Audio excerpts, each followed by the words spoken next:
President, we just need 5 more Democrats to show some courage. This was a statement made yesterday by a Democrat House member. And sometimes people around here say the quiet part out loud. Sometimes it's just kind of subconsciously. And this is what she said. She's a member of the Democrat leadership in the House of Representatives. Of course, there will be families that are going to suffer, but is one of the few leverage times we have, end quote. Boy, just take that in. Take that in. Of course, there will be families that are going to suffer. But we don't want to give up our leverage. Leverage for what? Leverage for what? Mr. President, we need 5 Democrats to show a little courage. Reopen the government, and let's get to work. Mr. President, I yield the floor.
We're staring into the abyss of the healthcare crisis here in America. And what is Donald Trump doing as we stare into the abyss of the healthcare crisis? He's flying off yet again to another corner of the world while people's premiums are set to skyrocket here at home. He shut down the government, Trump has, for 23 days, the second longest shutdown ever, by refusing to negotiate with Democrats. He's bulldozing the East Wing of the White House to make way for his own ballroom. His own Justice Department is getting ready to cut himself a personal check to Donald Trump for $230 million out of taxpayer money when health people are suffering in terms of their health care premiums.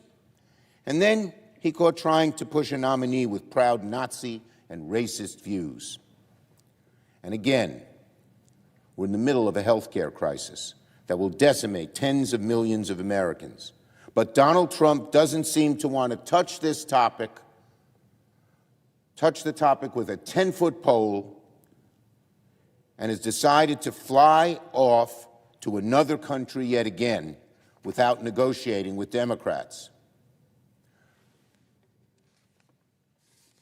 Leader Jeffries and I asked him to sit down and talk with us. We said, we need to talk. He refused.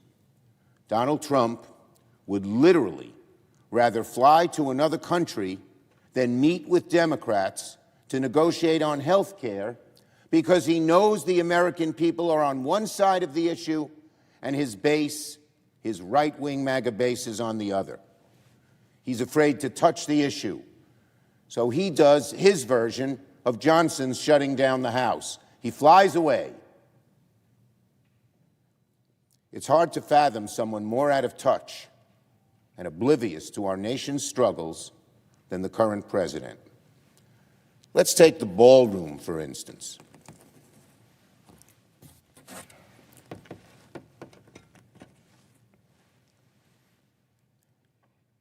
This is the image Donald Trump doesn't want America to see. This is the picture Donald Trump told his people to hide from the American people. And do you know what the picture represents? It's not just the desecration of the White House. It shows that Donald Trump is not focused on fixing health care, but rather on vanity projects like this one that don't do anything to benefit the American people. They only benefit Trump and his ego. Donald Trump is telling the American people, no Medicaid for you. The ballroom for me. Americans are appalled at these images. A YouGov poll this week found that 50% of Americans oppose this ballroom project, only 33% in support.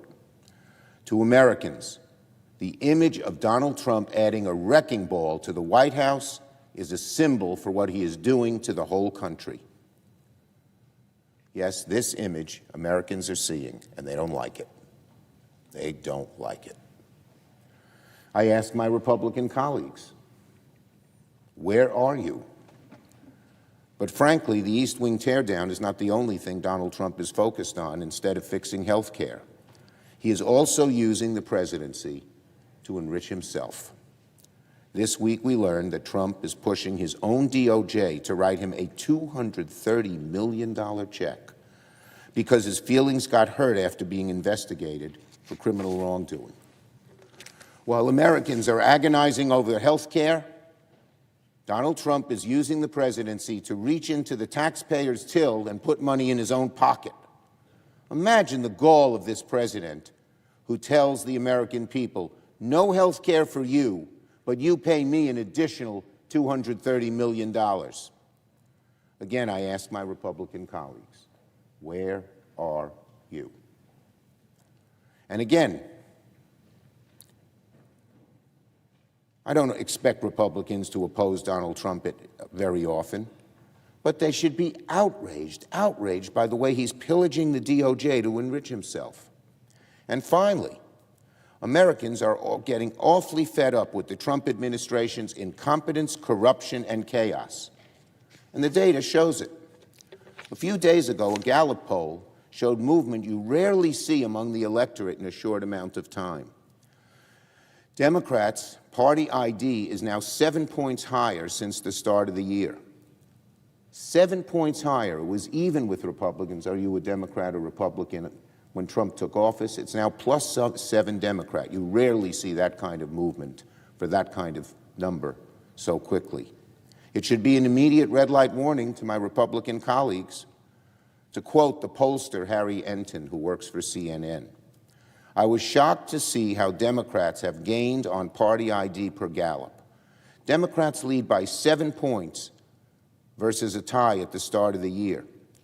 Looks a lot more like the 2018 cycle than 2022. Indeed, Democrats have gained House seats in all midterms since 1990, when party ID looks like what Gallup has. That's Harry Enton, not me. But you don't need a political genius to understand why these numbers are moving.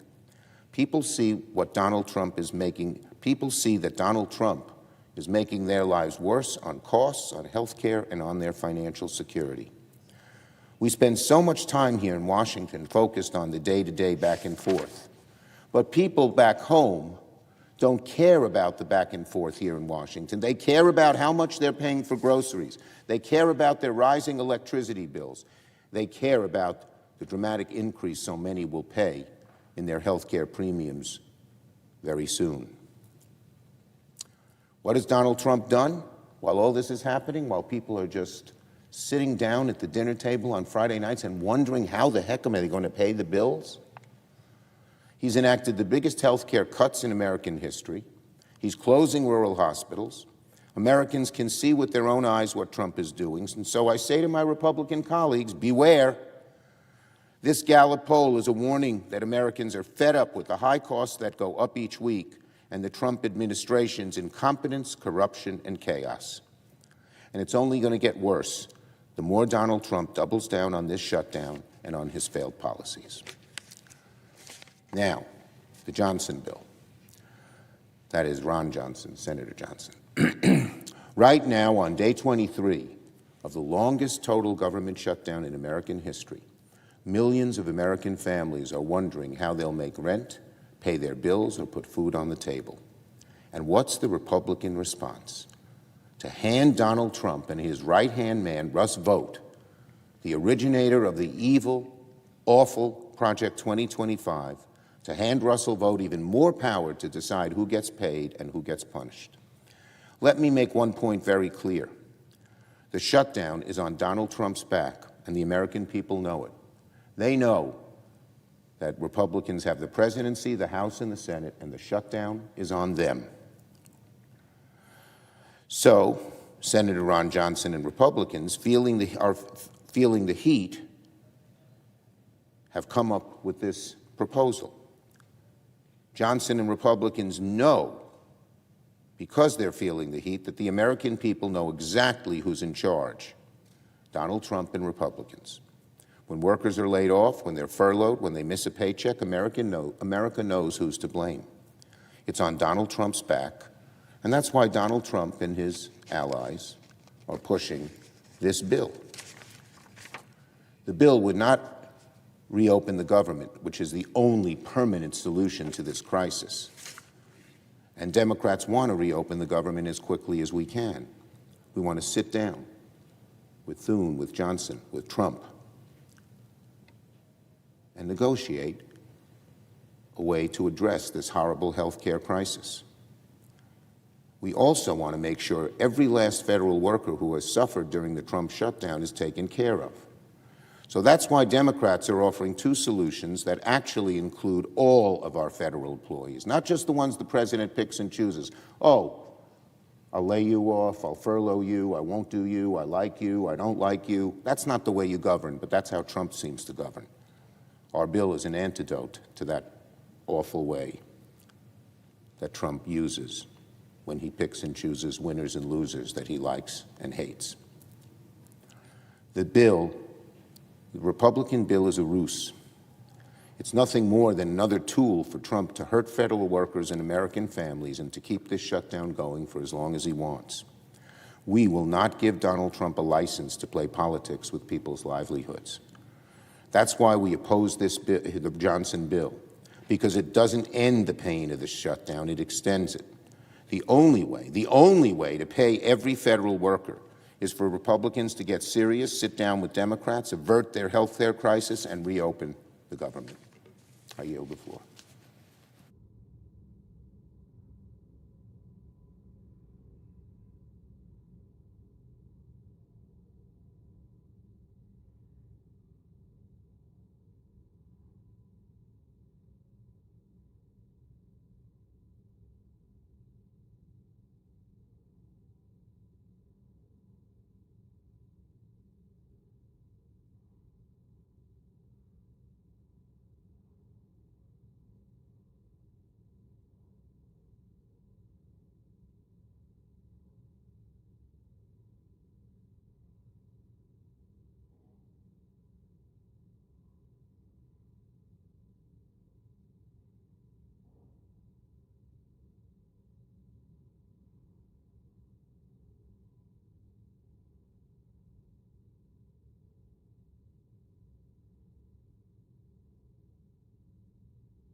Republican Whip. Mr. President, I ask unanimous consent to waive the mandatory quorum call with respect to cloture on the motion to proceed to calendar 191 S3012 and the Tableson nomination. Without objection. Thank you, Mr. President. Mr. President, today is day 23 of the Schumer shutdown of the government, and we just heard the minority leader right here on the floor continue to practice the politics of pain, and it's pain felt by the American people. Remember, Senator Schumer is the one that said to the press, every day gets better for us. I don't know who us is. It's not the American people, not the people who come to work all across the country, the Wyoming National Guard, people all around America, people in your state as mine, Mr. President, people who aren't going to get paid. Senator Schumer said, can't we do anything about it? Yeah, they could vote to open the government. Yesterday, they decided once again to vote to keep the government shut. And tomorrow, hundreds of thousands of federal workers are going to miss their paychecks because Chuck Schumer and the Democrats will not vote to open the government. Won't do it, haven't done it. 23 days. Democrats have now set the record for the longest full-time government shutdown in American history. In previous shutdowns, some of the agencies stayed open. Not now. Longest history of the United States government shutdown of the entire government. Because this time no one's getting paid. Not the police officers who had to come in during the so-called filibuster by the senator from Oregon, Senator Merkley. None of the people at the desk, none of the people who were working around the Capitol, none of even the Democrat staff or the Republican staff who were here as Senator Merkley droned on and on and on through the night, reading the same poem 4 times. To no avail. It was rubbish, all of it. Democrats have shut down this government, and they are punishing the American people as a result, and they're more concerned about playing politics than they are about protecting working families. It's a big game that they're playing as American families suffer, and they don't seem to care that families are suffering. They're actually bragging about the fact that families are suffering. This is the whip, the Democrat whip in the House of Representatives. What did she say this week? It wasn't just some slip of the tongue. She was in an interview. There's a video of her on television. I saw it earlier this morning, of saying, of course there's going to be families who are going to suffer. Of course, she says, there's going to be suffer, almost gleefully, because it's one of the few leverage times we have. That is the Democrat whip of the House of Representatives. You may have served with her, Mr. President, when you served in the House before coming to the Senate. You know this individual. This is the politics of pain practiced by the Democrats, and apparently they don't believe that withholding paychecks or stamps or funding to feed women and infants and children is a problem. They think it's leverage. They think it's a big game. Leverage for what? To give taxpayer-funded health care to illegal immigrants? That's one of the demands that we got from Chuck Schumer in the letter, the demand to open the government. Lay it all out there. What do they want? Lots of things, including health care free, paid for by taxpayers for illegal immigrants. They wanted $1.5 trillion in permanent new spending added to the debt. Because who are they trying to impress? The radical wing of the Democrat Party. Their radical left wing. That's what the Democrats are trying to do. That's what Chuck Schumer is trying to do. He doesn't care. He's standing here talking. He's only talking to one group. It's the radical wing of the party, the people in New York who've nominated Mondami to be the mayor of that city. The Democrats are willing to cause the American people to suffer because they want to continue to pass liberal policies that Americans don't want, never voted for, but they're being demanded by that radical wing of the Democrat Party. So what have we done as Republicans? We have proposed a clean, bipartisan, continuing resolution to reopen the government and that pays the workers who have been working for weeks without pay so they don't miss their paychecks. Democrats have rejected it, continue to reject it. Not once, not twice, 12 times. It's a cycle of obstruction, Mr. President. Democrats voted for clean continuing resolutions, as I've seen you say, Mr. President, a number of times, heard you say it on television. The Democrats voted for it 13 different times when Joe Biden was president. Now they oppose it. Why? Because President Trump is in the White House, and they don't even like the White House. They just had a picture of some of the improvements that the president is doing at the White House. They don't like that either. They don't like the fact he's in the White House. They don't like the fact he's improving the White House. They don't like the fact he's going to continue to be in the White House. And speaking of the president, just days ago, he told the Democrats he's happy to meet, and I agree, we were there when he said it.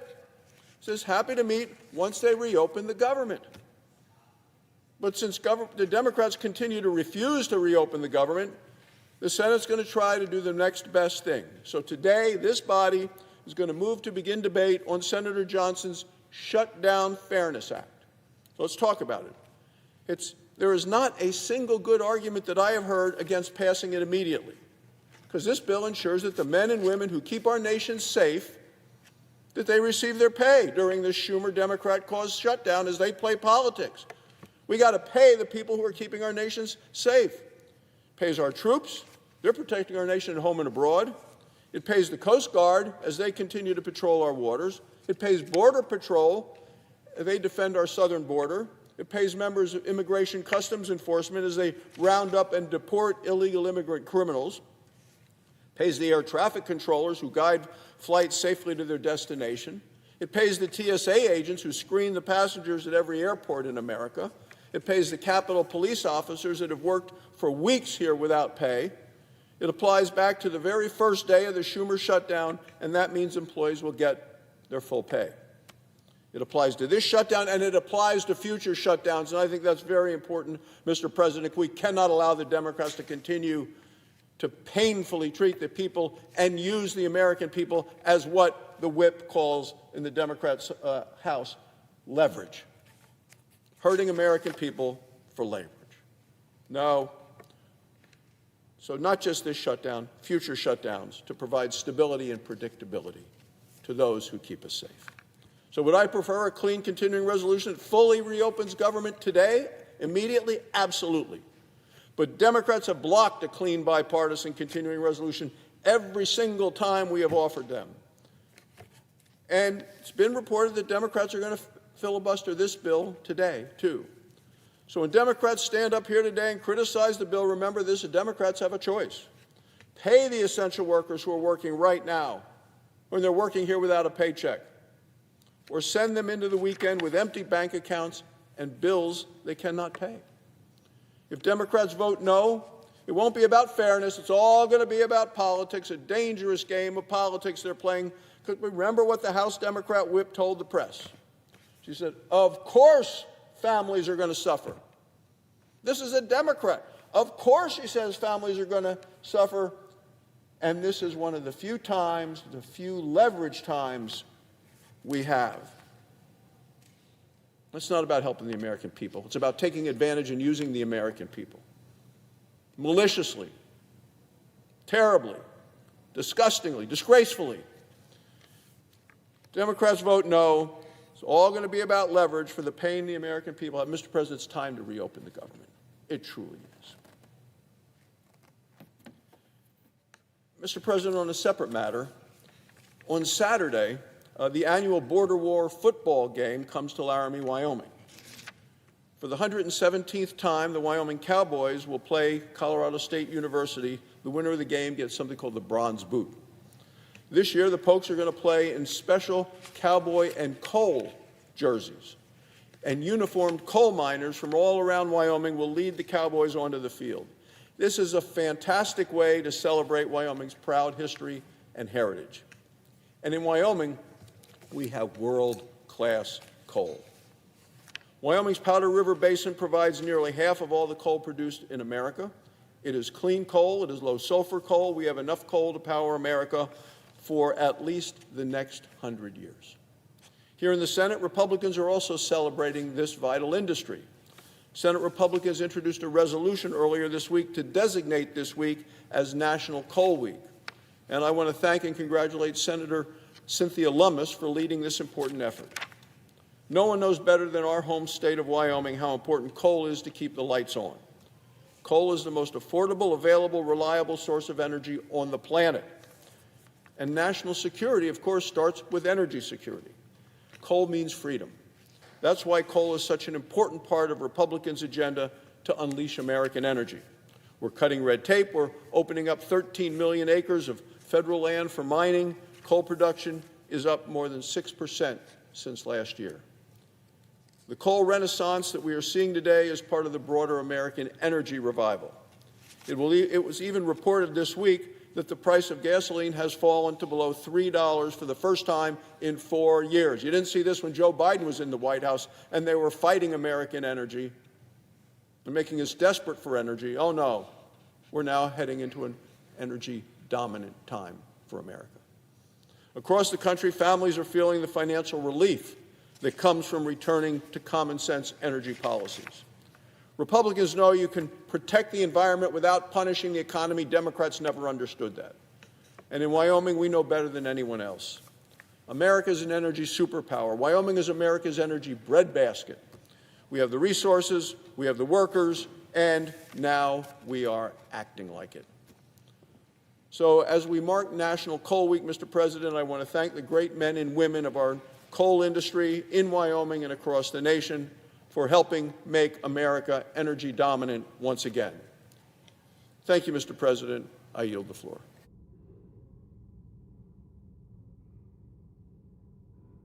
President. Minority Whip. Mr. President, I'm sure that those who are following the opening remarks in the Senate today can sense the frustration bordering on anger with the current situation, the current status quo. It is shared on both sides of the aisle. I've had the good fortune of serving in the House of Representatives and the Senate, representing parts of Illinois and then the entire state for a big part of my life. I've watched these institutions, the House and the Senate, face frustrating, disappointing, challenging situations. I found that the rule of thumb is basically if reasonable people will sit down at a table and put the items on the table and say, let's see if we can find a common ground, it usually works. It could work here too. We could reopen this government by the end of the day. I believe it. It's going to be more difficult because the House of Representatives is not in session. I believe it's now been 3 weeks, maybe even 4 weeks, that they've been out of session. They need to be here, doing their job, helping to work to find a solution to this frustrating situation. What exactly is behind the shutdown of this federal government? Let me tell you, it's a serious issue that affects virtually every American. Do you have health insurance? I do. Most of us do. Is it expensive? Yes. Do you still need it? God, yes. Without it, it would be even worse. One automobile accident, one broken bone, one serious diagnosis, you could wipe out the savings of most American families. That's the reality. So health insurance is critical. People need it. And you know what's going to happen soon? I'm sorry to say, we're going to see a dramatic increase in health insurance premiums. There was a debate here several months ago on what the president called his big, beautiful budget. And the big, beautiful budget did many things, but in addition to some of the spending decisions, it made the decision that we were going to give a tax break to the wealthiest people in America. People like Elon Musk. His tax break, if I remember correctly, I don't have it written down here, was $230,000 a year. I would say that's a lot of money for most Americans. Mr. Musk, though, is so rich, multi-billionaire, he probably wouldn't even notice it. But the $230,000 tax break for the wealthiest Americans meant that other programs needed to be cut. And what were the programs that President Trump and the Republicans in Congress decided to cut? One was Medicaid. Medicaid is a pretty universal program that affects millions of Americans in the services that they receive from clinics, from hospitals, even living in nursing homes. Medicaid's an important part. The Republicans, in order to provide the money for tax cuts for people like Elon Musk, needed to cut $1 trillion out of Medicaid over the next 10 years. What does it mean in my state? Well, we worry. Will rural hospitals or any inner city hospitals survive if Medicaid is cut? Will the nursing home people? Those are important and critical questions. The second part of the decision by the Republicans in the big, beautiful budget to provide a tax break for the wealthy was basically to eliminate the tax subsidy that is available for middle-income families under the Affordable Care Act. What does that mean? Well, for some people, they're going to see the results in the mail in just a matter of days. The target date in Illinois, which I represent, is October 27th.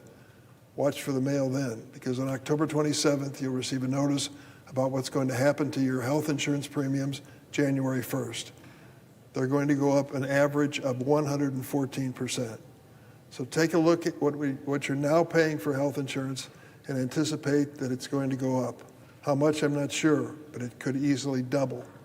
For a lot of families that are struggling to survive, that's going to become a difficult challenge. How are we going to pay this premium?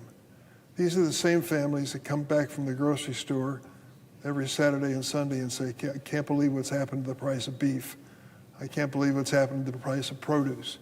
I mean, across the board, people see the cost of living going up, and now, in an essential service, health insurance premiums, we're going to see this dramatic increase. It's this increase that's going to affect millions of Americans, over 20 million Americans, that is the heart of this decision about whether this government is going to reopen. We have said to the Republicans, we believe that American families need a helping hand and need it now, not something to talk about later, but now, so that we can do something to stop these premiums from going up dramatically. You know what's going to happen. When the premiums go up, some families will say, no problem, making plenty of money, hate it, but we can pay it. Other families are going to say, how in the world are we going to do this? We're going to have to get a health insurance policy which has more co-pays and deductibles that are paid for us for virtually everything. So we're going to pay through the course of the next year for this increase in premiums anyway. And some will walk away, say, I just can't afford it. Can't make ends meet, can't pay utility bills, electric bills that are going up, and other things that we face, and this health insurance premium too. We're just going to have to drop the insurance and hope for the best. Well, I'm sorry for those people, because it not only means that they're facing risks in life without the protection of health insurance. We know statistically that when you don't have health insurance or any basic health insurance, that you forego treatment and examinations. And that's not good, and it's not healthy, and it doesn't lead to a good result. So is that an important issue for your family? I'll bet it is. It's an important issue for every single family. And that's what is at the heart of this government shutdown. The need for the Republicans and Democrats to sit at a table and say, how can we spare American families from this hospitalization increase that they're going to face inevitably, millions are going to face, with bad consequences. Can we do it? Of course we can. People of goodwill can reach a conclusion that they're going to find a way to compromise and see this issue come to an end. We need to do it now. Not next week, not the week following, but now. There's too much hardship that's going on with this government shutdown, and it should not continue. So my appeal is to the President, delay your trip overseas. My appeal to the Republicans in the House is come back home, come back down, I shouldn't say home, come back to Washington, leave your home, come back to Washington and go to work with us on a bipartisan basis. Is that what America wants? You bet it is. To address this issue of health insurance premiums, do it on a bipartisan basis and end this government shutdown. We can do it today. There's a lot of furniture in this Capitol. I've seen it over the years, and there are a lot of tables.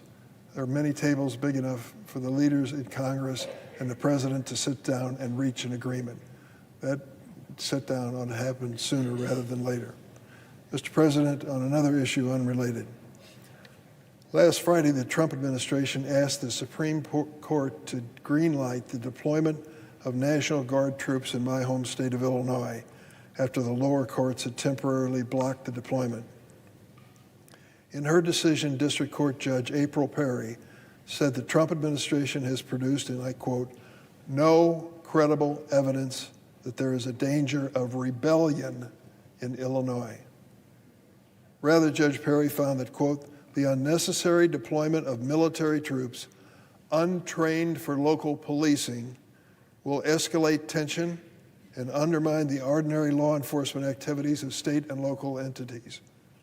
3 judges on the 7th Circuit Appeals Court, including one appointed by President Bush and another appointed by President Trump, considered that decision by the lower court and agreed with Judge Perry.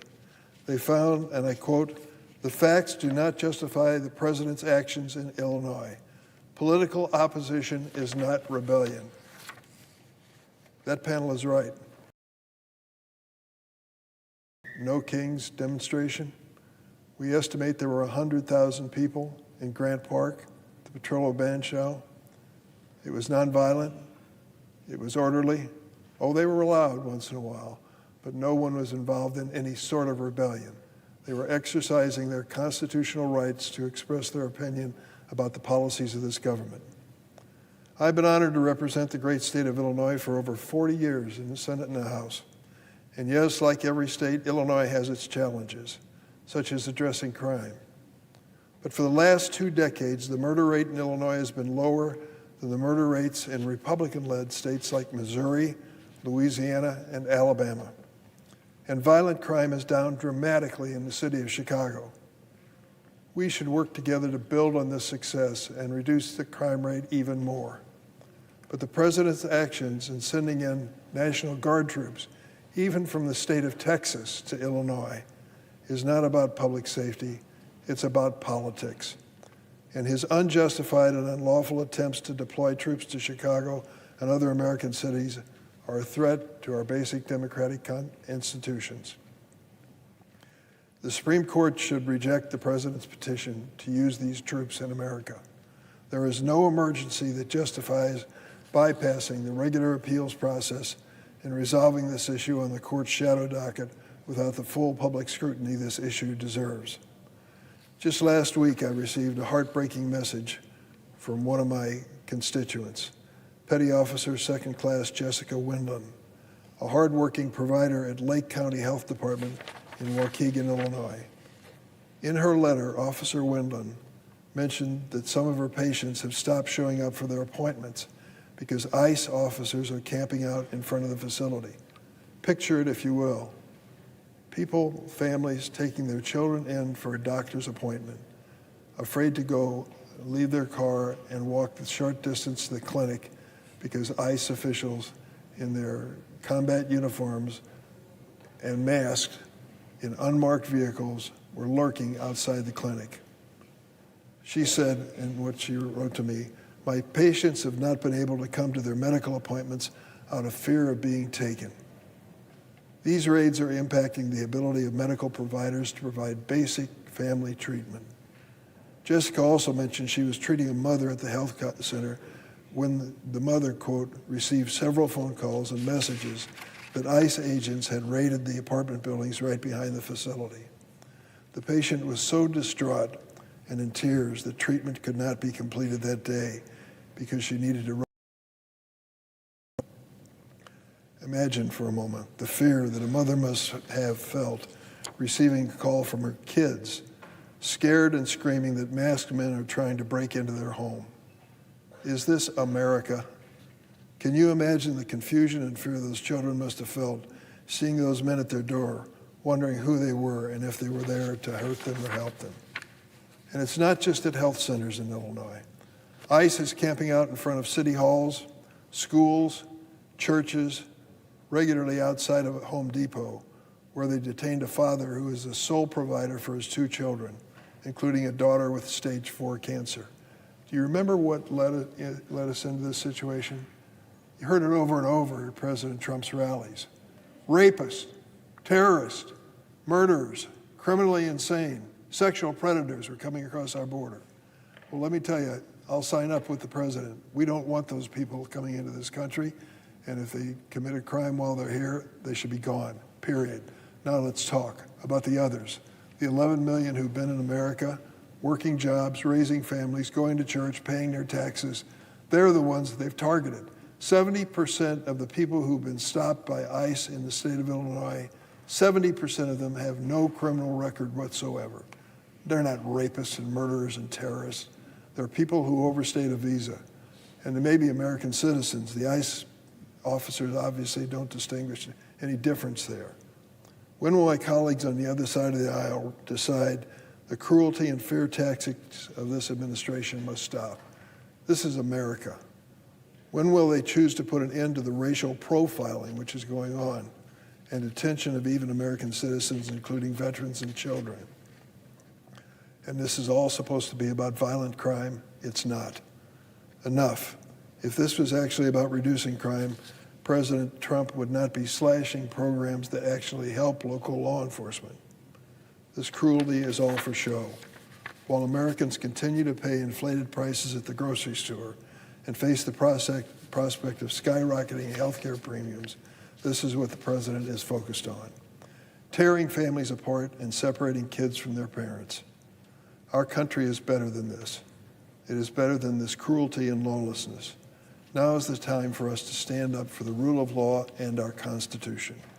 President Trump's claims of invasions, rebellions, emergency to justify calling the military into American cities are shameless attempts to bypass our constitutional checks and balances. It was the Republican governor of Oklahoma who said last week, if Governor Pritzker of Illinois tried to send his National Guard troops into Oklahoma, the people of Oklahoma and that governor, the Republican governor, would resist it. But that's exactly what's happening in my home state of Illinois. This president, without invitation, is sending National Guard troops in from Texas. The Supreme Court should stand up to this administration's attempt to cut both Congress and the courts out of decisions squarely given to them by the Constitution. Political opposition, peaceful protest, nonviolent civil disobedience are not rebellion. They are the bedrock of our democracy. Local law enforcement officials have proven they're capable in Illinois and most places of handling any unlawful or unruly behavior. As Illinois State Attorney General Kwame Raoul explained to the court, no protest activity in Illinois has rendered the president unable to execute federal law. If the Supreme Court enables Trump, President Trump, to deploy troops to American cities over the objection of state officials, before the courts rule on the legality of these actions, I fear it's going to cause lasting harm to America. I ask my Republican colleagues, are you really prepared in your home state for the next president, after President Trump, to send in troops to the state without permission, without consent of your government? Are you ready for masked soldiers to grab your constituents from their homes? My constituents elected me to represent them in this fight. I implore you to do the right by your constituents and push back against the president's illegal power grab before your state is the next victim. I yield the floor.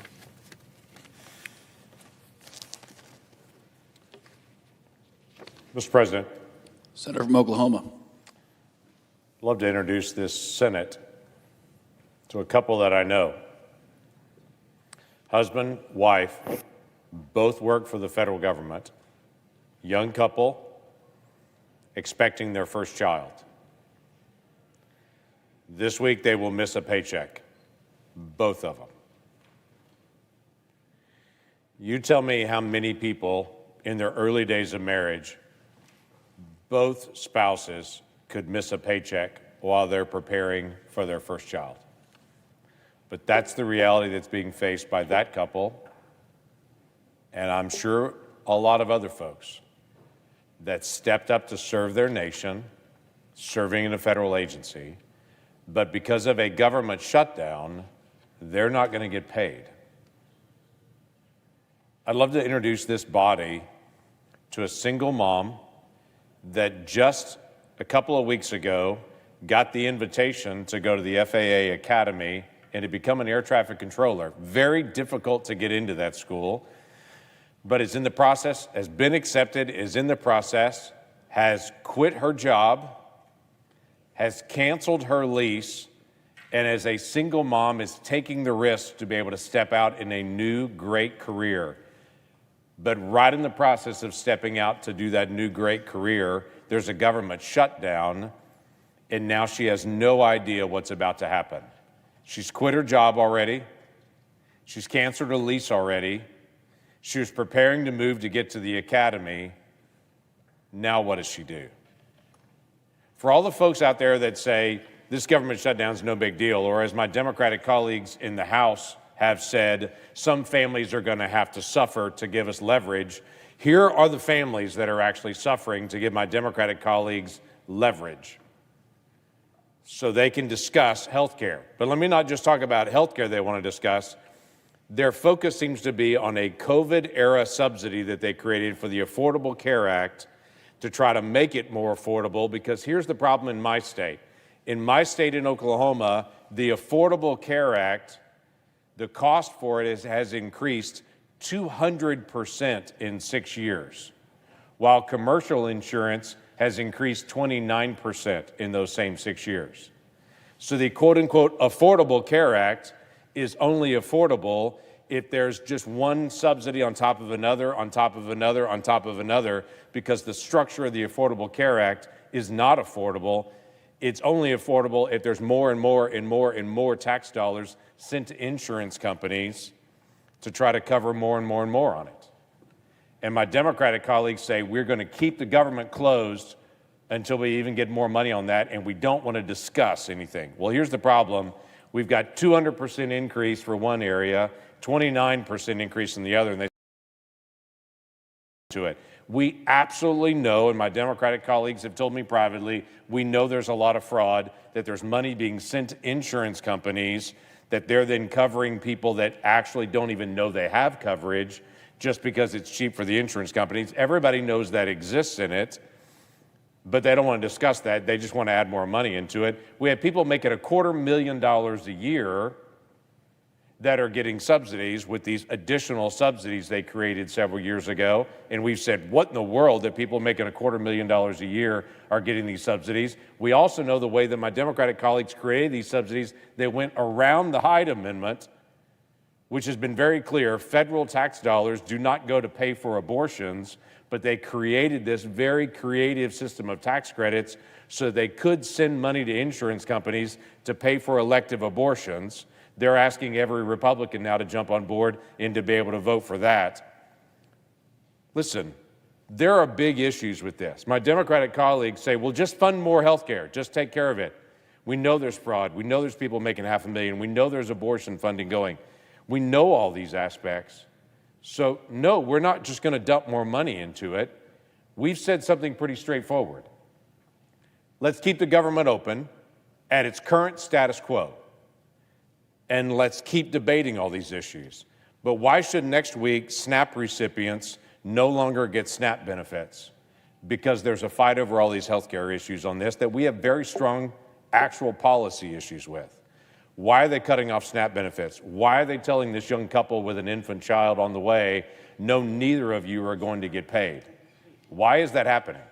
So here's what we've done. I proposed a bill that I put out last session. It was very straightforward. This bill just says we will never have another government shutdown. Never. Every time we get to another moment like this, automatic funding kicks in, but here's the kicker. Members of Congress are in session 7 days a week, and we can't do anything but appropriations. We've got to do appropriations, and we've got to be here 7 days a week, House and Senate, until we actually get this solved. And that seems like a pretty reasonable thing. My Democratic colleagues have been bemoaning the House is not in session. If you would have voted for my bill last session, we would all be here right now negotiating this out. I had 57 votes on that last session, 57. We were 3 votes short of never, ever having a government shutdown again. Never. So I'm going to bring it again and to say, let's end the potential of government shutdowns ever. And let's actually stay here and debate the issues and to be able to work things out like grown-ups. In the meantime, until we can get that done and until we can get my Democratic colleagues to agree, my colleague Ron Johnson has brought forward a very simple proposal. Let's pay the people that are working. Like this young couple that I mentioned, they're still working, both of them. Let's pay them while they're working, while we continue to be able to negotiate this out. If you won't at least open the government, as we have the last 13 times when we got to this moment, and just have a continuing resolution, at least pay the people that are working. This is a baby step and an offer to our Democratic colleagues to say, let's at least do the minimum on this to not punish those folks. There are folks today that are on the road working for the federal government that are in critical positions that they're not being paid, and they're actually putting their expenses on their credit card, not knowing if they're going to get a chance to pay that off. It's not right. So let's take the steps. My recommendation is, long-term, let's never have a shutdown ever again. Let's fix the process. We were 3 votes short last session. Let's actually fix that permanently. Let's get us back open again. But at a minimum, let's at least, while we're arguing, pay federal workers that are still at the task. That should be the easiest threshold to be able to step over. Me and my colleagues are on the floor today because we want to get a chance to be able to offer this to our Democratic colleagues and say, we're going to reach an olive branch out to you. Let's get started on some things. So I yield the floor to my colleagues. Mr. President, Senator from Florida. we are in day 23 of this shutdown, a shutdown that is sowing more uncertainty across our country by the day. It is one that is leaving our nation vulnerable to adversaries abroad and seeing our service members left wondering if their next paychecks will go through as they seek not only to protect us, but to support their families. A shutdown that my colleagues and I on the Republican side of the aisle voted for or against over a dozen times. We are trying to end this shutdown, yet we are blocked at every point. Along with a few, very few, courageous Democrats, we voted for a bipartisan continuing resolution to fund the government. The opposing Democrats do so while knowing they are voting against paying our troops for our security, against paying law enforcement for safety, and against paying so many other people that are necessary for critical functions. They vote no. Republicans have voted to eliminate future shutdowns to pay our service members and other essential federal workers, and for a full year of funding our military. And yet each time, these same colleagues blocked the efforts. They have now resorted to outright obstruction. I am the newest U.S. Senator from Florida, one of the newest U.S. Senators for our country. I've been here 9 months, and I am disgusted that we have colleagues coming in here voting against continuing funding, reciting poetry. They are putting poetry over paying our troops. Since my arrival in Washington, I have watched every single effort by the Democrats to oppose the will of the American people, to undo the outcome of the election, attempting to paralyze not only the administration, but our policy goals to get this country back on the right track. Now these tactics have evolved into obstructing government itself, to hold the pay of federal law enforcement and our military hostage, let alone the thousands of other federal employees who continue to show up and fulfill their duties without pay. Shockingly, even senators with states that have large federal workforces have set aside the interests of those families beholden to some radical agenda. I implore my colleagues on the other side of the aisle to remember the effects of this shutdown go well past the boundaries of D.C. In my home state of Florida, we're seeing crisis centers which serve veterans, law enforcement officers, first responders, some of our most vulnerable that encounter hardships, all because of colleagues have refused to open the government. In fact, I have committed to donating my salary every day the government is shut down to a crisis center in Florida because they are suffering as this continues to go on. The choice is simple for my colleagues at this point. Either you stand for this country, for our service members, and for actually governing this nation, or you stand against that. And finally, I want to take a moment to thank every single federal employee continuing to work without pay.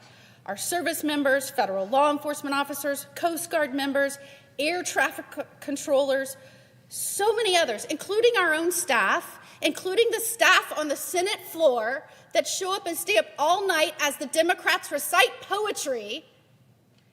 Thank you for showing up without pay. Thank you for your patriotism, your work ethic, your embrace of duty and commitment to this nation. Throughout history, it is the selfless work of patriots that help build and sustain this incredible country of ours. And I look forward to the day, Mr. President, when our colleagues on the other side of the aisle cease with their partisan games, that they put governing for the people back as their #1 priority, that they remember it is an incredible responsibility they undertook when they took the oath to become a senator. I hope they remember that they were trusted to do this in good faith on behalf of the people. And I hope that reopening the government, they join us in our bipartisan, clean, continuing resolution to reopen the government. That is the only way forward, and it is the sole path available to continue our work on behalf of the American people. Thank you, Mr. President, and I yield back.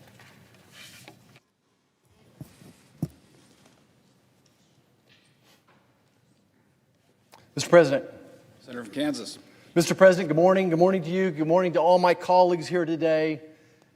Now, as everybody, all the senators know, as all America knows, my friends across the aisle have kidnapped the federal government.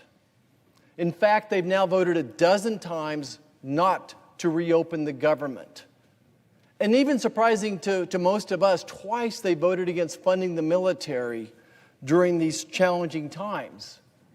I think it's obvious to all America that this is a political shutdown, that this is showbiz to them. This is an opportunity for their left legacy media to shout and scream at President Trump and to kowtow to their far left Marxist base. Now, when you kidnap somebody or an entity, you have to have a ransom.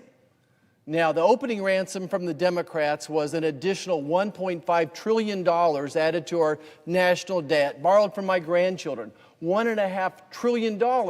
It was just this week the federal government passed a $38 trillion level for our national debt. We're spending $1 trillion a year on interest alone. So that was the opening ransom. And now they seem to be locked in on throwing more money at a very broken ACA, the 24 million people on the ACA. But it's interesting to me how when they want to talk about healthcare, they hide behind rural hospitals. That they think, oh, we're going to help those, when 97% of rural America voted for President Trump. And under President Trump's leadership, in our big, beautiful bill, we have $50 billion of a health transformation fund for rural America, but the first thing the Democrats want to do is to take that away. It's maybe one of the most hypocritical statements I've ever heard. They want to help rural America. They want to take away this $50 billion transformation fund. And instead, they want to put all their eggs in one basket on Medicaid. Look, a hospital loses money every time they see a Medicaid patient. Every time a Medicaid patient walks into the emergency room, that hospital is losing money on that patient as well. And despite that, the Republicans in our big, beautiful bill increase spending on Medicaid to the tune of $200 billion a year. We need to work on getting people off Medicaid. Let's get them back to work. Help them get good health insurance as well. Now, their latest idea is that they want to throw more money at the ACA. They want to throw more money for the 24 million people on the ACA. Look, Democrats own health care. Right? The ACA's in the law of the land for 15 years. If any hospital fails today, tomorrow, next week, next year, the year after, if anybody's health premiums are going up, and they are, then it's on the backs of Democrats. The first thing you need to realize is when you're in a hole is to stop digging. When do they think we can stop throwing good money after bad money? Look, I want to fix health care. I want to drive down the cost of health care. Now, as my colleague from Oklahoma pointed out, the premiums for the ACA up 200% is what he mentioned. I think that's a pretty good number over the last 6 years. But beyond that, the average deductible for the ACA now is $5,000. Can you imagine you're a family of four, an average salary back in Kansas, $60,000 a year, and the Democrats think throwing more money at the ACA, which gives you a $5,000 deductible, is going to solve the problem. Well, of course it's not. So we need to address the affordability of the ACA, and we need to address the premiums, and then beyond that, we need to address the fraud. Look, this program has grown from a $50 billion a year projection by the famous Congressional Budget Office. They said it'd be $50 billion. We're spending $150 billion a year now on the ACA. And we think there's $25 to $50 billion of fraud in that. I think if you polled Americans and said, look, there's a federal program which is paying subsidies for people's premiums, but there's $50 billion of fraud in that, I think that Americans would say, hey, we sent you to Congress, to the Senate, to fix the darn problem, and we know how to do that. This is a simple fix. Not one time have Democrats have you heard a Democrat say, we want to fix what's broken in the ACA. No, all they want to do is throw more money at it. It would be so easy to fix the fraud, and we know how to do it. You know, how do we address the cost of health care? Well, it starts with adding price tags, right? Can you imagine walking into a restaurant and try and decide if you want the 2 all-beef patties, special sauce, lettuce, cheese, onions on a sesame seed bun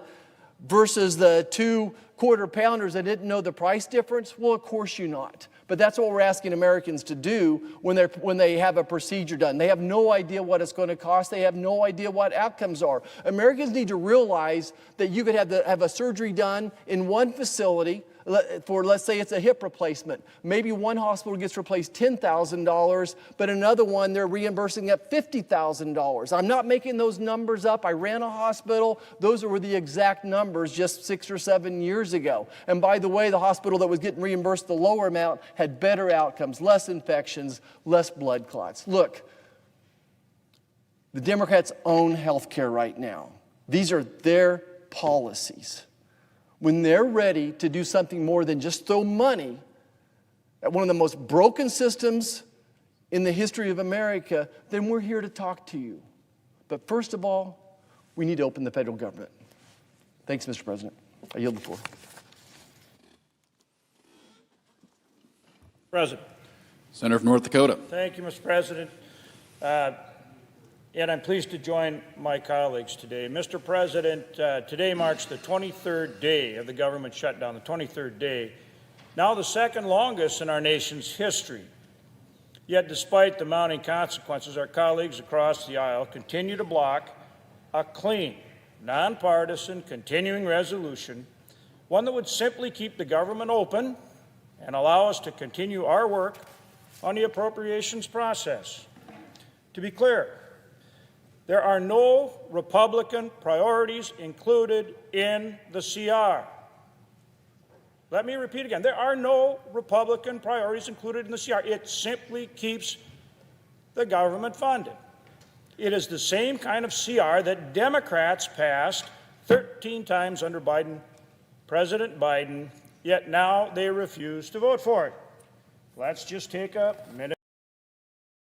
There are the 13 clean CRs that were passed during the Biden administration. 13 of them. You can count them. Oh, gee, how did the Democrats vote? I don't know. Let's check. Well, here's the percentage of Democrats that voted for each of those 13 clean CRs during the Biden administration. Now, Mr. President, from sitting way back there, I know your eyes are pretty good. Former Navy SEALs, so they might be diminished a little bit by now, so I'm going to help you out here. On the first one, 100% of the Democrats voted for it. On the second one, 100% of the Democrats voted for it. On the third one, 100% of the Democrats, same kind of clean CR we're looking at right now, but it was under Biden. That's the difference. Oh, third one, 100% of the Democrats. Fourth one, 100% of the Democrats voted for the clean CR. On the fifth one, 100% of the Democrats voted for the clean CR. On the sixth one, 100% of the Democrats voted for a clean CR, the same kind that none of them will vote for now. Well, I guess we've got 3. But we've got to get enough to get 60 votes. Oh, let's see, I lost count. 1, 2, 3, 4, 5, 6. I think I'm number 7. 100% of the Democrats voted for it. The 8th one, 100% of the Democrats voted for it. Now, on the 9th one, I don't know what happened. Maybe one of them was gone. Who knows? But gee whiz, we dropped all the way down to, we only got 98% of the Democrats on that one. Only 98% voted for that one. But the good news is they were right back on the next one, 100%. I think that's number 10, 100% of number 11, 100% of number 12, and gee whiz, they finished with only 98% of the Democrats on the 13th one. You kind of get the point maybe, right? Come on. What in the world's going on here? And then they have the gall to go out there and say, oh, well, you know, they're not shutting down the government. It's ridiculous. I don't know how there can be any doubt about it. And for anybody that thinks that this shutdown should be stopped right now, they better call their favorite Democrat on the phone and say, hey, it's time.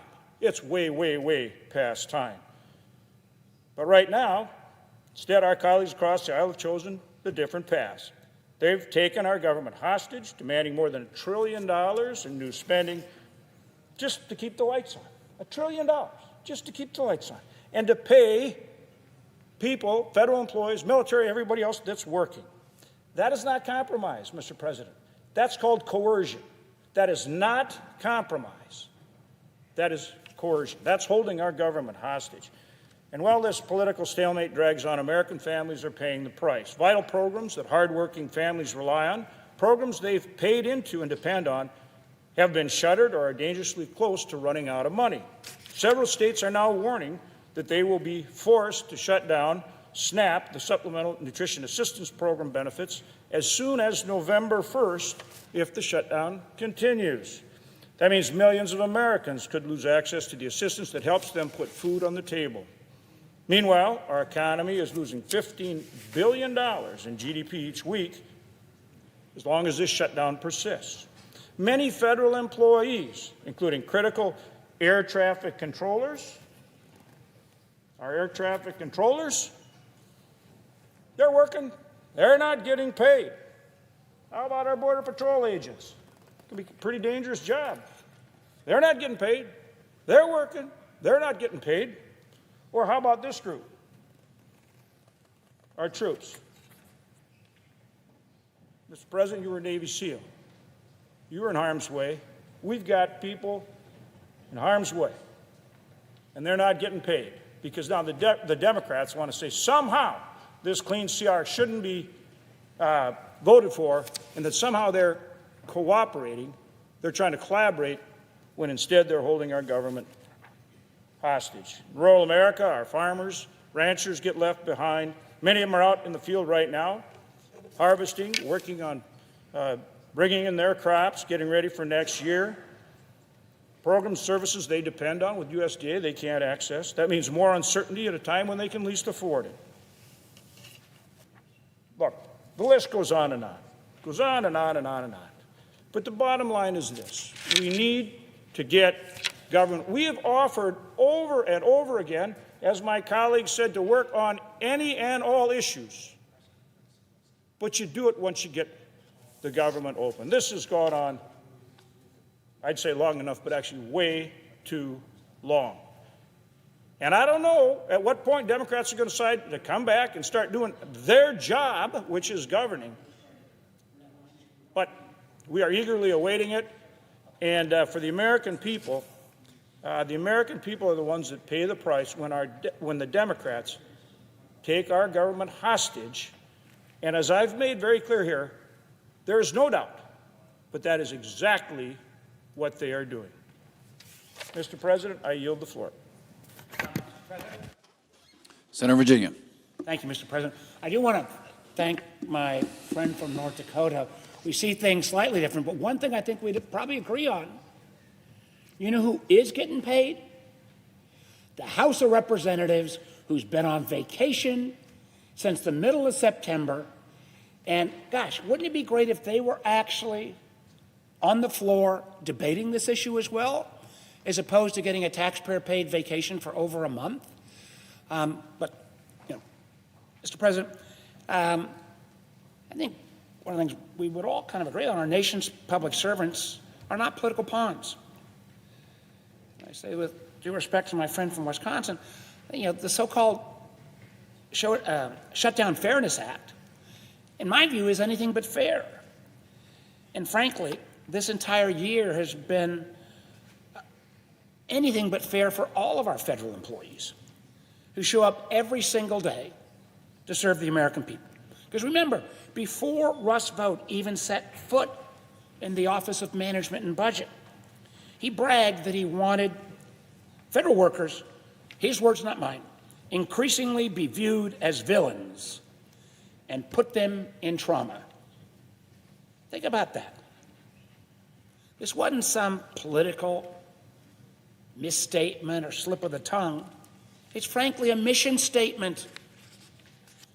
And unfortunately, that's exactly what we've seen from Mr. Vought, from President Trump, and from those enabling him.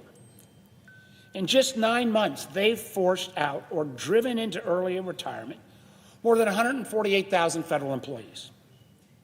That's not efficiency or reform. It's an assault on the very people who work every day for the American people. and God knows we can improve, but also make government perform. Now, let's be clear. It's not this side of the aisle, Democrats, who have cherry-picked a few favorite programs to protect. We have been consistent on calling on the administration totally reckless regard for vital services the American people rely on to keep them safe and secure, and standing up for those folks who deliver those services. So forgive me, Mr. President, when I say I don't think the Shutdown Fairness Act has anything to do with fairness.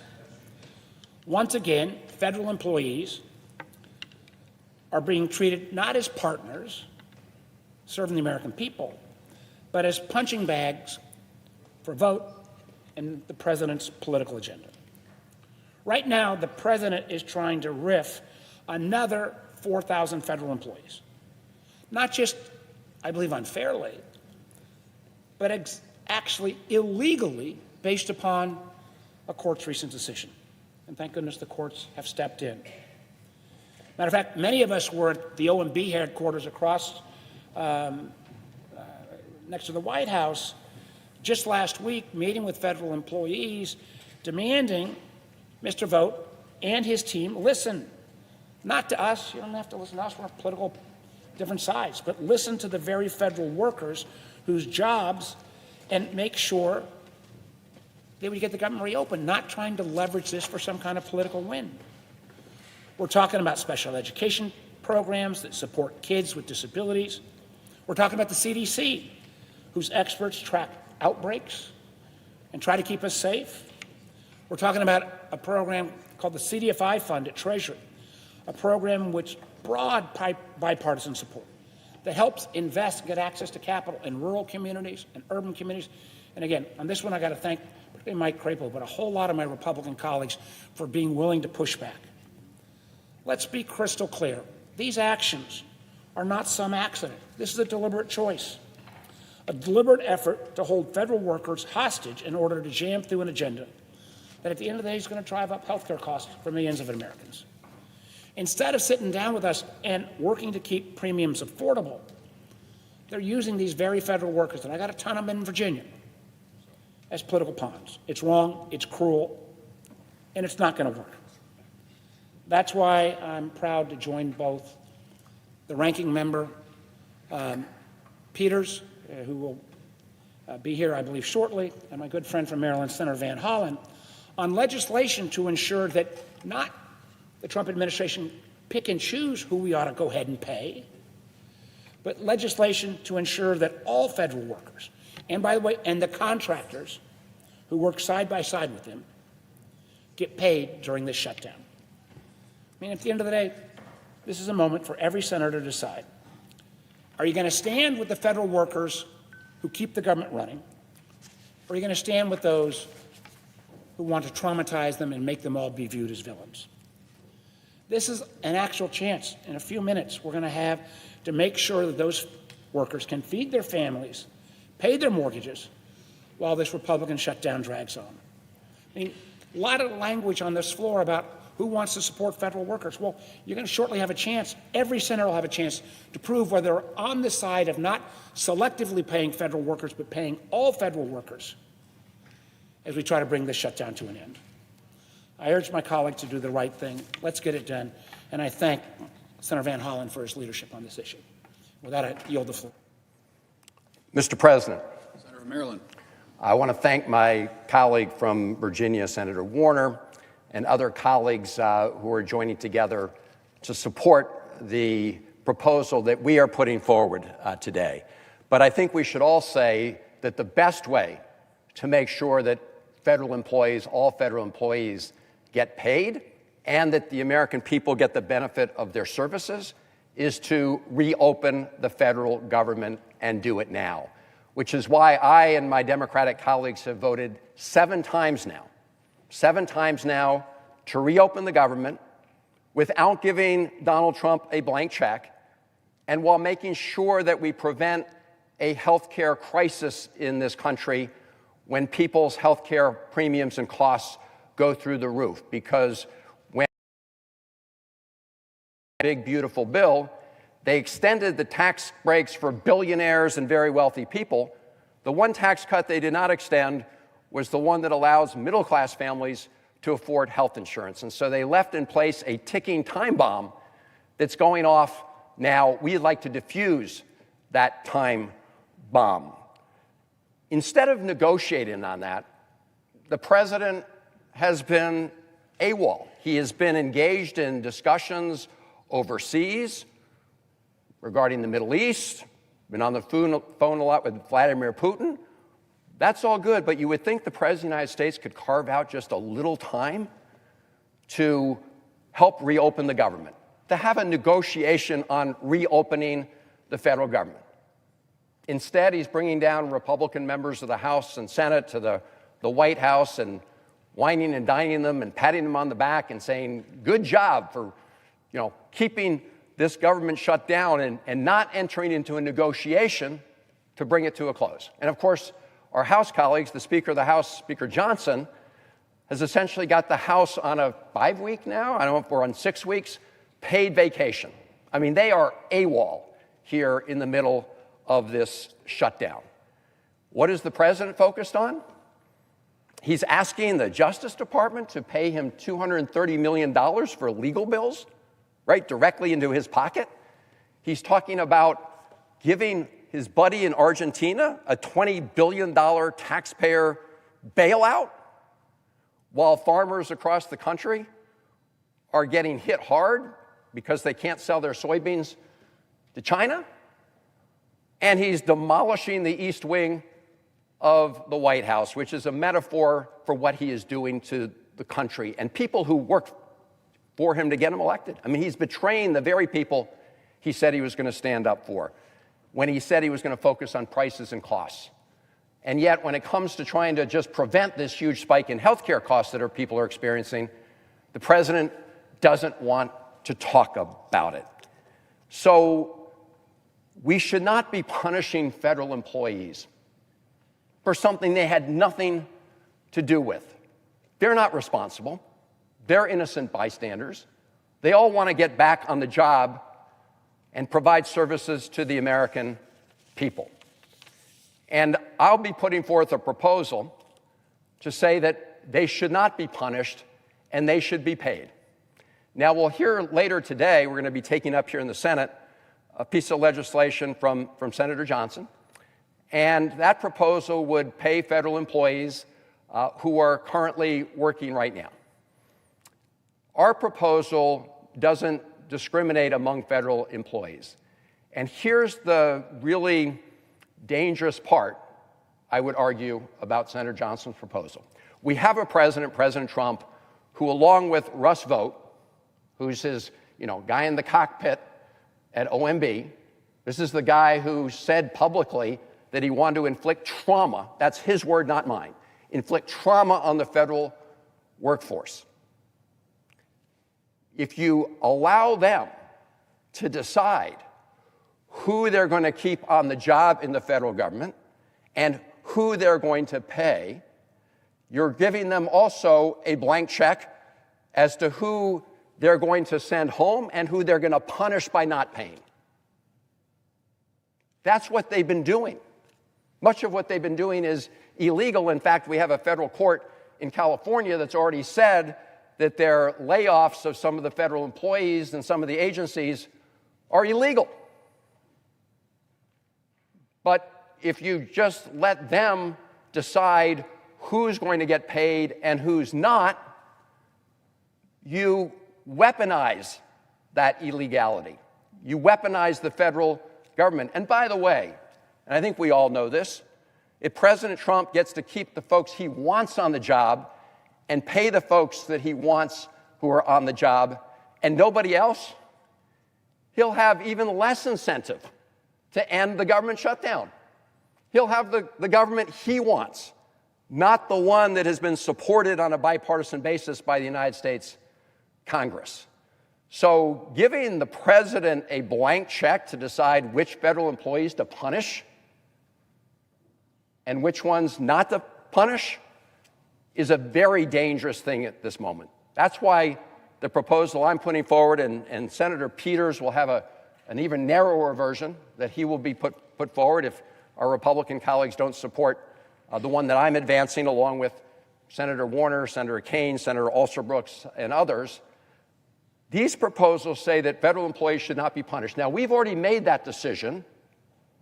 We've already made that decision as a Congress in the past. During the first Trump shutdown, that was the 35-day Trump shutdown. During that shutdown, Senator Card and myself and others, we passed a piece of legislation that was signed by the president that says at the end of a shutdown, federal employees get fully paid. They're held harmless. Why did we decide to do that? Because we collectively made the right decision that federal employees who have nothing to do with the government shutdown should not be the ones punished for something they were not culpable in. That was the right decision. What my proposal and our proposal will do is based on that idea that no federal employee should be punished for something they had nothing to do with. And not only should they get repaid at the end of this, but why would we say to them that you can't have enough pay to make your electric bills, or pay your water bills, or provide for your family? Why should federal employees be the ones who are punished for the government shutdown? Why should they be the ones that have to overdraft their bank accounts, be penalized for that? That's not fair. So the proposals that we're putting forward say that in this government shutdown, federal employees and, yes, certain federal contractors who have nothing to do with this political situation that we face, they should not be the ones to bear the burden. And we certainly shouldn't set up a system where the President of the United States gets to decide what agencies to shut down, what they can open, who to pay and who not to pay, who to punish, who not to punish. That just gives him a blank check to put in place political cronies and pay them, and send home hardworking civil servants who perform important functions. So that's what our proposal will do. And for any of our colleagues, regardless of the side of the aisle, who agree that federal employees should not be the ones who are punished for something they got nothing to do with, I hope we'll all agree to support this measure. Now, I don't know if Mr. President, Senator Peters wants to talk at all on this particular proposal. He's going to be talking on the next proposal. I know that some of my colleagues are on the way to the floor as we speak, Senator Kaine and others.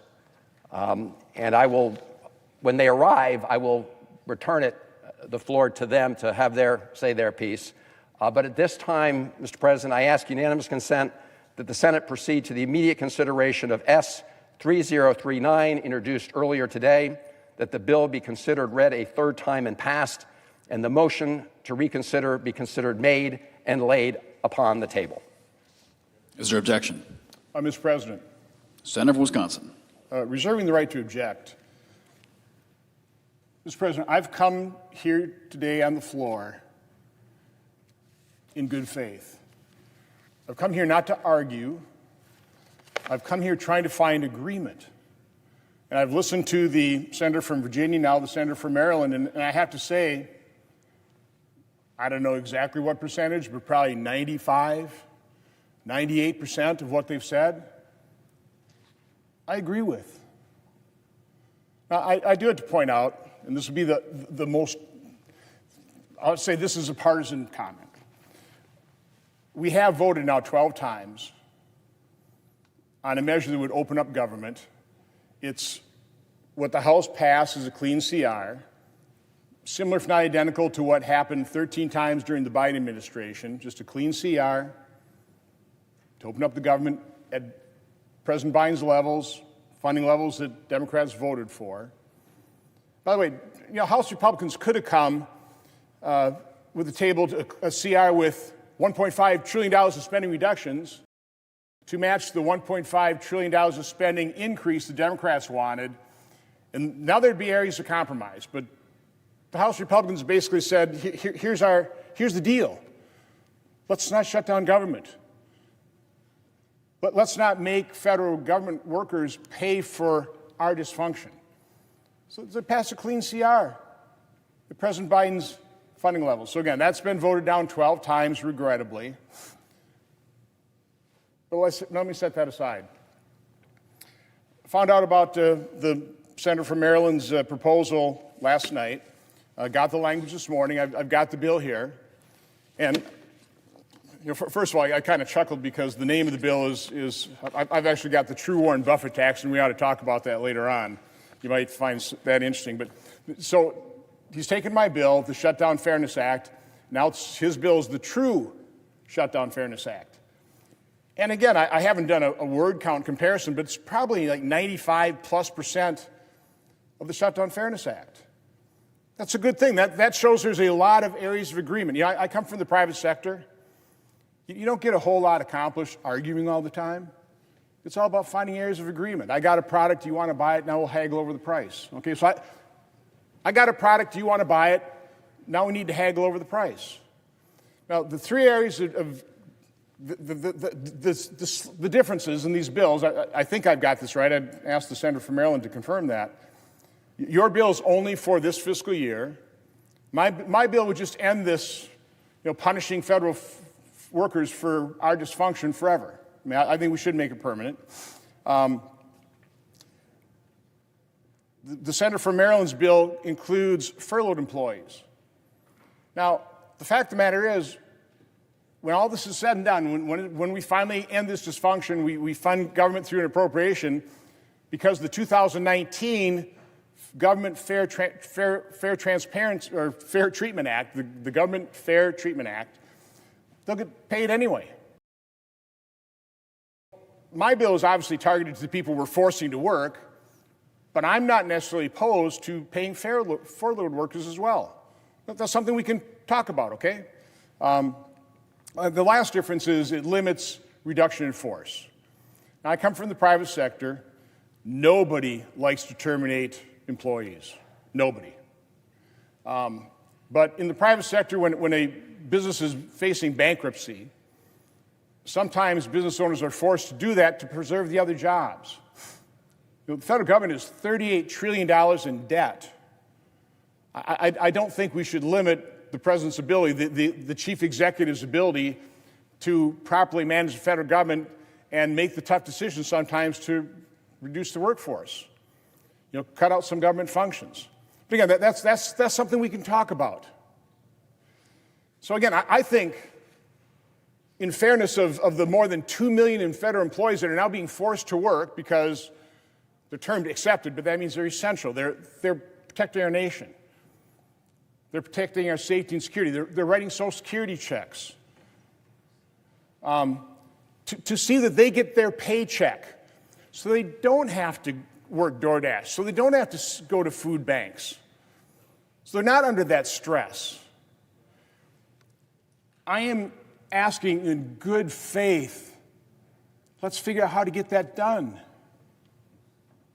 Now, I mean, I could propose, take this, I'll change the name of mine, by the way, if you want to call it the true, because I think it's the true Shutdown Fairness Act. I would be, today, right now, I'd be willing to add furloughed workers, because we're going to pay them anyway. Would you, I'm just asking you, I mean, would you substitute your bill, take my bill, substitute it in? I've actually got my staff to write the language to do this. Red line is probably not ready for prime time. We really need to get through Ledge Council, that kind of stuff. But would you take my bill, add furloughed workers, say it's a done deal? Is that something you'd accept here today? I'm happy to, if you're yielding the floor to me. Yes. The short answer is we do want to pay all federal employees because none of them should be punished. But we also don't want them to be fired and riffed during this period of time. I mean, you said in the private sector, people don't like to fire employees. I know, Senator, you've read the remarks of Russ Vought, the head of OMB. he wants to visit, quote, trauma on federal employees, and he wants to fire a lot of them. He has said so. That's, again, but that's an important piece here, right? So, Senator, again, I'm trying to keep this. Let's not argue, okay? Let's focus on areas of agreement. Even reduction in force, okay? Again, I think we probably have a philosophical agreement there. I'm not associating myself with anybody else's remarks. I'm just talking about that's something that I think reasonable people can disagree with. And I think reasonable people can come to an accommodation. Again, when we're talking about making sure that 2.8, I think is about the number, 2.8 million federal employees aren't worried about getting a next paycheck. I mean, that so overwhelms quite honestly, the smaller differences about the length of the bill or, what reduction in force. Again, and I'm willing to come a long way. Senator, I'm willing to come a long way in terms of including furloughed workers. So again, what I'm suggesting is the way to do it. And by the way, this could be a wonderful example for this body. Working on a piece of legislation that, again, you bring it to the floor. We filed it. I know it got Rule 14, but we're doing it the right way. We're going to ask for a cloture vote on it. Get it on the floor, open it up to amendments, perfect it. See what the body of the Senate wants to do with this piece of legislation that, again, we probably agree 95% of it or higher. The way to do it is when I offer my bill and we vote on cloture, vote for cloture. Let's get on the bill. Let's start discussing today. I mean, maybe if we're so successful, maybe if we find the differences are so slight, we can pass it by UC later in the day. But we do need to take this back to our conferences. We do need to go to ledge staff. We need to perfect this. It'll probably take more time. But again, passing it by unanimous consent is not the way to do it. It just isn't. I mean, I appreciate the attempt. I appreciate the dialogue. And that's not what I'm asking in all sincerity, for the benefit of those 2.8 million workers, our military, our law enforcement. Let's take that burden off them today. Let's give them some hope to know this body is going to finally do something in a nonpartisan, I call it a nonpartisan way, that we all agree on. We're going to iron out our differences the way you would generally do it, the way it used to be done, by getting onto a bill, voting for cloture, having the will of the Senate work its way, and then hopefully pass it early next week. That would be my suggestion. Again, I'd be willing to do it today. I don't think we could probably handle that because there's things to discuss. That's all I'm asking. If gentlemen will yield, look, thank you. Look, it'd be great to work this out because there seems to be some agreement that federal employees should not be the ones to bear the burden of a decision they had nothing to do with. I see the Republican leaders here with us on the floor. I think the best way to proceed would be to delay moving forward on the bill, and let's sit down and let's talk about whether or not we can find that common ground. We may not be that far apart. I will just say to the senator, I would say that if you give the president the authority, as your proposal currently does, to decide who to send home and furlough and punish, it sounds like you're willing to change that, but here's the scenario I worry about. If you listen to Russ Vought and the president, they would just fire those people during the shutdown. That's what they're doing. In fact, they're illegally firing people during the shutdown. Again, Senator, I really didn't want to come and argue. Okay, well, why don't we sit down? Why don't we sit down together? I have to dispute that because even the National Active and Retired Federation Employees Association, who's endorsed my bill, says the bill does not single out favored political functions over disfavored ones. And you understand, under the Anti-Deficiency Act, under the opinions from the Office of Legal Counsel, accepted employees, it's pretty well standard. There may be some tweaks back and forth, which is what you give the latitude of the executive branch. Again, I'm willing to sit down. I'm sure the Republican Congress is willing to sit down and go, okay, what should we do? I think Congress has given way too much authority to the executive branch. I don't mind dialing that back a little bit. But again, the way to approach that is let's get on the bill. Let's talk about it. Let's offer amendments. Amendments that pass by voice vote. and let's get it done. There's a lot of pressure on all of us. We all want to get this done. But again, passing by unanimous consent is not the way to get it done. The way to get it done is the way the process should work. I mean, wouldn't it be wonderful to actually see the process work in the Senate? Again, I realize you don't agree 100% I on the bill. So I let's would get love on- to let's see the get on process bill, work. and then let's sit down in good faith. Let's hammer out amendments and let's get the thing passed next week. Let's do that. That's all I'm asking. Again, I honestly hate to object to this. I don't want to, okay? But again, this is not the way to pass it. So again, I'll speak to my bill. I know we've got to get votes for that kind of stuff. But again, truthfully, I'm in as good a faith as I possibly can be. We have to get this done. And the way to do that is vote to get on the bill. Let's sit down and talk in good faith, and let's see and hammer out what it might be pretty minor differences when all's said and done, okay? But with that... Well, let me just say, Mr. President, Johnson, I'm more than happy to sit down with you. I think we should do that maybe later today, get our teams together, see if we can resolve some of these points.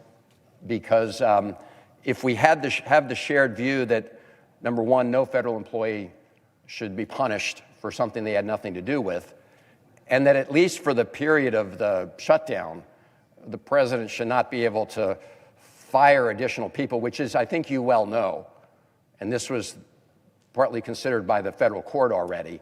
The president actually has less authority to do in a shutdown than when the government's open. But I don't want to debate these issues on the floor right now. Sure. I am more than happy to try and sit down with your team and see if we can Let me resolve quick address that. I think this brinkmanship has got to end here. I mean, I've been here 15 years. We should have passed 180 appropriation bills. Before the start of the fiscal year, we've passed 6. Again, a lot of people working in good faith to do that, okay? It's obviously broken. We've got to start working on appropriation and budget reform. We've got to start working on that together, okay? But my guess is part of what's happening with reduction in force is that brinkmanship, trying to get you folks to just agree to what you've done 13 times. Just open up the government, then we'll talk, okay? We're more than open to talk. But anyway, so again, I'm literally begging you, please. Well, when we vote on cloture, vote to get on the bill, and then let's go through the amendment process and let's get it done quick. Again, there's not that big a difference. We can get this done, but again, I hate to do this, but with that, I will object and just, again, beg. Objection heard. Let's get on the bill. Mr. President, Senator from Maryland.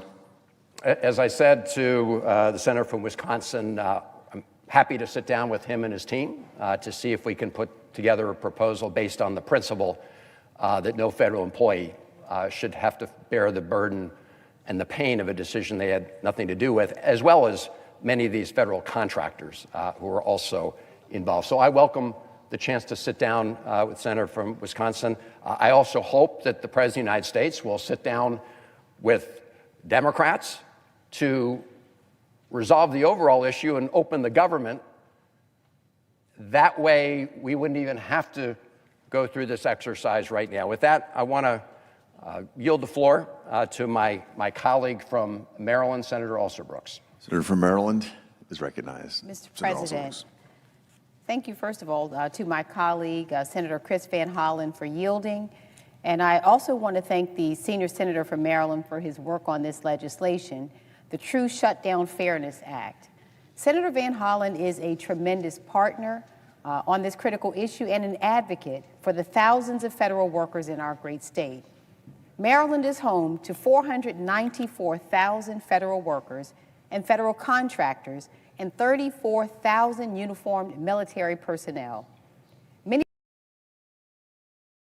serving their fellow Americans, fighting to defend our country, ensuring our food and water are safe, making sure our parents and grandparents get their Social Security checks, and researching cures to cancer. That they have been characterized by this administration as an enemy worthy of trauma is repugnant. If you live in Maryland, you know a federal worker. They are your friends, they're your neighbors, they are the people like my grandmother, Sarah Daisy. You see, Sarah Daisy worked as a housekeeper in Washington, D.C. Back then, and many will recall, she had to pass a civil servants exam, which included a typing test in order to work in the federal government. But she couldn't afford a typewriter and didn't know how to type. So she taped a white piece of paper on her refrigerator. She drew a keyboard on that piece of paper and stood in front of her refrigerator in her one-bedroom apartment every night and taught herself the keystrokes. Well, Sarah Daisy passed the exam and got herself a job working in the federal government. It was her dream. She worked in the Hoffman Building. She'd always tell me about it. I could vividly remember her saying that she was so proud that she walked past this general and that general in the hallway. She was very, very proud. And I am honored to be her legacy and to be fighting for the countless Marylanders just like Sarah Daisy, who are being so cruelly targeted by this administration. Now, thanks to Republicans in this body who have chosen to follow this president's order and shut down the government, many of our federal workers are working without pay, still in service to our country. The rest have been furloughed to no fault of their own. Our ask today is simple: pay them for the jobs that they were hired to do. We are now in day 23 of this Republican shutdown, and let us not mince words. Republicans hold the keys to the kingdom. They have control over the White House. They have majorities in this chamber and in the House. And what have they done with that power? Has the cost of your groceries gone down? No. Has the cost of housing gone down? No. Has our economy gotten stronger? Absolutely not. What have they done? Shut down the government. That's it. This shutdown is on them. We know it, they know it, and the American people know it. It's been 23 days of this administration refusing to come to the table in good faith and negotiate a plan to keep the government open and make sure that health care is affordable and accessible for millions of Americans. It's been 23 days of this administration using the shutdown as an excuse to further target federal workers who are my constituents. My state is home to 494,000 federal workers and contractors. All of them are feeling the pain from this president's refusal to do what he supposedly loves to do best: make a deal. Right before the shutdown began, the very sinister Office of Management and Budget Director Russell Vought instructed agencies to use a shutdown as an opportunity to issue permanent government layoffs. Vought then began circulating a memo that would seem to challenge the legality of furloughed workers receiving back pay. By the way, Congress passed a bipartisan law ensuring their back pay during the last Trump administration. Yet this administration continues to disregard the rule of law. Just last week, Vought ominously tweeted, "The rifts have begun." He then directed federal agencies to begin illegally terminating thousands of federal employees. This is a man who is outwardly and very sinisterly, in a very sinister way, taking pleasure in harming federal workers. Hours later, President Trump and Secretary Kennedy fired more than 1,700 more people from the Department of Health and Human Services, including staffers that work to prevent measles outbreaks, before admitting that they had sent nearly half of the notices to employees at the CDC in error. Imagine that. With the family to support, you get a notice that you're fired before getting another email hours later telling you that your RIF has been rescinded. The chaos and the cruelty is unconscionable. Thousands of dedicated civil servants have been shown the door by an administration who, in the words of the Office of Management and Budget Director Russell Vought, has said that it is his intention. He said that he hopes that federal workers will no longer want to come to work because they will be in so much trauma. He also said that he hoped that they would feel like villains.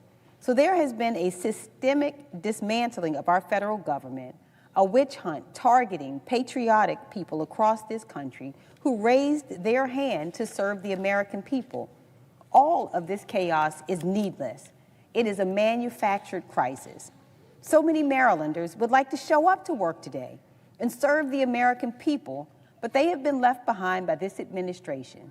Hundreds of thousands of civil servants have been either furloughed or forced to work without pay, all because this president has decided to shut down the government instead of lower health care costs for Americans. We need to ensure our workers are paid. The truth of the matter is that we are now just 9 days away from open enrollment beginning, when Americans will begin to sign up for their health care plans for next year. And they are already facing sticker shock. Even with the state stepping in, a 60-year-old couple living in Salisbury, Maryland, making $90,000 a year, will pay $1,100 more per month for health care. They will have to pay $1,100 more per month next year. For a family of four in Maryland making around $128,000 a year, and for context, that's the combined salary of a firefighter and a teacher, they will be paying $1,427 per month next year versus $916 this year. If the president and our colleagues on the other side of the aisle get their wish and allow the tax credits to expire, nearly 90,000 Marylanders could be priced out of their health insurance altogether. So we will keep fighting for health care because it's what Americans deserve. But this chaos is unsustainable, and we must have faith that soon this season will be over. I know soon there will be a morning, not like the morning that we have awakened to today. Today's morning brings about chaos and fear and confusion and division. But I know soon there will be another morning where Americans will wake up across our country and not fear that they will not be able to afford rent, groceries, and health care. Right now, it is our duty as members of the United States Senate to pay our federal workers. Our government will cease to function if we do not, and the damage, I fear, is irreparable. Yet, just like Russ Vought, my colleagues today are picking winners and losers, putting forth legislation that would only make sure that accepted workers are paid, instead of the entirety of the federal and military workforce that has been held hostage by this Republican shutdown. We cannot cherry pick who gets paid during a shutdown based on our perception of the political affiliations of our patriotic civil servants. We must pass legislation that ensures our federal workers receive the paychecks that they have earned. Around 750,000 federal employees have been furloughed this month at no fault of their own. Hundreds of thousands of these employees live in our region, in Maryland, in Virginia, and the district. Senator Johnson's bill would ignore these dedicated workers, leaving them to continue to go without a paycheck while President Trump refuses to get back to the bargaining table. They cannot afford to wait for the president to tire of throwing celebratory picnics or tearing down the White House for a gilded ballroom. They cannot afford to wait for Speaker Johnson and House Republicans to actually show back up to work. In case some of my colleagues on the other side of the aisle have forgotten, federal workers don't just serve Democrats. They serve every American citizen who needs their help. Researching cures for cancer isn't just for people who live in blue states. Making sure that people get their Social Security checks isn't some left-wing conspiracy. I would assume that everyone in this body agrees that Americans should get paid for their labor. Well, if you believe that, you will support our bill. It took courage and dedication for my grandmother, Sarah Daisy, to learn a new skill in order to serve her country. And each day, our armed service members and civil servants show courage and dedication to serve and protect our country from harm, to make it a better place. Let's show courage today. Work together and pay all federal workers, because we all know federal workers are Republicans, Democrats, and independents. They are not political pawns. They are patriots. I yield. Mr. President. Senator from Michigan is recognized. Mr. President, I ask unanimous consent that myself and Senator Johnson be permitted to complete our remarks prior to the scheduled roll call vote. Without objection. Thank you, Mr. President. Mr. President, I rise today to request unanimous consent to pass my Military and Federal Employees Protection Act. I understand my colleague from Wisconsin objected to Senator Van Hollen's proposal. And while I support my colleague from Maryland's legislation, I'm now going to offer an alternative that is very, very straightforward. It seems to me that we all agree in this chamber that we want to pay our federal workers. My bill will do just that and nothing else. The Military and Federal Employee Protection Act provides pay for members of the military, federal employees, and federal contractors who have been denied paychecks during the government shutdown. So let's be honest. Let's be honest why we're all here. The shutdown is not an accident. Republicans right now are refusing to negotiate with Democrats on a bipartisan solution to help address the health care crisis. And now, as a result of that, federal workers are paying a price. My bill ensures that no worker is left behind during this difficult period. Congress has already guaranteed that all employees receive their paycheck when a shutdown ends. In 2019, Congress voted overwhelmingly for a bill to provide all employees back pay once a shutdown ends, and actually President Trump signed that bill into law. So the government is already required to pay all of its workers. What my bill does is very simply just ensure that these workers can actually now pay their bills that are coming due this month. Those bills aren't going to be postponed. They need to be paid this month.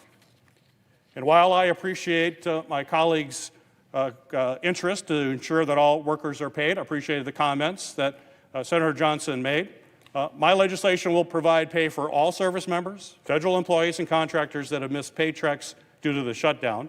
But it doesn't do other stuff that his bill does, which gives President Trump an unlimited blank check to pick winners and losers. We're just focused on what I think all of us agree on. This legislation that I'm offering is the absolute simplest path forward to pay our workers. We all say we agree on this, so let's just pass this bill now, get workers their paycheck. You know, I'm going to continue to work to end this shutdown and address the health care crisis, but in the meantime, let's protect our service members and our federal employees, not put other stuff in the bill, just pay them so they can meet their bills as they arise.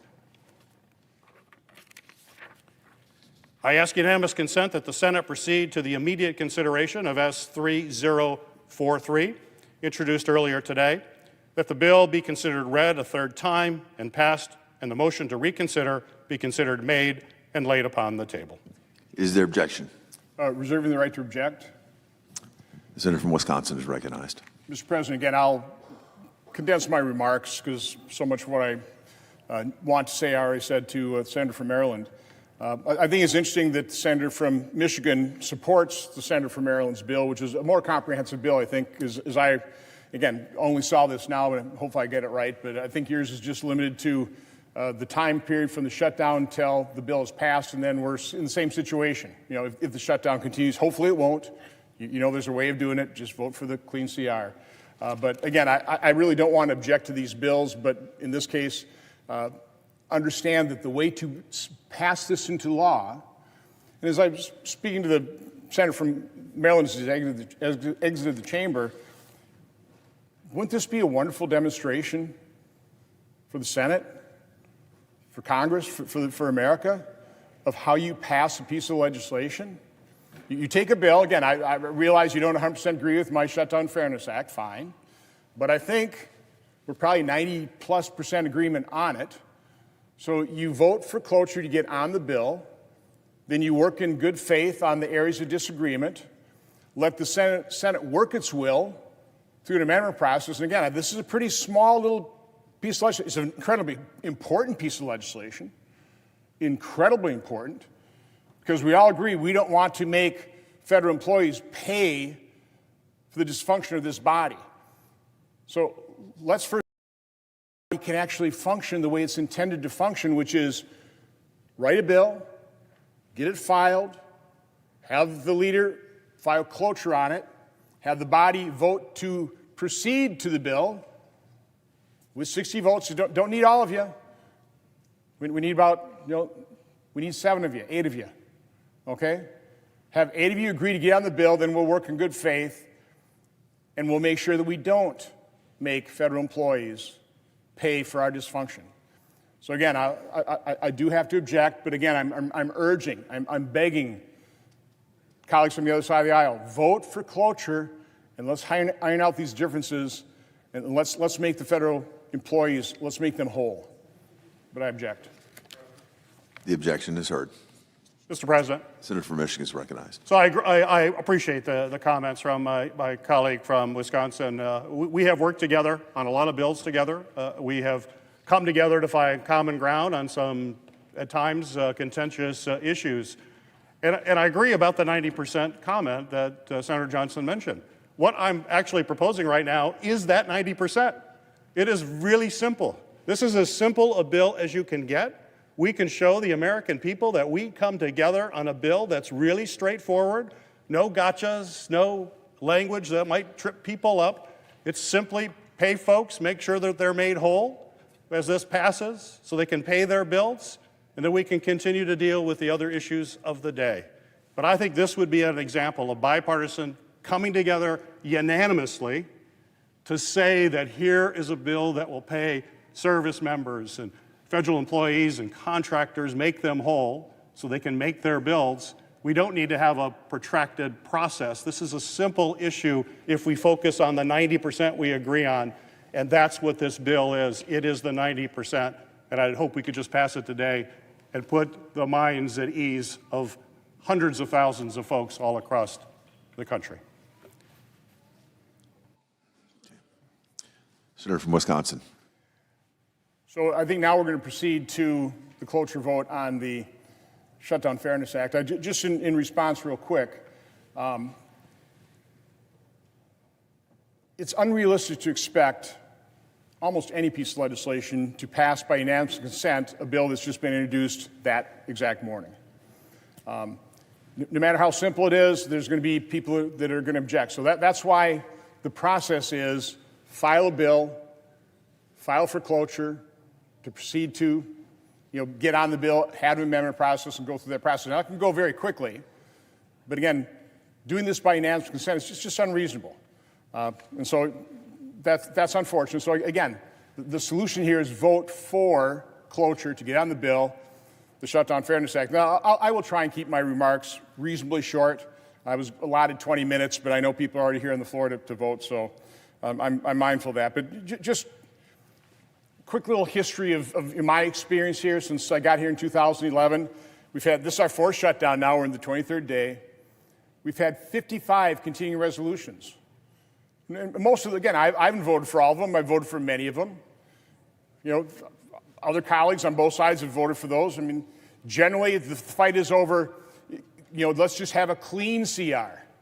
Let's not junk it up with policies. And there's, that's the loggerhead here. One side refused to just do a clean CR. We've had 12 either increases or suspensions of the debt ceiling, and we've just surpassed $38 trillion in debt.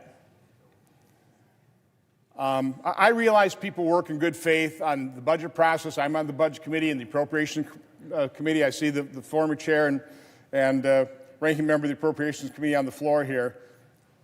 The sad fact is, since I've been here, we should have passed 180 appropriation bills prior to the end of the fiscal year that we're going to fund. We've only passed 6. That's a 96.7% failure rate. It's clearly broken. The budget and appropriation process is broken. Rather than spending weeks arguing over how to get the government back open, I'd much rather sit down in a nonpartisan way and go, how can we fix this? Can we go to 2-year appropriation cycles? I mean, what can we do the budget? I mean, I'd much rather talk about that and understand that there's a lot of bipartisan agreement on proposals, but we'll never get to that if we're literally mired. Last year, it took us 6 months to finally fund the government with a continuing resolution. This is beyond ridiculous. So again, this is a bipartisan problem here. I'm not placing blame anywhere. It's a bipartisan problem. Now, unfortunately, we haven't passed any appropriations. Pointed out before, the Democrats have forwarded 13 times during the Biden administration for a clean CR at Biden spending levels. Now they're saying no, they won't. And of course, their leader, in doing that, on January 16, 2024, said, quote, passing a clean CR this week is important for two main reasons. First, passing the CR will avert a harmful and unnecessary government shutdown. No reasonable member of either side, Democrat or Republican, wants a government shutdown. Now, that's not Leader Thune saying that. That's then Leader Schumer saying that. Now he's obviously completely changed his tune. Now, I did point this out. This is important to understand, because the other side is saying, well, why don't you sit down and negotiate and compromise? I mean, the House could have passed a CR with $1.5 trillion in spending cuts to match the CR proposed by the Democrats of $1.5 trillion in new spending. Okay, there you go. Now you got something to compromise on. That's not what the House did. The House said, well, let's do what we've done 13 times under the Biden administration. Let's just pass a clean CR at Biden's level and really beg the Democrats to say yes, but they have been. People are waiting to vote. I'm not going to talk about the issue, the fact that Obamacare is causing premiums to skyrocket and what they're demanding in terms of extending the enhanced subsidies that were supposed to be temporary. They set the expiration date, but it's Obamacare that's causing premiums to be unaffordable, and they want those enhanced premiums to mask the failure of Obamacare. But I won't get into detail on that. I will talk about, this is day 23. We are forcing about 2.8 million federal workers to work. Military, law enforcement, people who write Social Security checks, air traffic controllers, keeping our skies safe. But we're not paying them. That's absurd. Now, what's even more absurd is they will get paid. Whether they're working or furloughed, they will get paid because of the Government Fair Treatment Act of 2019. Once this ends, I'm assuming it'll end with an appropriation, they'll get paid. So the Government Fairness Act, all it does is recognize that reality. It shouldn't cost a dime. CBO has a alternate universe score on this. There's zero score. This doesn't cost the federal government a dime. Just pay the workers that are being forced to pay. Pay them now, not later. Incredibly common sense.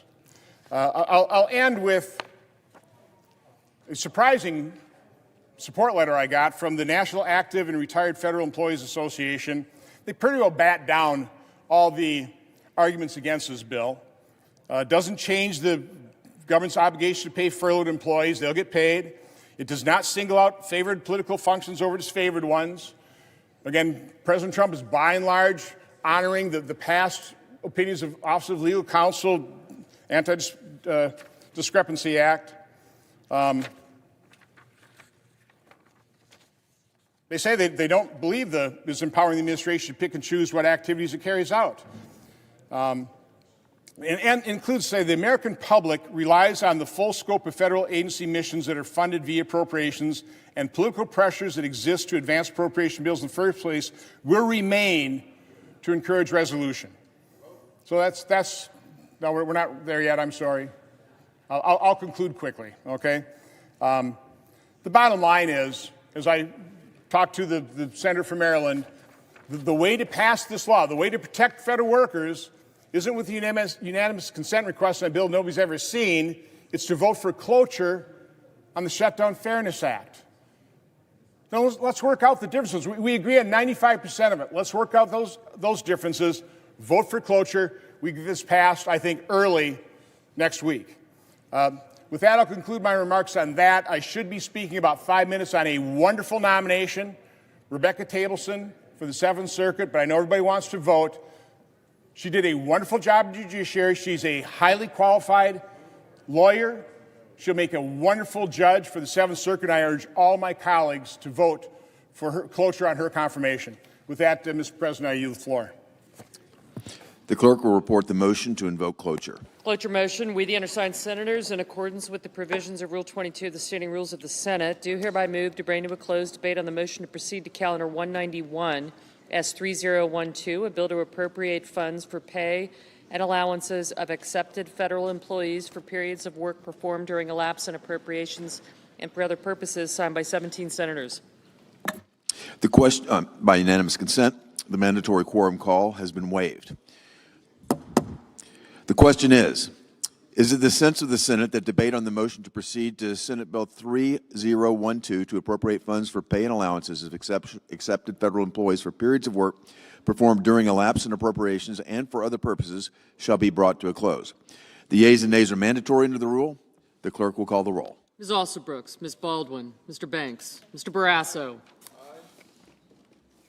Thank you. Mr. Bennett. Houston.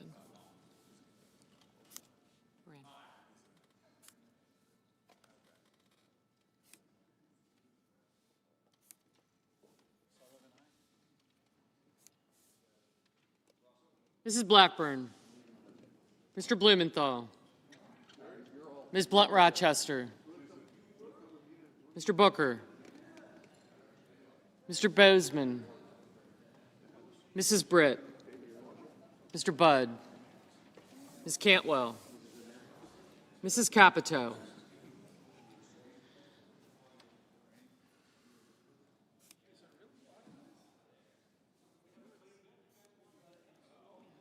Thank you.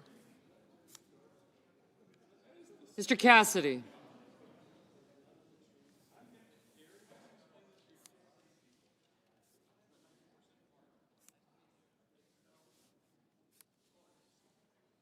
Okay.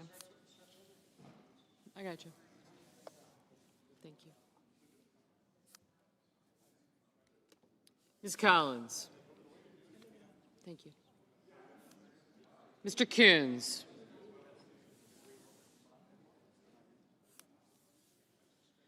Mr. Cornyn. Ms. Cortez Masto. Mr. Cotton. Mr. Kramer.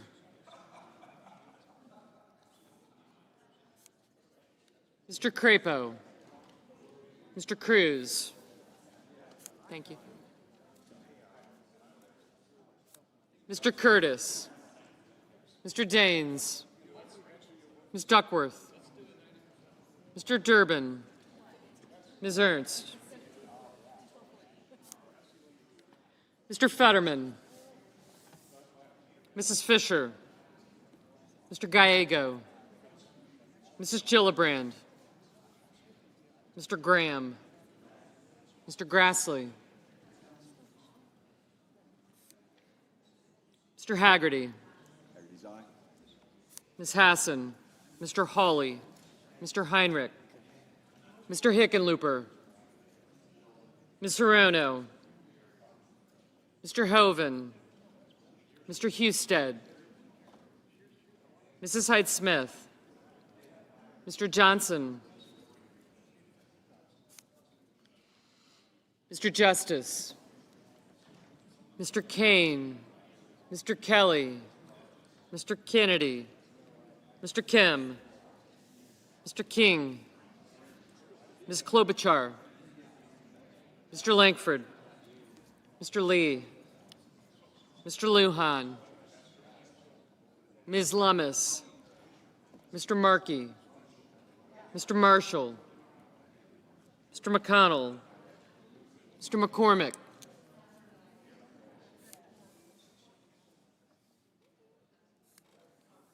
Mr. Merkley. Mrs. Moody. Mr. Moran. Mr. Marino. Mr. Mullen.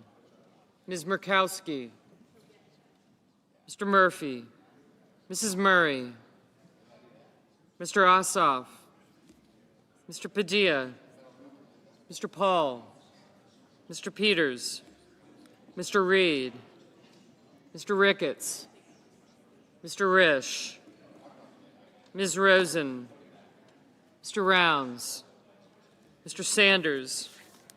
Mr. Schatz, Mr. Schiff, Mr. Schmidt, Mr. Schumer, Mr. Scott of Florida, Mr. Scott of South Carolina, Mrs. Shaheen, Mr. Sheehy, Ms. Slotkin,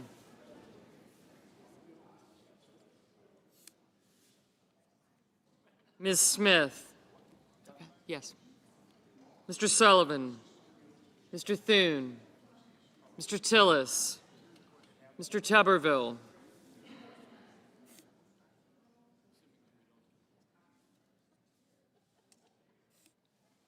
Mr. Van Hollen, Mr. Warner, Mr. Warnock, Ms. Warren, Mr. Welch, Mr. Whitehouse, Mr. Wicker, Mr. Wyden, Mr. Young. Senators voting in the affirmative: Barrasso, Capito, Cassidy, Crapo, Grassley, Haggerty, Hawley, Husted, Johnson, Lee, Moody, Moran, Marino, Ricketts, Scott of South Carolina, Sullivan, and Thune. Senators voting in the negative: Baldwin, Bennett, Cortez Masto, Durbin, Gillibrand, Hassan, Heinrich, King, Lujan, Murray, Peters, Reed, Rosen, Schatz, Schiff, Schumer, and Smith. Mrs. Britt, aye. Mrs. Blackburn, aye.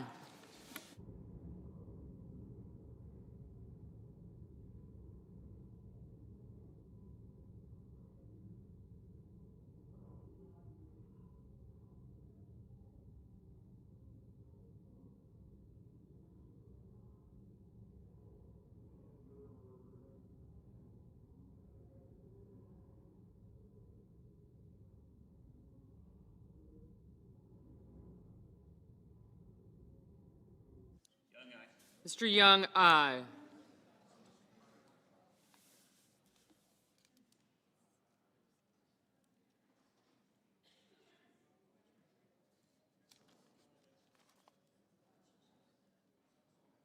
Mr. Blumenthal, no.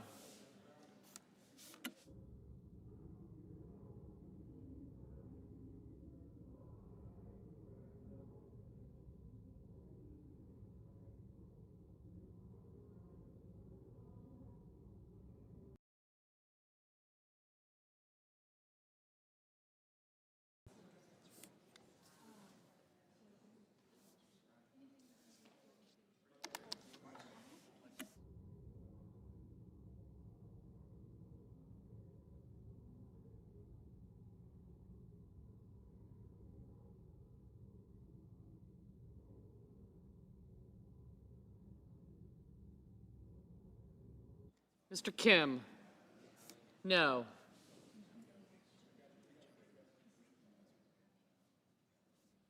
Mr. McCormick, aye.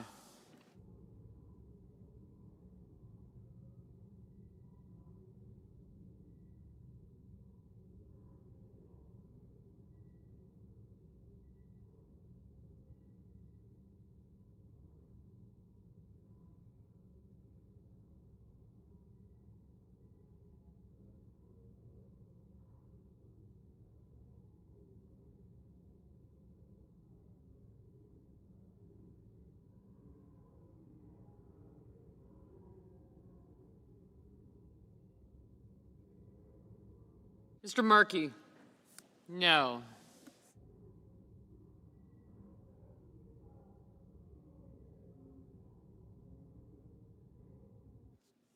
Ms. Murkowski, aye.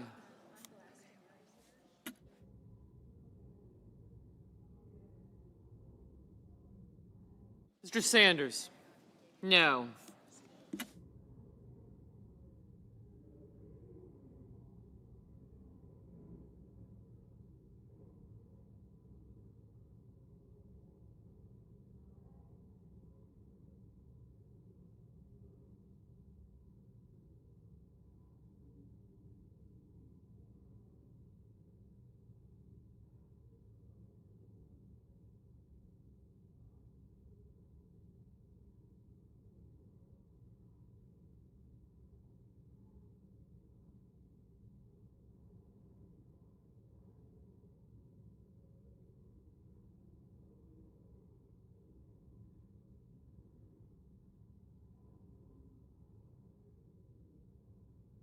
Mrs. Hyde Smith. Aye.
Mr. Cornyn, aye.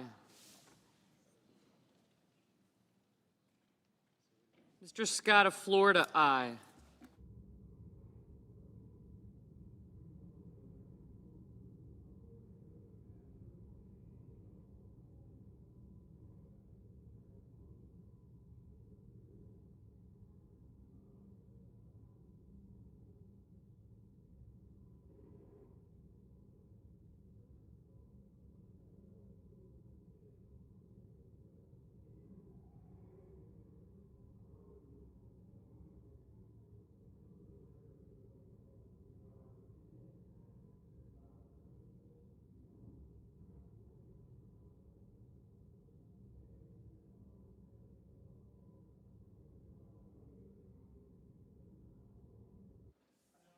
Mr. Wyden, no.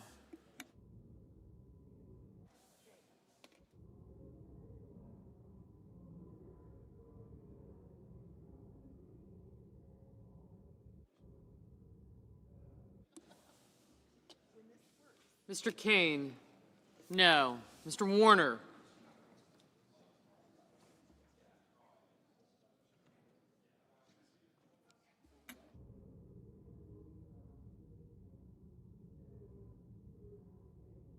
Mr. Warner, no. Ms. Alsobrooks, no.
Mr. Kennedy, aye.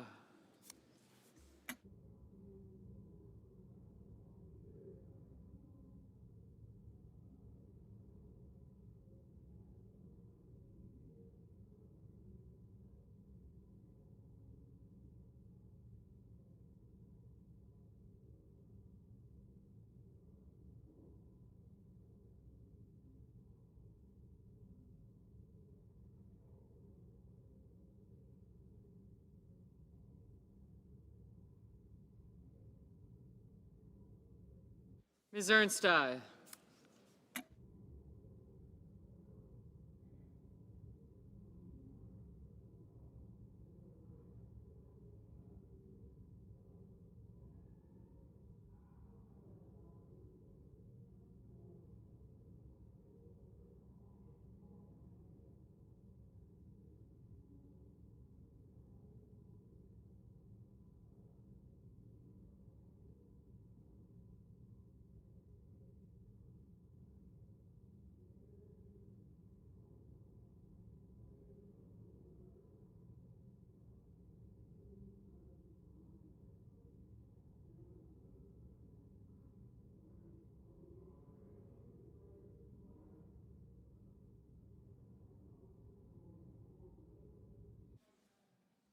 Mrs. Shaheen?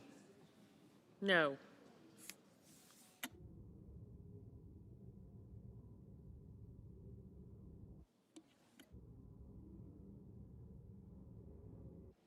Mr. Hickenlooper? No.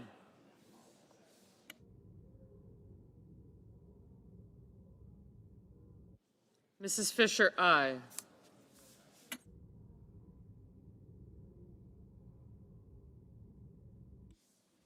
Ms. Cantwell? No.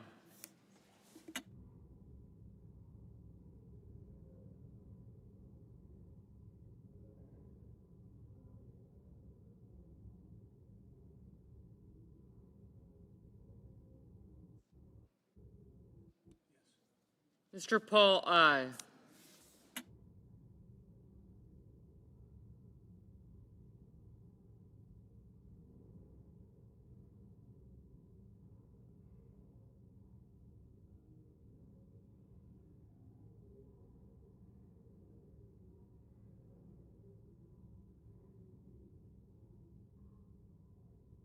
Mr. Welch?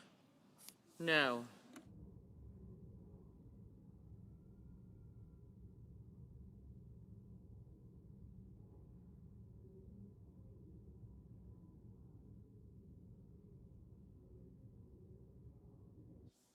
Mr. Bozeman, aye.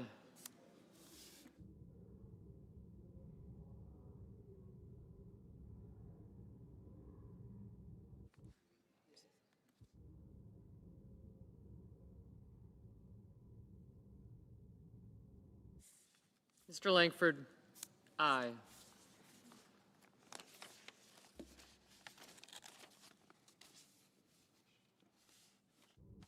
Mr. Hoven, aye.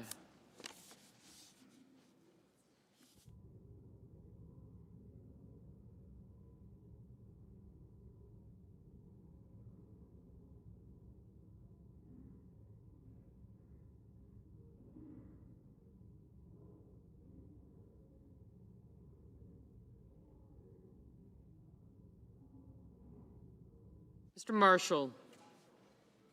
Aye. Mr. Curtis? Aye.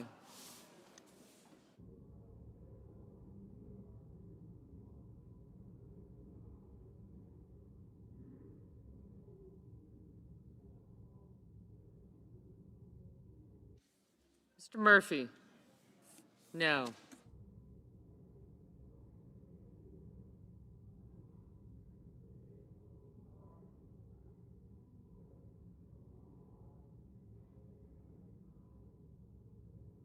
Mr. Tillis, aye.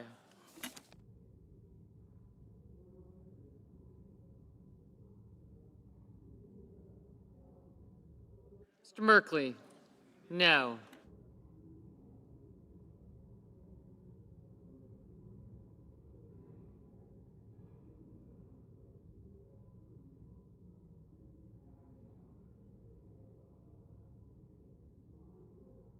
Ms. Collins?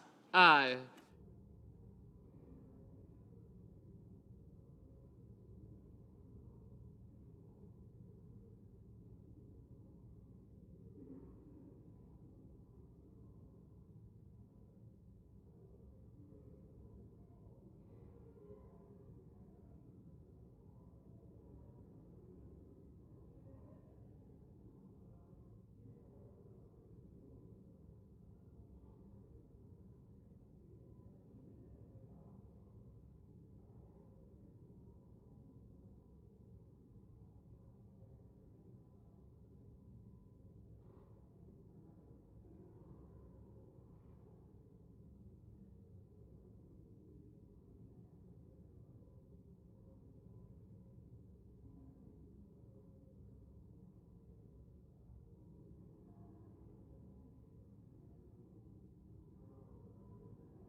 Mr. Rounds? Aye. Mr. Coons? No. Mr. Whitehouse? No. Mr. Kramer? Aye.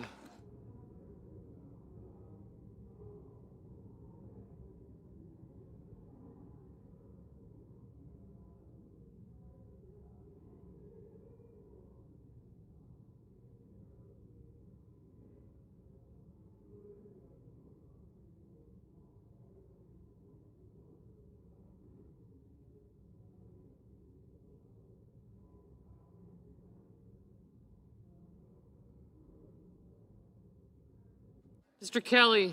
No.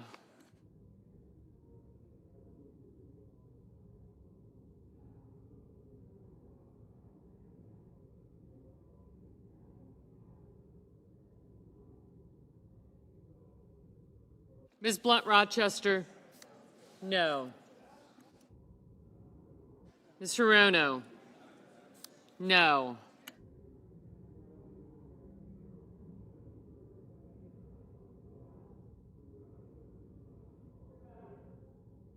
Mr. Fetterman, aye.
Mr. Banks?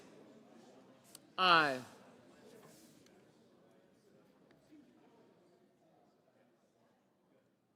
Mr. Risch? Aye. Mr. Cotton? Aye.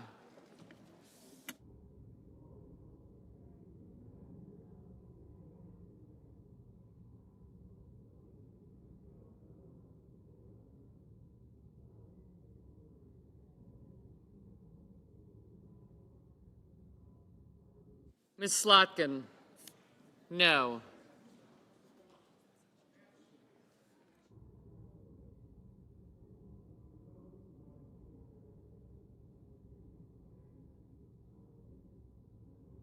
Mr. Cruz? Aye.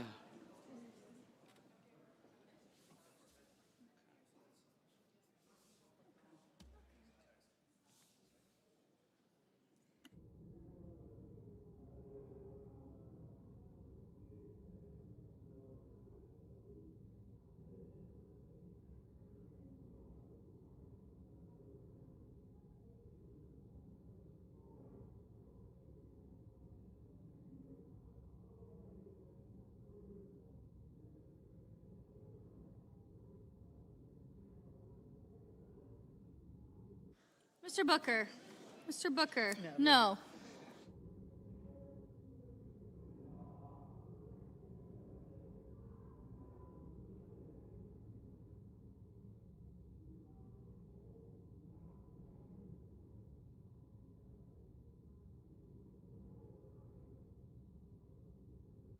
Mr. Gallego. Mr. Gallego. No. Mr. Daines. Mr. Daines, aye.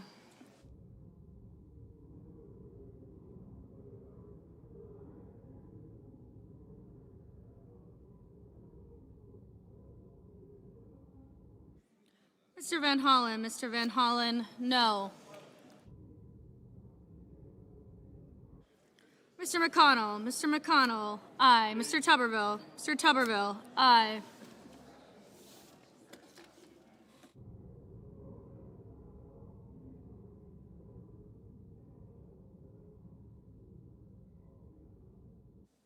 Ms. Warren. Ms. Warren, no.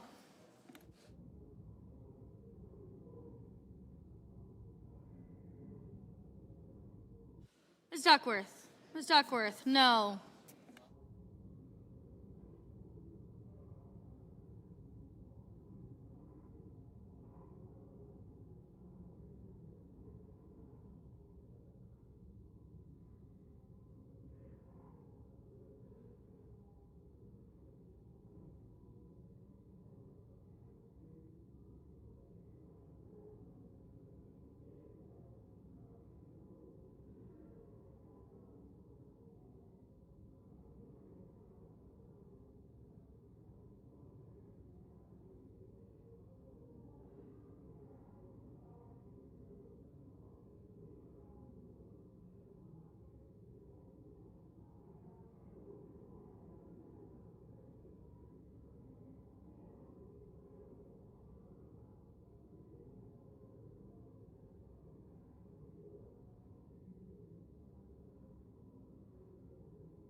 Mr. Mullen. Mr. Mullen, aye.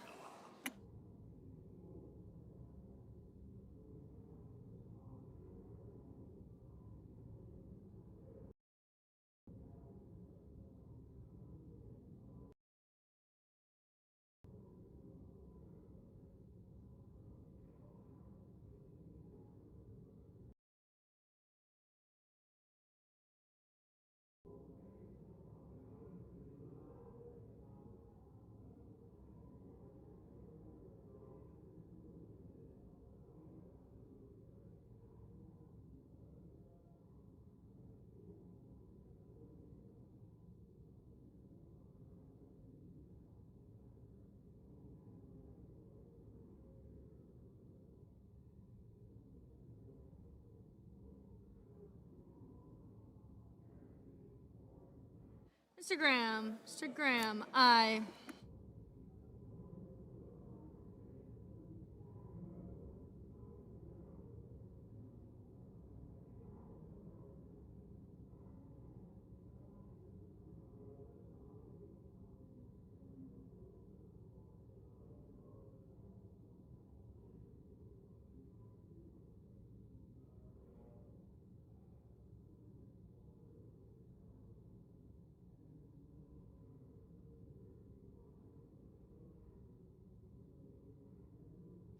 Mr. Budd. Mr. Budd, aye.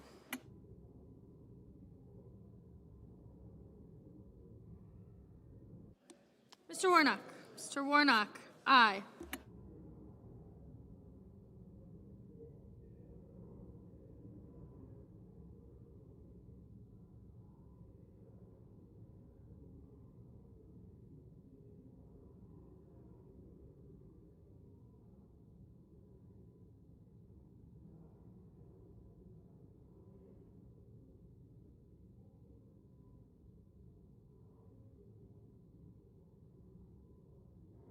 Mr. Ossoff. Mr. Ossoff, aye.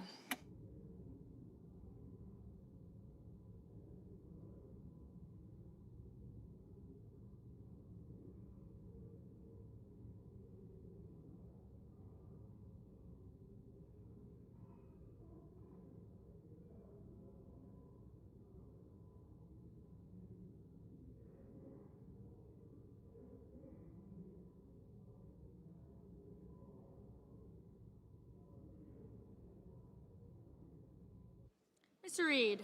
Mr. Reed. No.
Mr. Schmidt. Mr. Schmidt. Aye.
Ms. Lummis. Ms. Lummis. Aye.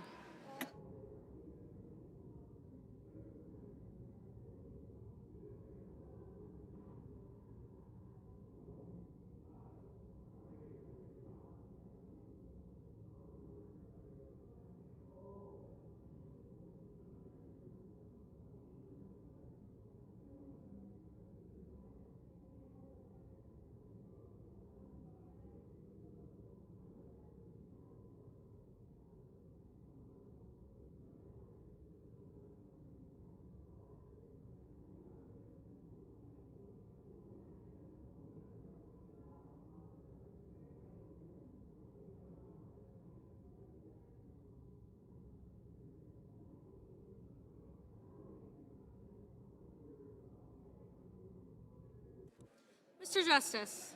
Mr. Justice, aye.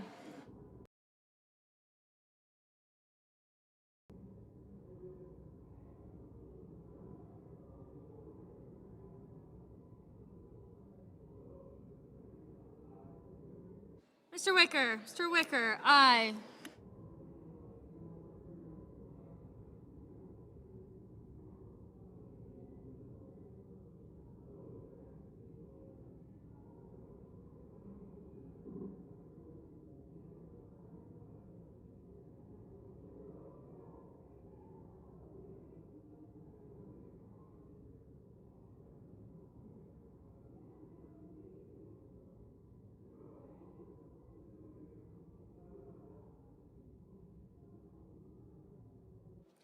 Ms. Klobuchar. Ms. Klobuchar, no.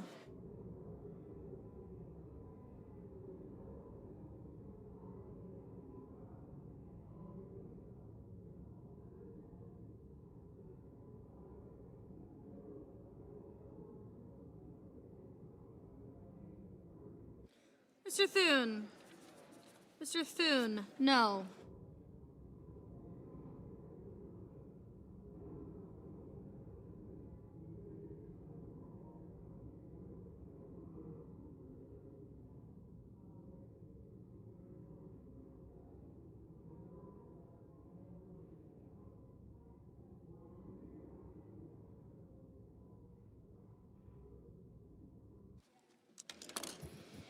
On this vote, the yeas are 54, the nays are 45.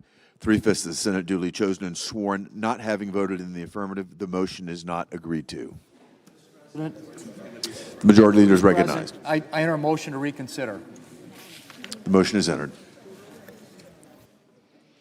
Under the previous order, the Senate will proceed to executive session and resume consideration of the following nomination, which the clerk will report. Nomination, the judiciary, Stephen Chad Meredith of Kentucky to be United States District Judge for the Eastern District of Kentucky. The question is on the nomination. Is there a sufficient second? There appears to be. The clerk will call the roll. Ms. Alsobrooks, Ms. Baldwin, Mr. Banks, Mr. Barrasso, Mr. Bennett, Mrs. Blackburn, Mr. Blumenthal, Ms. Blunt Rochester.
Mr. Booker, Mr. Bozeman.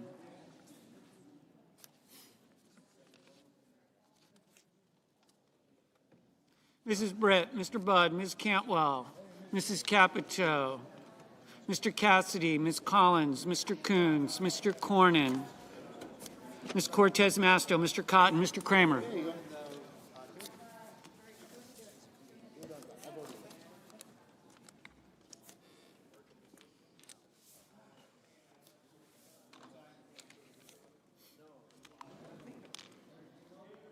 Mr. Crapo, Mr. Cruz,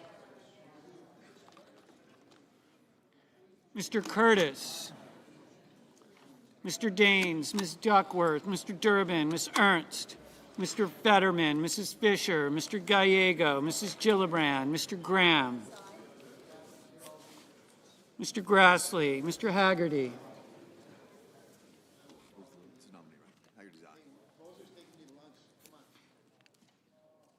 Ms. Hassan, Mr. Hawley, Mr. Heinrich, Mr. Hickenlooper, Ms. Hirono, Mr. Hoven,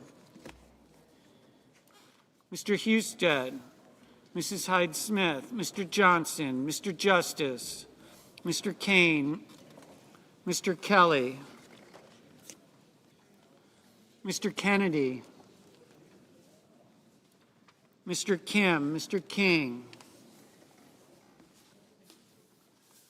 Ms. Klobuchar, Mr. Langford, Mr. Lee, Mr. Lujan, Ms. Lummis, Mr. Markey, Mr. Marshall, Mr. McConnell, Mr. McCormick, Mr. Merkley, Mrs. Moody, Mr. Moran, Mr. Moreno, Mr. Mullen, Ms. Murkowski, Mr. Murphy, Mrs. Murray, Mr. Ossoff, Mr. Padilla, Mr. Paul, Mr. Peters, Mr. Reed, Mr. Ricketts, Mr. Risch, Ms. Rosen, Mr. Rounds, Mr. Sanders, Mr. Schatz, Mr. Schiff, Mr. Schmidt, Mr. Schumer, Mr. Scott of Florida, Mr. Scott of South Carolina, Mrs. Shaheen, Mr. Sheehy, Ms. Slotkin, Ms. Smith, Mr. Sullivan, Mr. Thune, Mr. Tillis, Mr. Tuberville, Mr. Van Hollen, Mr. Warner, Mr. Warnock, Ms. Warren, Mr. Welch, Mr. Whitehouse, Mr. Wicker, Mr. Wyden, Mr. Young.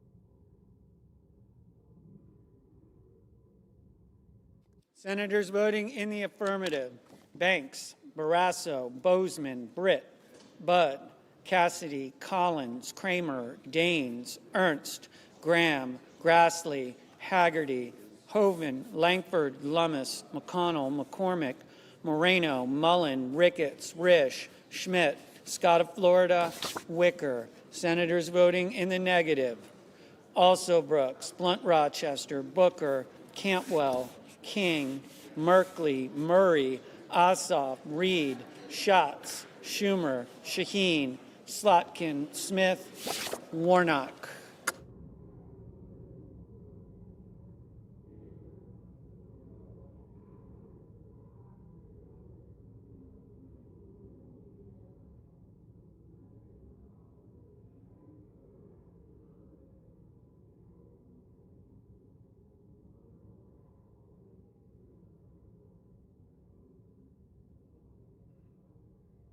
Mr. Van Hollen. Mr. Van Hollen, no.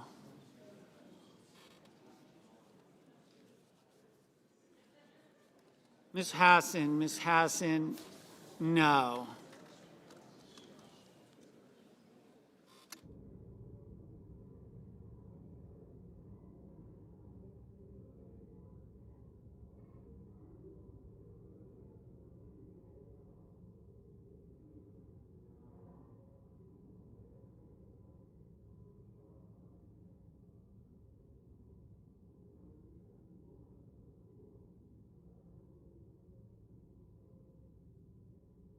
Mr. Scott of South Carolina, aye.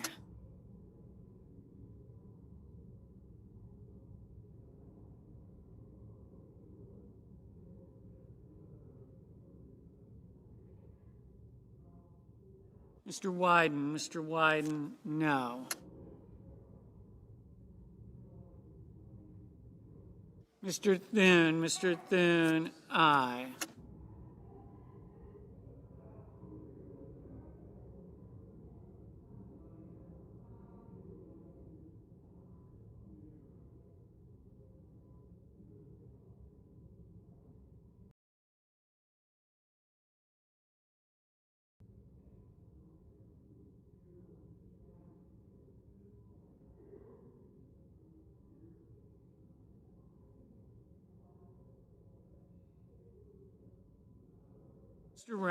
Mr. Rounds, aye.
Mr.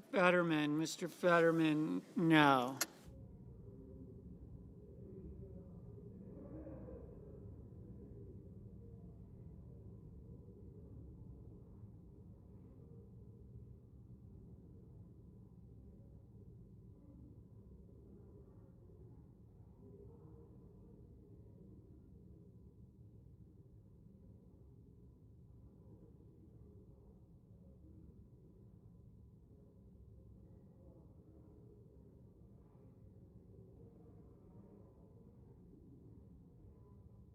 Mrs. Gillibrand, no.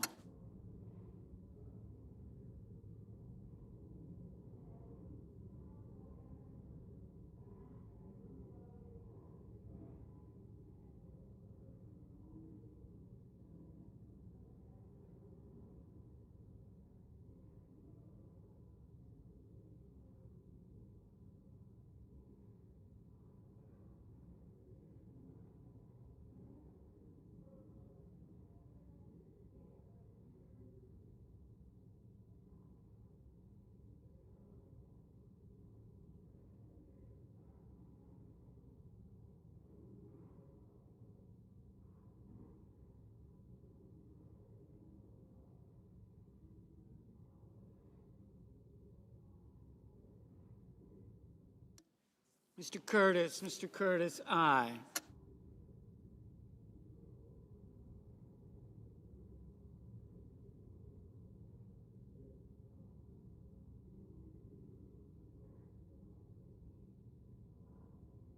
Mr.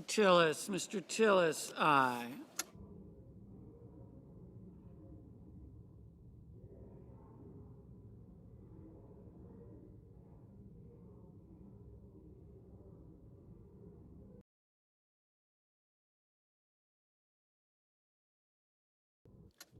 Mr.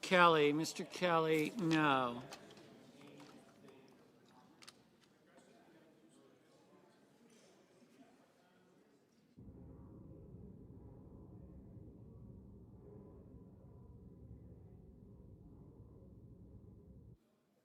Mr. Durbin, no.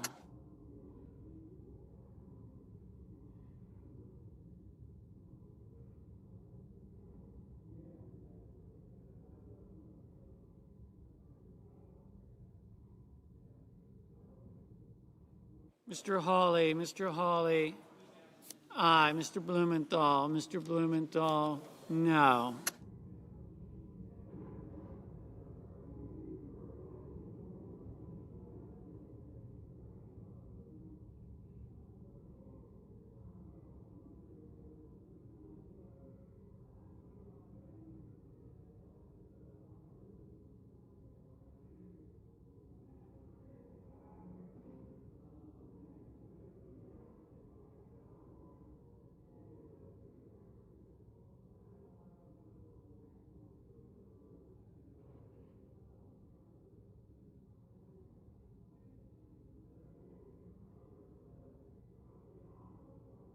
Mr. Heinrich, no.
Mr. Gallego. Mr. Gallego.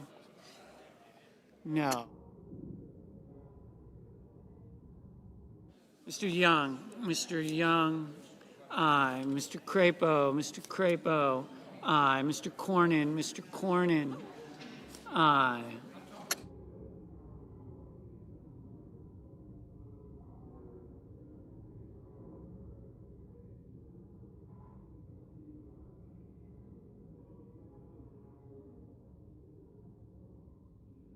Mr. Lee. Mr. Lee.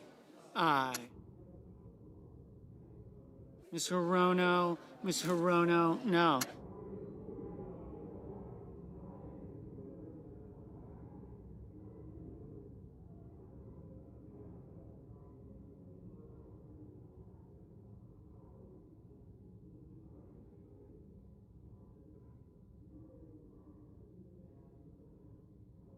Mr. Justice, aye.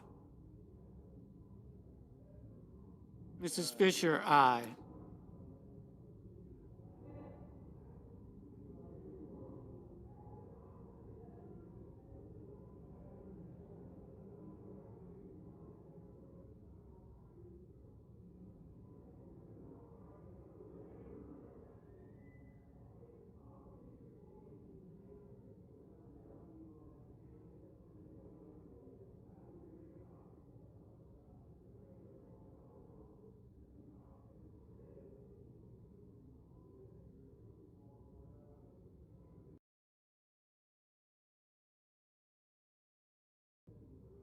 Mr. Kennedy, Mr. Kennedy, aye. Mr. Marshall, aye. Ms. Baldwin, no.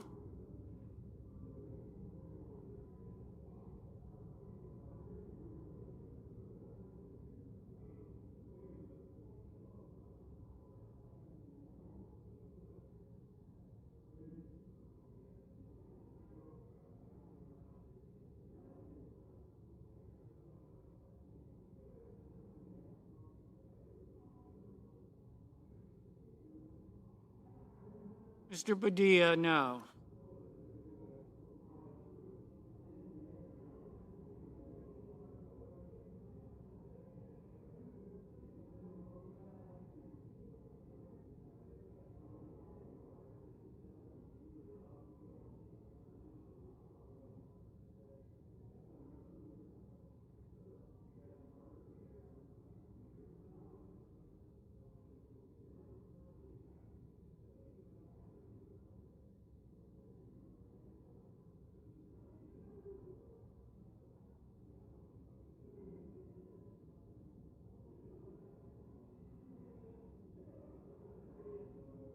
Mrs. Hyde Smith, Mrs. Hyde Smith, aye.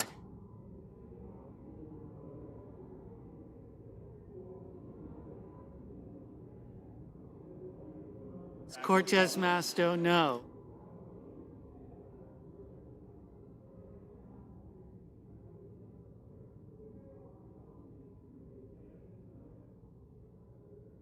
Mr. Whitehouse, Mr. Whitehouse, no. Mr. Schiff, no.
Mr. Hickenlooper. Mr. Hickenlooper, no.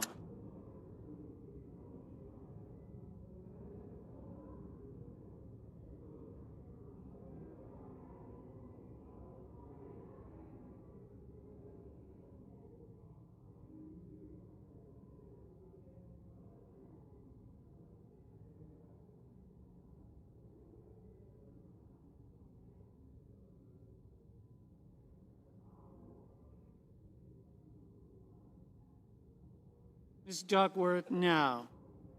Mr. Markey, no.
Mr. Murphy, no.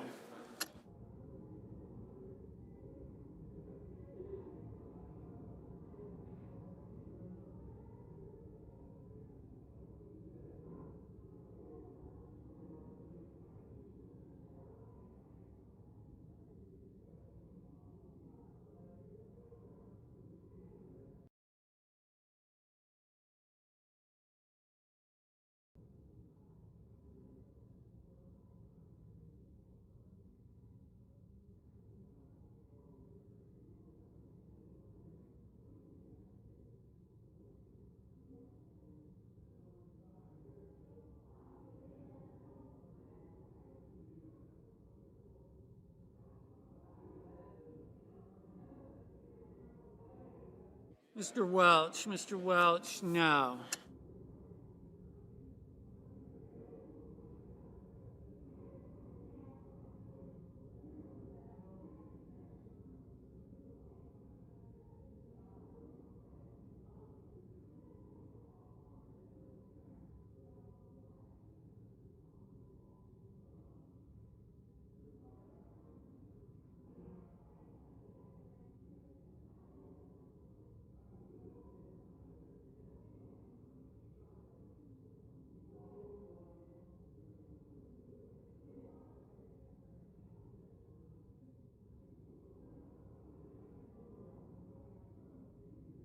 Mr. Tuberville, aye.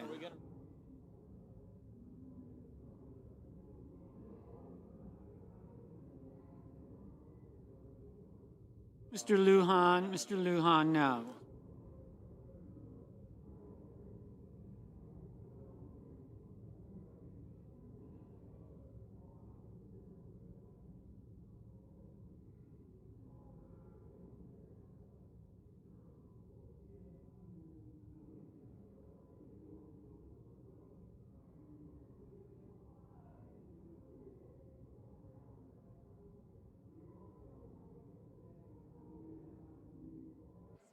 Mr. Johnson, aye.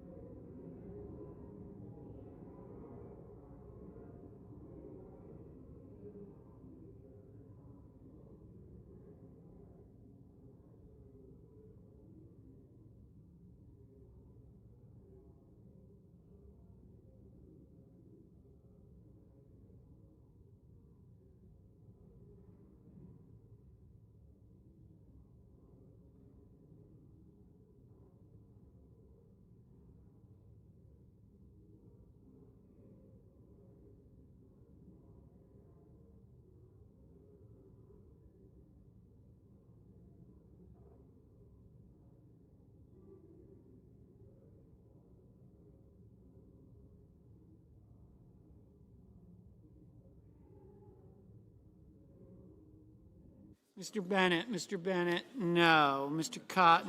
Cotton, aye.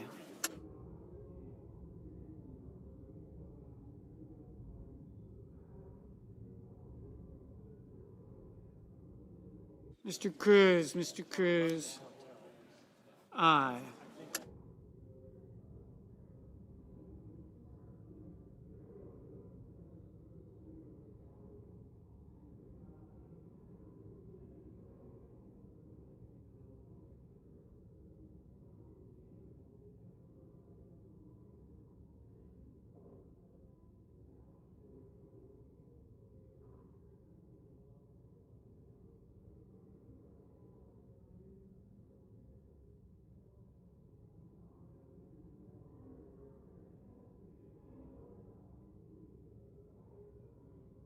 Mr. Kim, no. Mr. Husted, aye. Mrs. Moody, aye.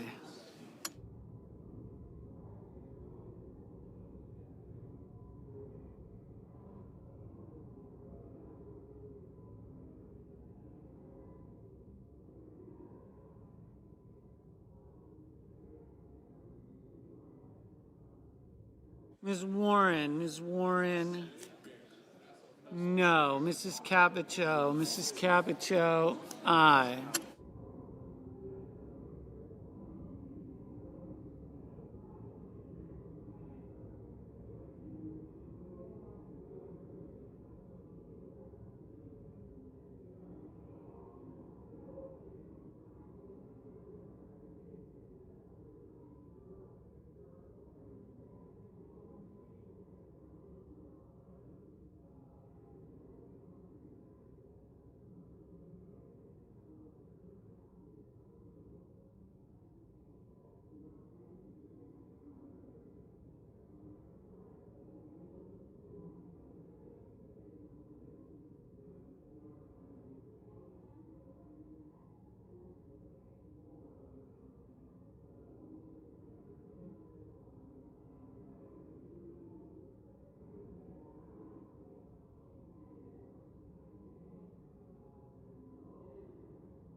Mr.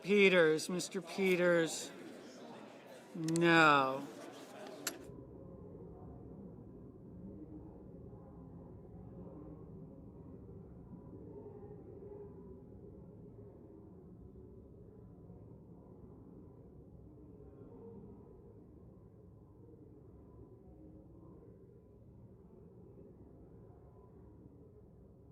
Mr.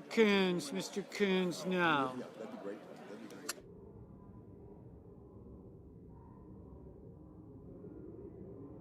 Ms. Klobuchar, no.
Miss Rosen,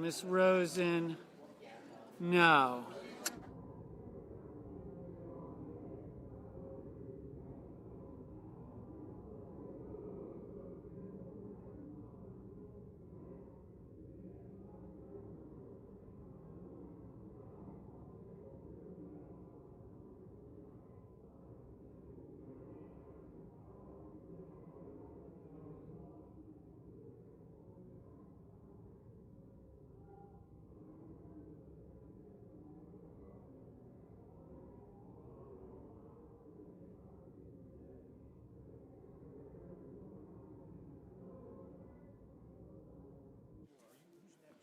Mr. Paul, aye.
Mr. Sanders, no.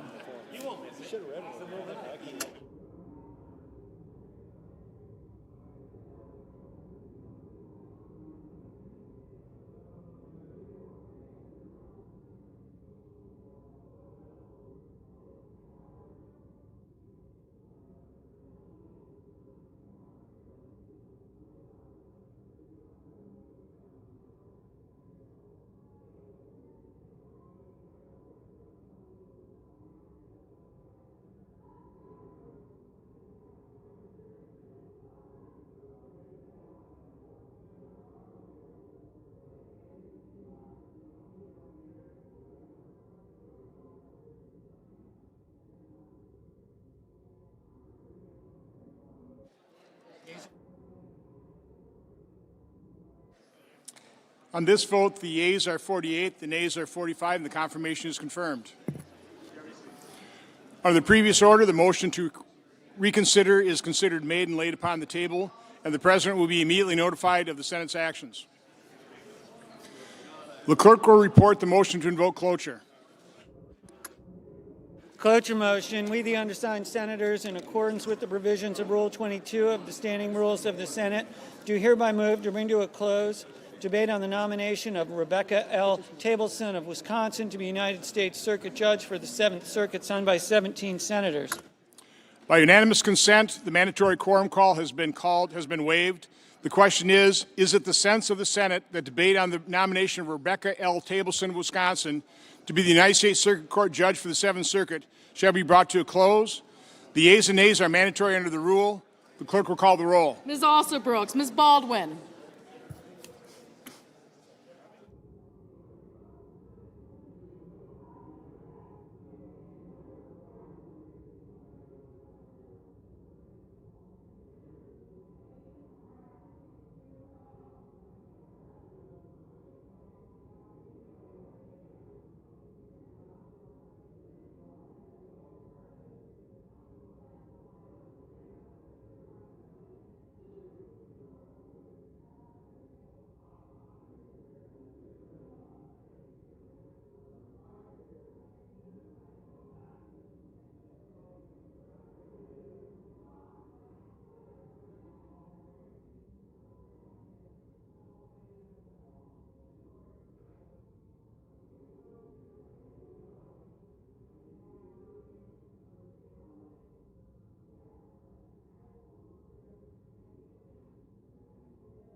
Mr. Fetterman, Mrs. Fisher, Mr. Gallego, Mrs. Gillibrand, Mr. Graham, Mr. Grassley, Mr. Haggerty, Ms. Hassan, Mr. Hawley, Mr. Heinrich, Mr. Hickenlooper,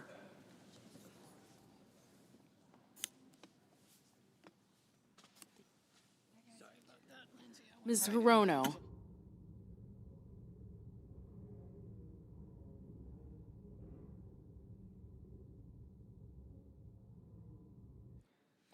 Mr. Hoven, Mr. Husted, Mrs. Hyde-Smith, Mr. Johnson, Mr. Justice,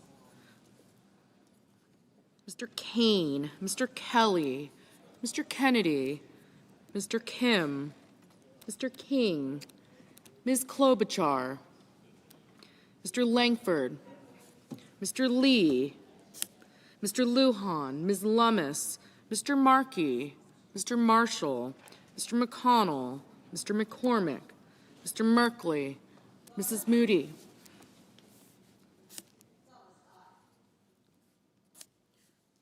Mr. Moran, Mr. Marino, Mr. Mullen, Ms. Murkowski,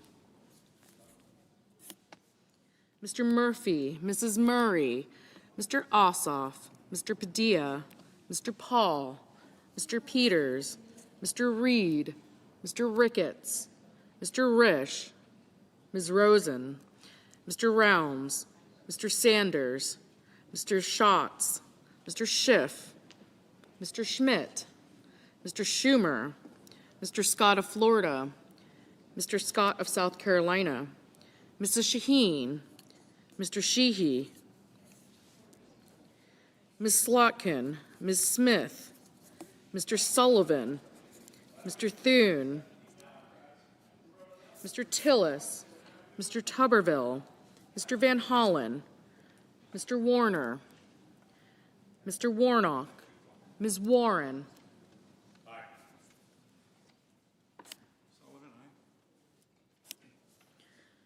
Mr. Welch, Mr. Whitehouse, Mr. Wicker, Mr. Wyden, Mr. Young.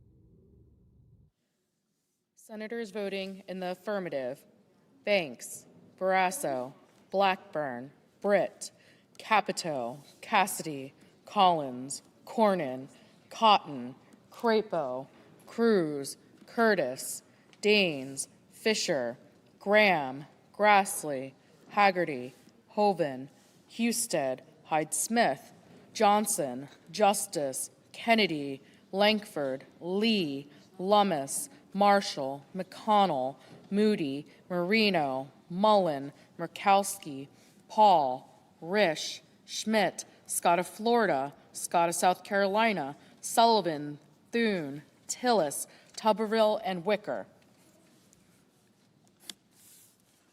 Senators voting in the negative: Baldwin, Booker, Cantwell, Coons, Duckworth, Durbin, Fetterman, Gallego, Hassan, Heinrich, Kane, Kim, King, Klobuchar, Lujan, Murphy, Murray, Padilla, Peters, Reed, Rosen, Sanders, Schiff, Smith, Warner, Warren, Whitehouse, and Wyden.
Mr. Kelly. Mr. Kelly, no.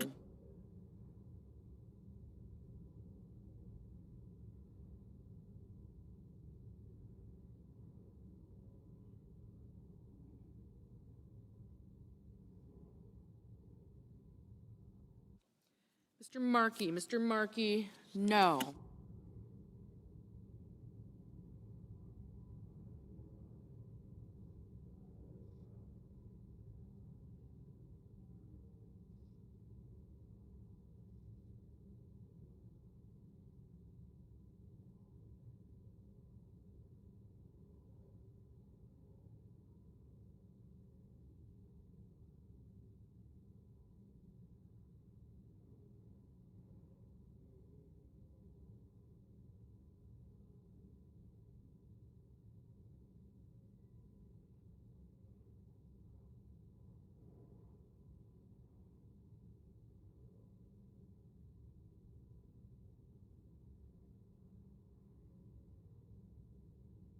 Mr. Young. Mr. Young, aye.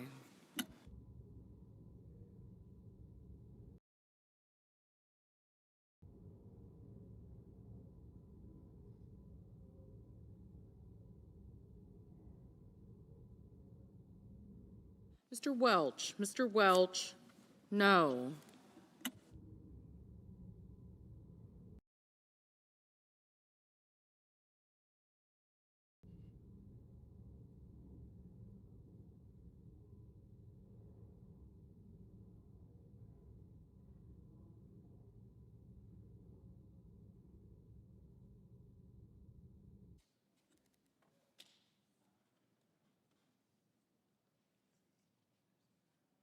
Mr. Van Hollen. Mr. Van Hollen, no.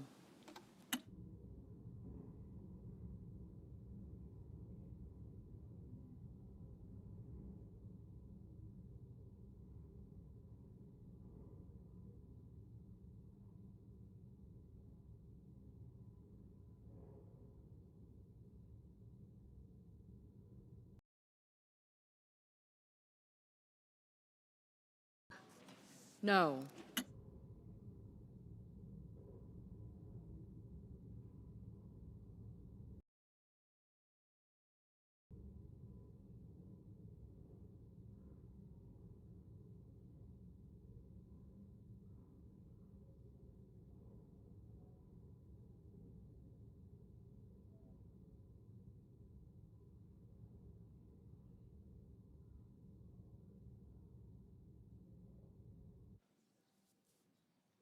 Mr. Blumenthal. Mr. Blumenthal, no. Mr. Bennett. Mr. Bennett, no. Ms. Hirono. Ms. Hirono, no.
Mr. Merkley. Mr. Merkley, no.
Mr. Ricketts. Mr. Ricketts, aye.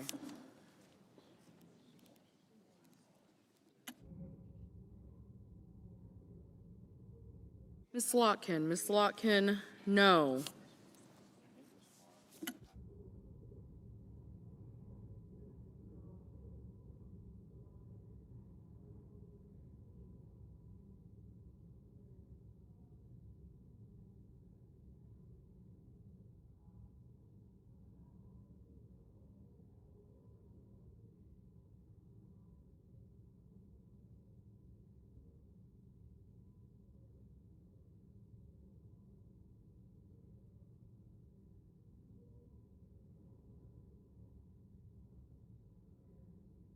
Mr. Ossoff. Mr. Ossoff, no.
Mr. Schumer. Mr. Schumer, no.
Mr. Bozeman, aye. Mr. Kramer, aye. Mrs. Gillibrand, no.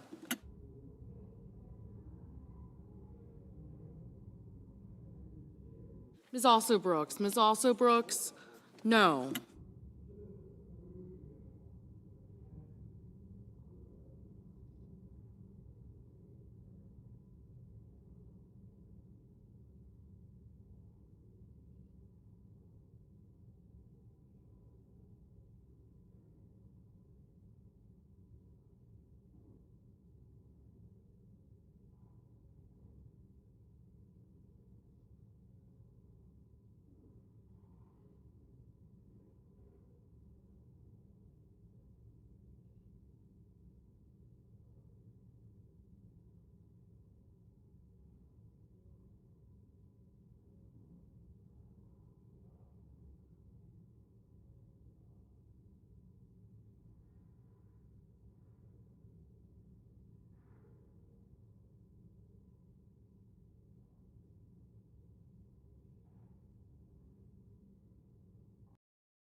Mr. McCormick, aye.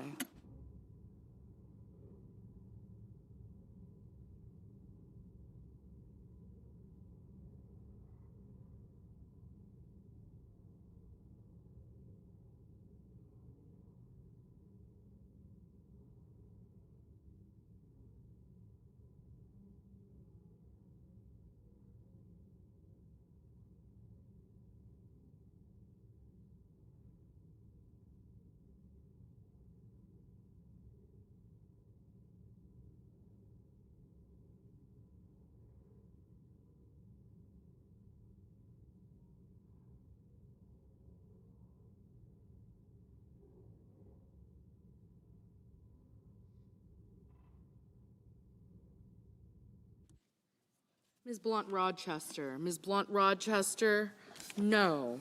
Mr. Hawley, aye.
Ms. Cortez Masto, no.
Mr. Hickenlooper. Mr. Hickenlooper, no.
Mr. Budd. Mr. Budd, aye.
Ms. Ernst. Ms. Ernst, aye.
On this vote, the yeas are 50, the nays are 45, and the motion to invoke cloture on the nomination of Rebecca L. Tableson is agreed to.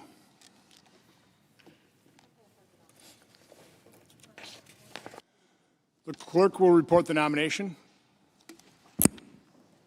The judiciary, Rebecca L. Tableson of Wisconsin, to be United States Circuit Judge for the Seventh Circuit.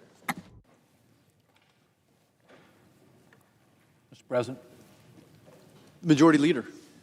Mr. President, just to remind our colleagues, we've had now a series 3 votes and a couple of them on judges, but one of the votes in there was on a Senator Johnson proposal that would have paid all federal employees who are currently working in the middle of a shutdown. Now, I don't know how you explain if you would vote against something that would make sure that in the middle of a government shutdown, if they continue to work, that they get paid. That's all it was. Very simple, very straightforward. And I, for the life of me, again, I think the other side is in a very bad headspace right now to vote against something like that. If you have any federal employees in your state, obviously a lot of them here in this area, all of our staffs are currently not getting paid. Senator Johnson tried to correct that today by calling up a bill, which we just voted on, in which, once again, Democrats here in this chamber voted against.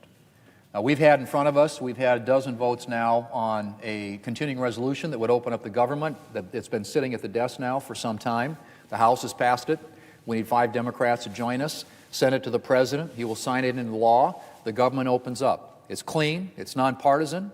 It has no policy riders, no partisan gimmicks attached to it. It is a straightforward continuing resolution to fund the government until a certain time. And Senator Johnson's was even more straightforward than that, really, because it simply said that if you are a federal employee and you are currently working today, like everybody here in this chamber, you will get paid. And I can't explain what's going on, and on the other side of the aisle, but they consistently come down here and vote against paying people who are working every single day and not getting paid. So, Mr. President, that was the vote we had just a couple of votes ago.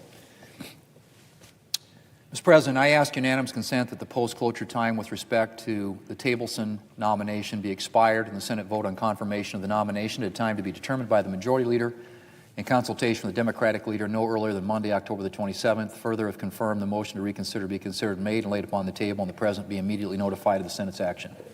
With that objection. Mr. President, I move to proceed to legislative session. The question is on the measure. The question is on the motion. All in favor say aye. Aye. All opposed, no. The ayes appear to have it. The ayes do have it. The motion is agreed to. Mr. President, I move to proceed to executive session to consider executive calendar number 295. The question is on the motion. All in favor say aye. Aye. All opposed say nay. It appears the ayes have it. The motion is agreed to. The clerk will report the nomination. Nomination, the judiciary, Jordan Emery Pratt of Florida to be United States District Judge for the Middle District. President, I send a cloture motion to the desk. The clerk will report. Cloture motion, we, the undersigned senators, in accordance with the provisions of Rule 22 of the Standing Rules of the Senate, do hereby move to bring to a closed debate on the nomination of Jordan Emery Pratt of Florida to be United States District Judge for the Middle District of Florida, signed by 17 senators as follows. Mr. President, I ask consent the reading of the names be waived. Without objection. And I move to proceed to legislative session. The question is on the motion. All in favor say aye. Aye. All opposed say nay. The ayes appear to have it. The ayes do have it. The motion is agreed to. Mr. President, I move to proceed to executive session to consider executive calendar number 457. The question is on the motion. All in favor say aye. Aye. All opposed say nay. It appears the ayes have it. The ayes do have it. The motion is agreed to. The clerk will report the nomination.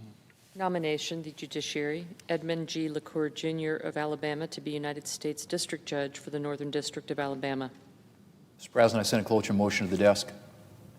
The clerk will report. Cloture motion. We, the undersigned senators, in accordance with the provisions of Rule 22 of the Standing Rules of the Senate, do hereby move to bring to a closed debate on the nomination of Edmund G. LaCour, Jr. of Alabama to be United States District Judge for the Northern District of Alabama, signed by 17 senators as follows. Mr. President, I ask consent the reading of the names be waived. Without objection. Thank you, Mr. President.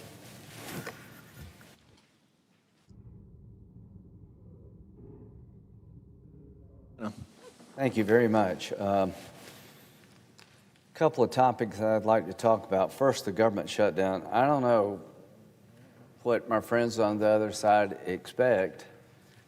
We will talk about the Affordable Care Act at the right time, starting with the idea it's not affordable. And you created a law without any Republican votes. You had the subsidies expire. That was your choice. Most of us believe that the Obamacare program you created is very expensive, and we're not going to extend it. We would look at trying to make it better. The president has a brilliant idea about how better to use the money to help consumers. Senator Marshall just left. So we're not going to, whether you open the government up or not, I'm not going to change my vote. I'm not going to vote to authorize these subsidies as they are. I'm not going to vote to repeal the good work we did under the big, beautiful bill. So let's open up the government and talk. And if you don't want to do that, then a lot of people are going to have their lives turned upside down for no good reason, because I don't feel like we should be held hostage here to get a legislative outcome to open up the government. We tried that as Republicans. You got to build a wall or we won't open the government. It's probably not a good idea for us. Didn't work out well for us, and nothing else learned from what we did. So I'm hoping the government will open soon. Dangerous time to have the federal government not functioning in the security space. It's danger for air travel, but if you haven't noticed, the world's a pretty dangerous place. So I want to talk about two things, China and Russia. President Trump is traveling to South Korea, and I think he's going to meet Chinese President Xi. I don't mind talking with people that I disagree with. I like the fact that President Trump is to end conflicts that have been very destructive. So when it comes to President Trump and Russia, he's made a full court press to try to get Russia at the table to find a way to end the bloodbath in Ukraine, to make it an outcome that's acceptable to all parties. I don't think President Trump's out to humiliate Putin at all, but he does want to end the war in a way that we don't have a third invasion. So I appreciate what he's done, and it's been a very aggressive effort to engage the parties. In the past, we kind of ignored Putin. I don't think that's the right solution.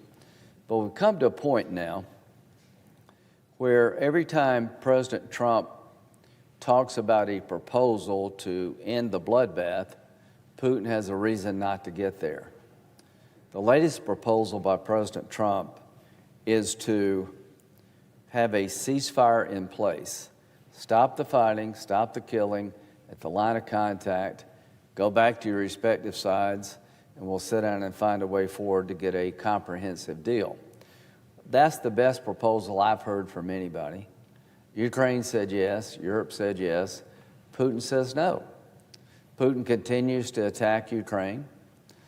They show no indication of wanting to stop this war until they meet their war aims. Well, let me tell Russia, your war aims are not going to be accepted by the United States and Ukraine. Putin said today that he would respond fiercely if we increase the lethality of the Ukrainian military. Well, you said that a lot. I want the war to end. I don't want anything Russia has. I just want the war to end in an honorable and just way. So if you expect Ukraine to give you territory that you don't occupy today that would create a pathway to Kyiv in the future, make them very vulnerable to a third invasion. It's not going to happen. And I know Putin could care less about how many Russians die. They say 1 million casualties. I don't know. Who knows?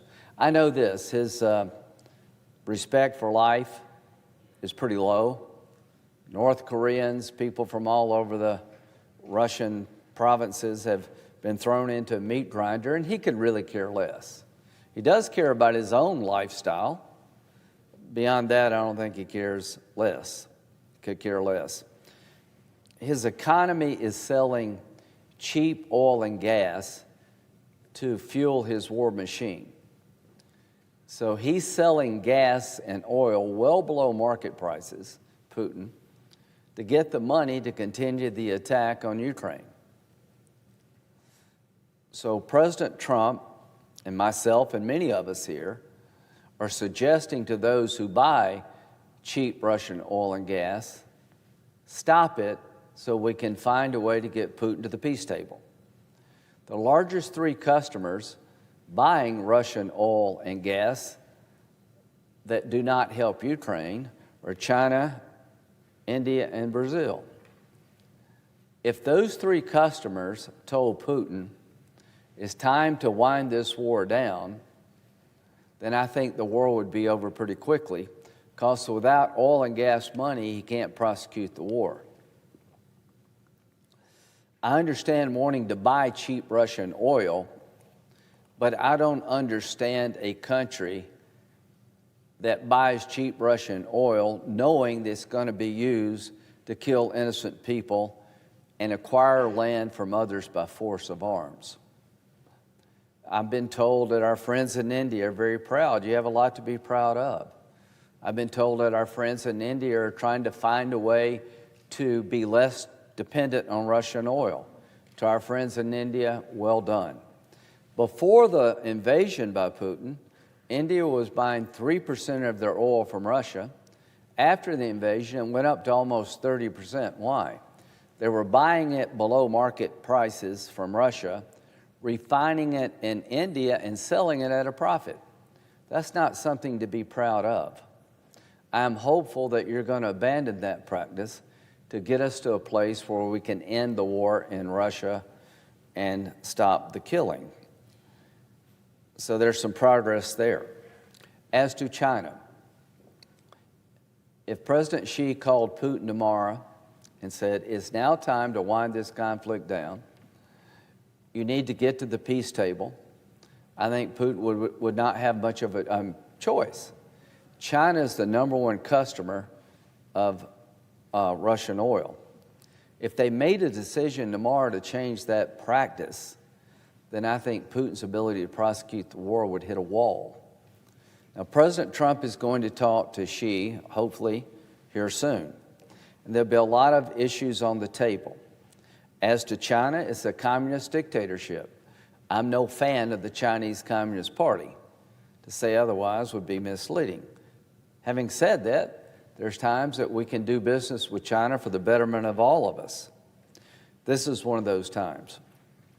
I am hoping that when President Trump meets with President Xi, if that happens, that he will be able to persuade President Xi it's now time to end the bloodbath in Ukraine.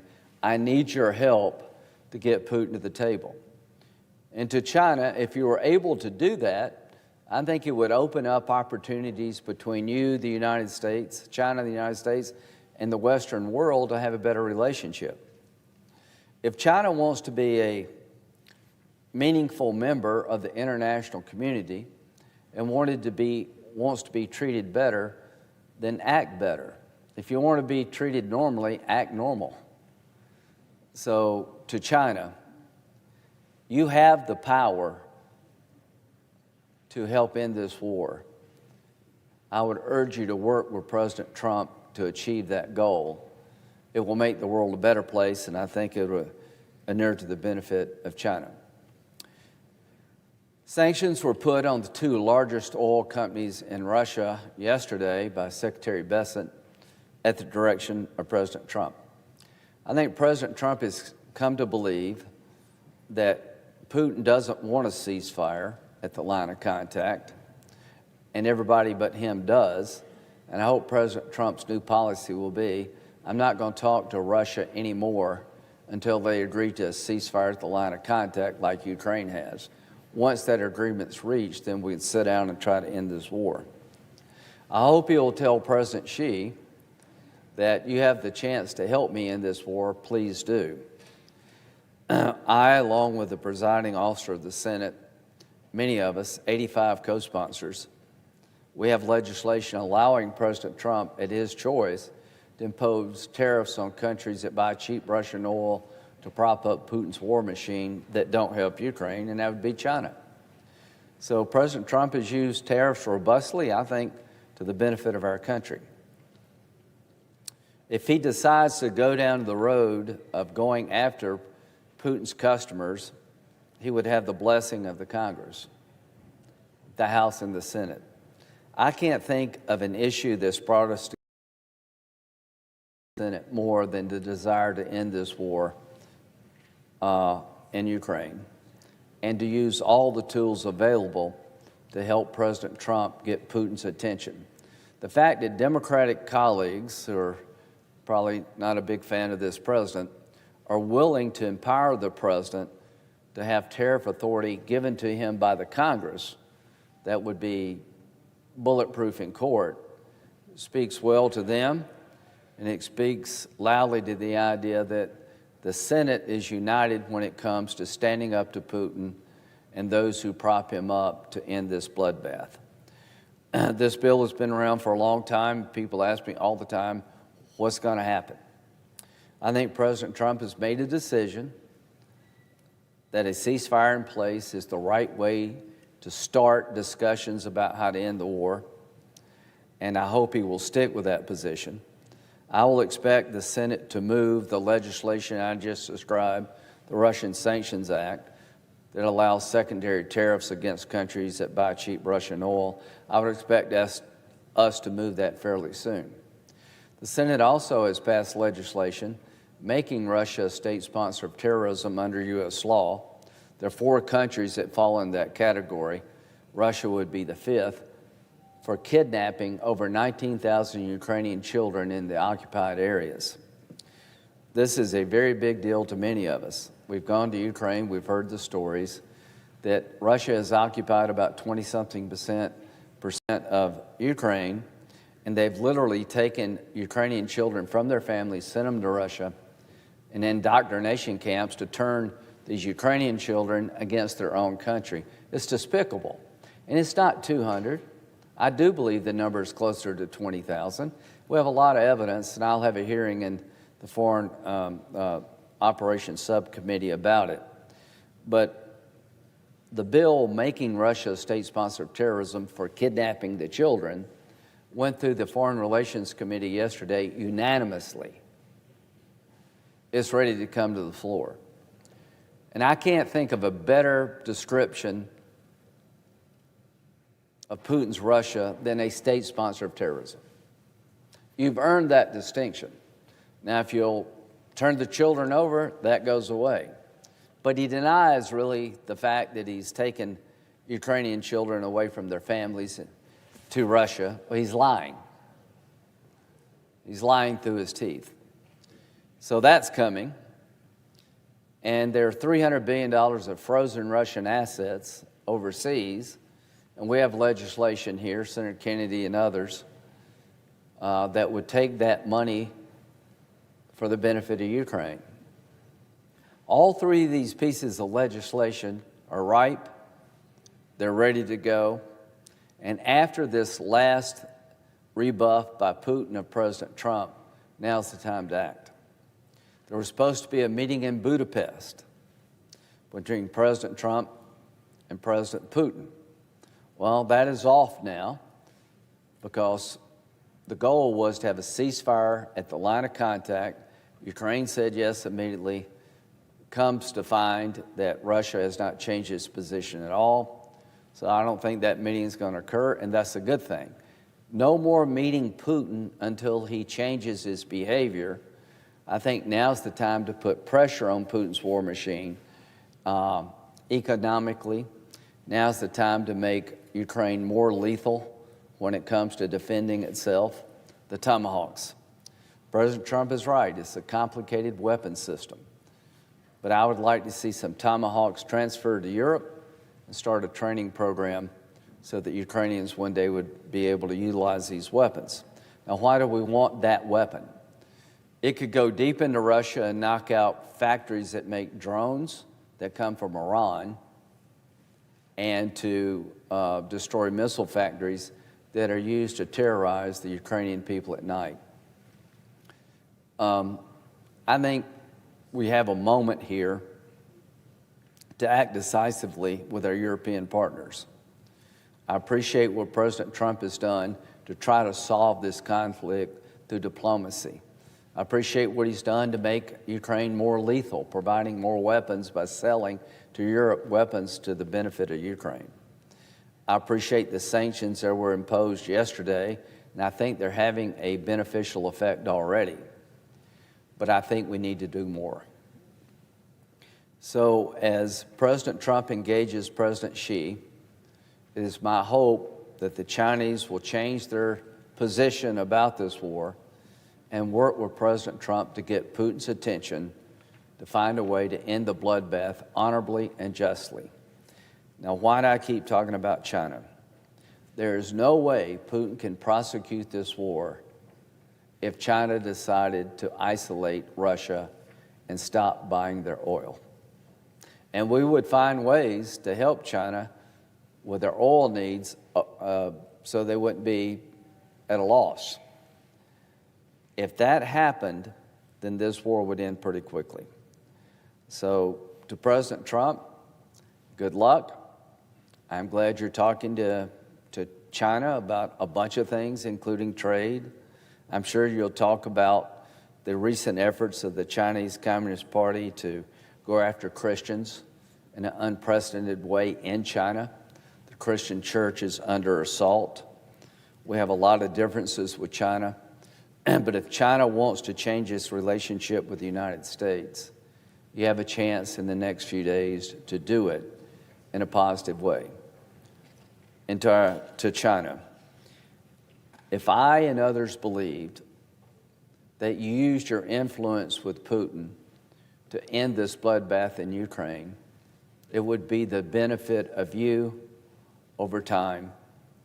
I would respond differently than I have in the past. I think Western Europe would respond differently than they have in the past. So this is an opportunity for China to do something good for the world.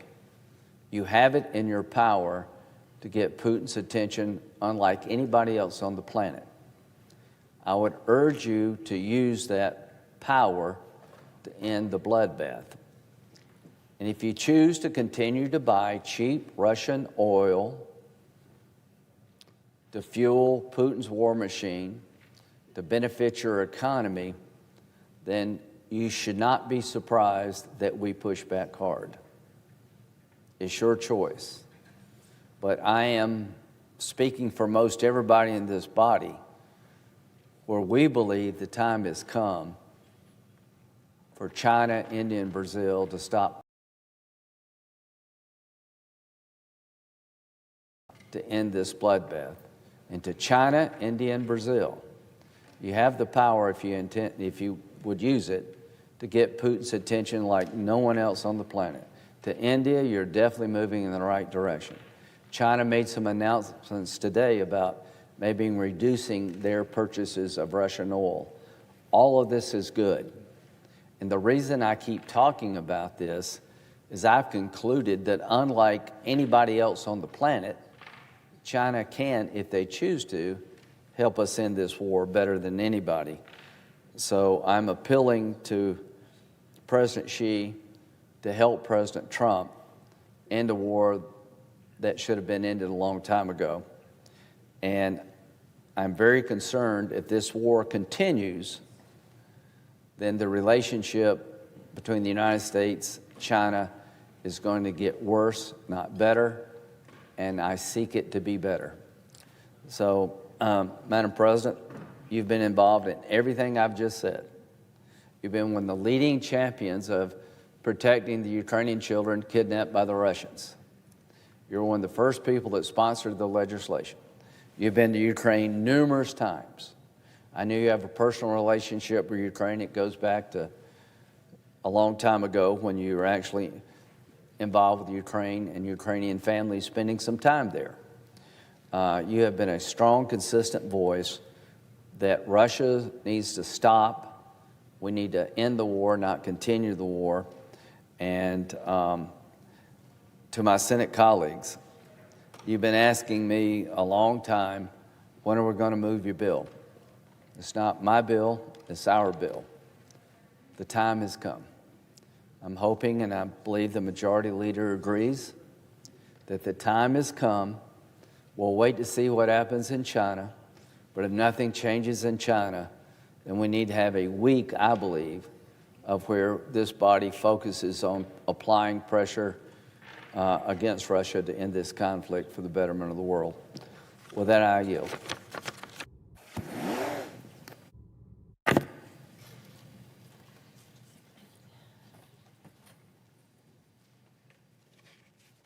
Madam President. Senator from Minnesota. Thank you, Madam President. I rise today to honor my friend and great American, Richard Moe, who we lost to Parkinson's disease at the age of 88 on September 15th of this year. Dick leaves behind a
Hey, do you have your IFBN yet? I'm plugging in right now. I was able to hear them, so things are moving forward. Things are moving up in the world. I can hear you.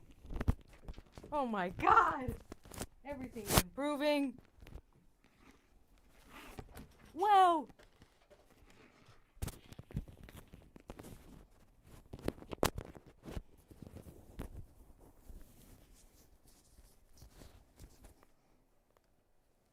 They did?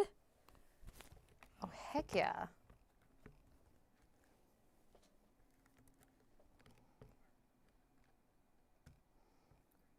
Oh, thanks. So do you. I can see you in my mind.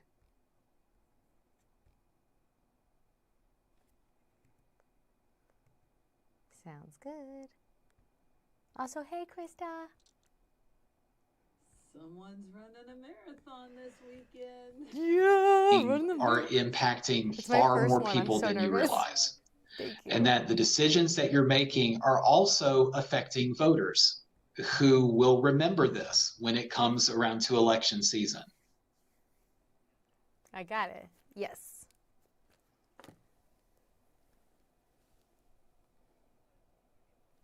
Yes, mic check 1 2, check check, mic check 1 2 3 4, check check check check check check check. Thank you. More than 1/3 of homebuyers across the country turn to federally backed loans to make home ownership possible. Public. Sweet. Yep, got it. Good evening, Fran. Bye, Fran.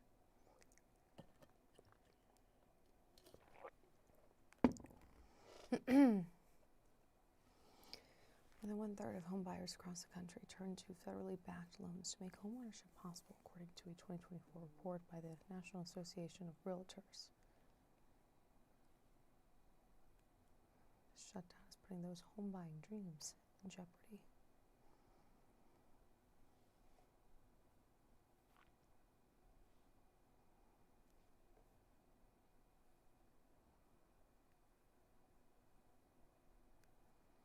So Carlos, are you in the new studio? The new control room? Wow, do you like it in there? Nope, you don't, but is it comfy?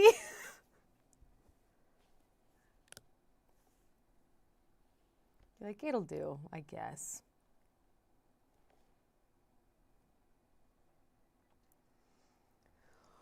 Woo! Okay. 3, 2, 1.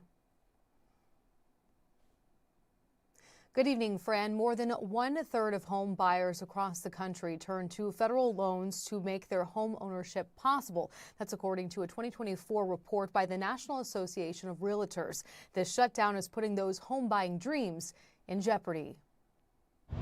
Of course, the government shut down. And so my lender got back in touch with me and she said, unfortunately, we're not going to be able to close until the USDA reopens. Chase Franklin had everything set for his move from North Dakota to Kansas, including a U.S. Department of Agriculture-backed mortgage to buy a home. Now that plan has come to a screeching halt. There was a full gamut of emotions. I mean, there was anger, there was frustration. I mean, there was like, why is this happening now? He's not alone. Anthony Smith, a senior economist with Realtor.com, says homebuyers all over the U.S. are feeling the impact of the shutdown. It will be a difficult position to be put in as a first-time home buyer because that's going to be really one of the biggest cohorts that are going to be impacted by this. Before the shutdown, the skyrocketing prices of homes brought the housing industry to a slowdown. But the first government shutdown in nearly 7 years.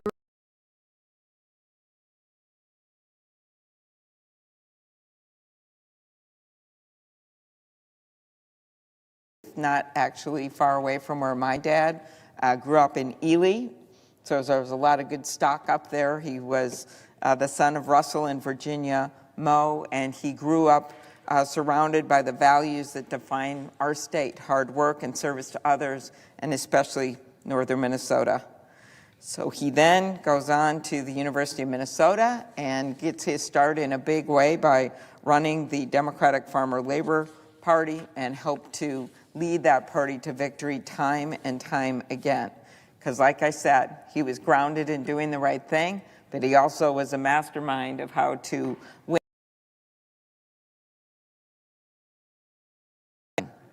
That's the path that led him to my mentor, Walter Mondale, who we all miss very, very much. I literally got to see Mondale at his highest peaks when he was vice president, and I was an intern in the office hired by Dick when he was chief of staff. And then I got to see him back in Minnesota, where he would literally was working at the law firm with me, and I saw him in grocery lines where he would engage in long discussions with the clerk at the grocery station on how we could get, say, peace in the Middle East or what we should be doing about an economic crisis. And Mondale had that same thing that drew Dick Moe to him, and that was a grounding in the people that you represent. So we all know what a great job he did running that office, his Norwegian sense of humor. I know those words don't always go together, but it was a very dry sense of humor and just this belief in decency. So Senator Smith recounted how Dick helped Fritz prepare for that meeting with Jimmy Carter. And I had one interesting perspective on how prepared Walter Mondale was for that meeting when I actually went to Plains a few years back and met with President Carter and Mrs. Carter. And what they told me over the pimento and cheese sandwiches that the former First Lady made was that it was Walter Mondale that knew that her name was pronounced Rosalind and not Rosalind. And I have a very strong feeling that Dick Moe drilled that into Mondale's head when he down there. And Carter actually said that really stood out because of his wife's name. Among other things, as Tina explained, this was a model that they, after getting elected, embarked on. And Dick Moe became Vice President Mondale's chief of staff. He crafted that 11-page memo that redefined the vice presidency, giving it active role in shaping policy. And he also served on President Carter's senior staff, which was very unique. That's when I got to be an intern at that time, and I still remember writing in, sending in my letter, and interviewing over the phone. I have this cherished picture in the vice president's their home backyard that Dick Moe is in with all the interns, which included me and Tom Knives, who went on to be our ambassador to Israel. It was quite an intern class. And he was there. I remember it was the first time I ever had lobster, so it's very memorable to me. And I was so eager when I got there to do these policy memos that I had talked to Dick about and write all these very smart ideas for them. And they, in fact, assigned me to do the furniture inventory of every piece of furniture in the vice president's office and write down the numbers on a spreadsheet and make sure that they were all there and turn it into some government office. And I literally crawled around on the floor for 2 weeks checking serial numbers on desks and chairs. And so the first thing I learned from all that is that Walter Mondale and his chief of staff, Dick Moe, were scrupulously honest and nothing was missing. And second was to take every job seriously. And I often share that with young people, including the interns in the Capitol. That internship that Dick Moe hired me for was my first government job in Washington, D.C., and this was my second. So I remind them, take those internships and the people you work with and the relationships, even if they're fleeting, that you form in the meeting people and getting to know them, because they are oftentimes the key to your future, and never complain about what assignments that you get. So Dick Moe believed in preparing the next generation of public servants. I think Senator Smith's story of that just really says it all. Even in his later years, when he's not feeling as good, he takes that time to be such a mentor to her. So We talked about the longest-serving president for the National Trust for Historic Preservation, 17-year tenure, led the efforts to rebuild so many historic neighborhoods in New Orleans after Hurricane Katrina, working on restoring President Lincoln's cottage, which is just an amazing thing to think that it had not been restored, but Dick Moe knew how important that was. I don't think he saw preservation as nostalgia. I think he saw it as honoring our country and honoring the Americans that had served. And that was a lot about that book, The Last Full Measure, that I just love. And it is now recognized as the definitive history of the 1st Minnesota Regiment, which, as we know, fought for the Union in the Civil War before Minnesota was even a state. And there had been another book, the historical novel, The Killer Angels, which, won the Pulitzer Prize for fiction in 1975, but Dick felt it did not correctly the bravery of the Minnesotans in the 1st Minnesota, and he more than righted that wrong.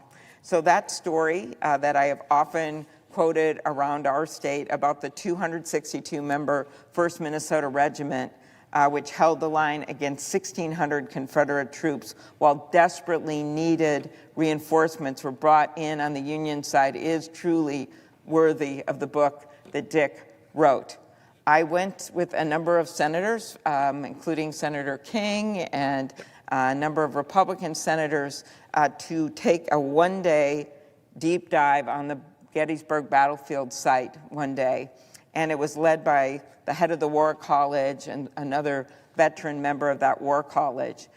And we went to that site. We first talked about Maine and the historic story of Maine, and then we went to the Minnesota site, which is a very big monument, but it's not nearly as much visited. And the head of the War College at the time actually started to shed a tear when he told the story, because he said, as Dick knew, the story of the 1st Minnesota was the story like no other.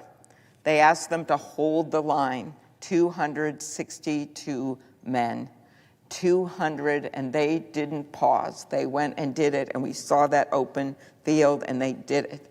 215 of them were struck down by bullets, an 82% casualty rate, the highest percentage of casualty suffered by any Union regiment in a single engagement in the entire war. That sacrifice, which Dick researched and captured, is summed up by a Churchill quote: "Never in the field of human conflict was so much owed by so many to so few." Those ragtag soldiers that didn't even have proper uniforms, that were farmers, that were laborers, that were part of a regiment from a state that wasn't even yet a state, stood up when it couldn't be more of a difficult burden, and they didn't hesitate, and they did their jobs. That's what Dick honored with that story, and it's something I think we all should be thinking about right now. What does it mean to be an American? What does it mean to stand up for your country?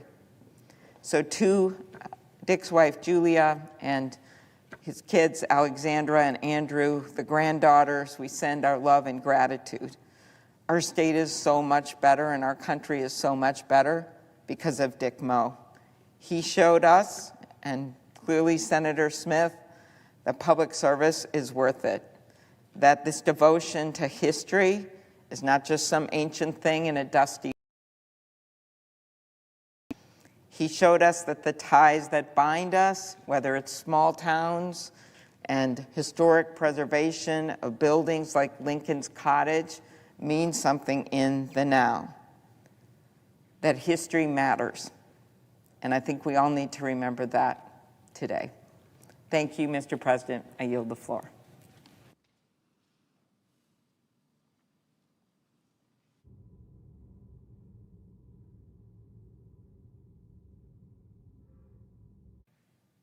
Mr. President. Senator from Iowa. Mr. President, it's day 23 of the Schumer shutdown, making this the second longest shutdown in modern history. While Senator Schumer says, quote, "Every day gets better for Democrats, the stunt is taking a real toll on Americans. Closing the government may be a game for Washington politicians, but it's not fun for the folks in Iowa who work hard and expect Congress to do the same. A social service provider in Sioux City is facing challenges providing shelter for the homeless because the Social Security Administration is closed. The wife of a civilian employee at the Rock Island Arsenal worries that if he doesn't get paid, the family may have to dip into their daughter's college funds to make ends meet. Another frustrated constituent in Council Bluffs says, "We have families here living paycheck to paycheck. They cannot afford food, much less health care." An employee of the Farm Service Agency in Taylor County, which is a neighboring county to my county, Montgomery, in rural southwest Iowa, says the shutdown is putting a strain on beginning farmers, as well as the elderly producers in her community. And the closure of USDA service centers is financially impacting farmers, which will have ripple effects on everyone for months to come. Thousands of families in Iowa are already facing the real possibility of not being able to put food on the table. Benefits next month, and WIC, Women, Infants, and Children's support for mothers and babies, will also run out very soon. And Iowans aren't alone in this. If Democrats do not allow the government to reopen, half of our states will run out of money to provide SNAP benefits in November. That means millions of children across the country will have food taken away from them by the Schumer shutdown. This is a particularly cruel way to make a political point, especially at Thanksgiving time. So most folks here in this body really understand that there are a lot of families that mean a lot to me. Not only my families in Iowa, but then also all of our military families across the United States. So my daughter and my son-in-law serve on active duty Army. My daughter and I talk just about every day, either by FaceTime or by phone. And the shutdown is really impacting her younger soldiers. So every day, my daughter and I go through those discussions of where will the soldiers find food?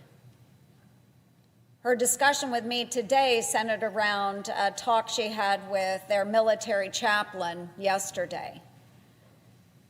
She was typing up a letter so that her soldiers could receive gift cards before Thanksgiving from the chaplain's funds. But unfortunately, the chaplain said, "I don't even know that we will have funds so that we can get the gift cards for the families because of the shutdown." One of the military units has actually started its own internal food bank so that soldiers can go to that food bank and get food for their families. Anyone that has served in the military or knows someone that serves in the military understands that already our military men and women, many of them qualify for SNAP, even though they're employed by the military. These are families that are currently serving every single day with the inability to get paid. Now, thankfully, the president was able to scratch together dollars from the Department of Defense to pay them their first check but this is a long-term problem we're facing now. And the president won't be able to keep doing that. So we have all of our federal employees, our military men and women that are not getting paid. They can't literally put food on the table. One of my daughter's soldiers has had to drop out of college. This NCO works full-time during the day and tries to do better by going to college at night. And she can't afford to pay the tuition now that's required, and there are no appropriated funds to move forward with her college. And so she had to pull her enrollment yesterday. So we're impacting families in all of our home states. We're impacting the men and women that are defending our nation. This standoff is a fight for survival. But what I'm doing here, I'm fighting for the folks who are continuing to work hard every single day without a paycheck or going without the help they need just simply to get by. But the Democrats are fighting for their own political survival. We witnessed here on this very floor earlier today, the majority of Democrats vote no on paying these essential workers in the federal government. Air traffic controllers, our military men and women, the Capitol policemen that protect this complex, the staff that we see here sitting today. They voted no. One Democrat senator candidly confided to the Hill newspaper that if Democrats vote to reopen the government, quote, people are going to get hammered by their liberal base. Another admits there are enough Democrats who would vote to reopen the government, quote, if people were not terrified of getting the guillotine. Uprising within the Democrat Party is turning into a modern-day French Revolution, folks. And playing the role of Marie Antoinette, proclaiming, "Let them eat cake," is Senator Schumer. The truth is, Democrats are literally, I mean literally, taking food out of the mouths of babes to save themselves from their own unhinged voters. Instead of bending to the loudmouth liberal lunatics and socialist sociopaths who make up their, Democrats should listen to their colleague, Senator Fetterman of Pennsylvania. Senator Fetterman called the shutdown, quote, bad political theater, adding, quote, there are no winners here. It's not getting better every day here. People are going to start to get really hungry, end quote. He's absolutely right, folks. And the Democrats know it's causing pain. In fact, that's the whole point of this exercise. Congresswoman Catherine Clark, the second in line in the House Democratic leadership, said the quiet part out loud, stating, quote, families are going to suffer because of the shutdown. She calls that suffering, quote, leverage. Leverage. The American people and their suffering babies are leverage. Using the suffering of the very people we were elected to serve as political leverage is just plain sick. Mr. President, perhaps Republicans need to start using our own leverage, the Senate schedule. If Chuck Schumer cancels Thanksgiving for millions of families across America who can't feed their children, the holiday should be canceled for the Senate as well. We should all be prepared to stay here until we reopen the government, so no child will go to bed hungry because of Schumer's shutdown shenanigans. This is a serious job, folks. We need to take it seriously, we need to act seriously, and we need to ensure the shutdown ends.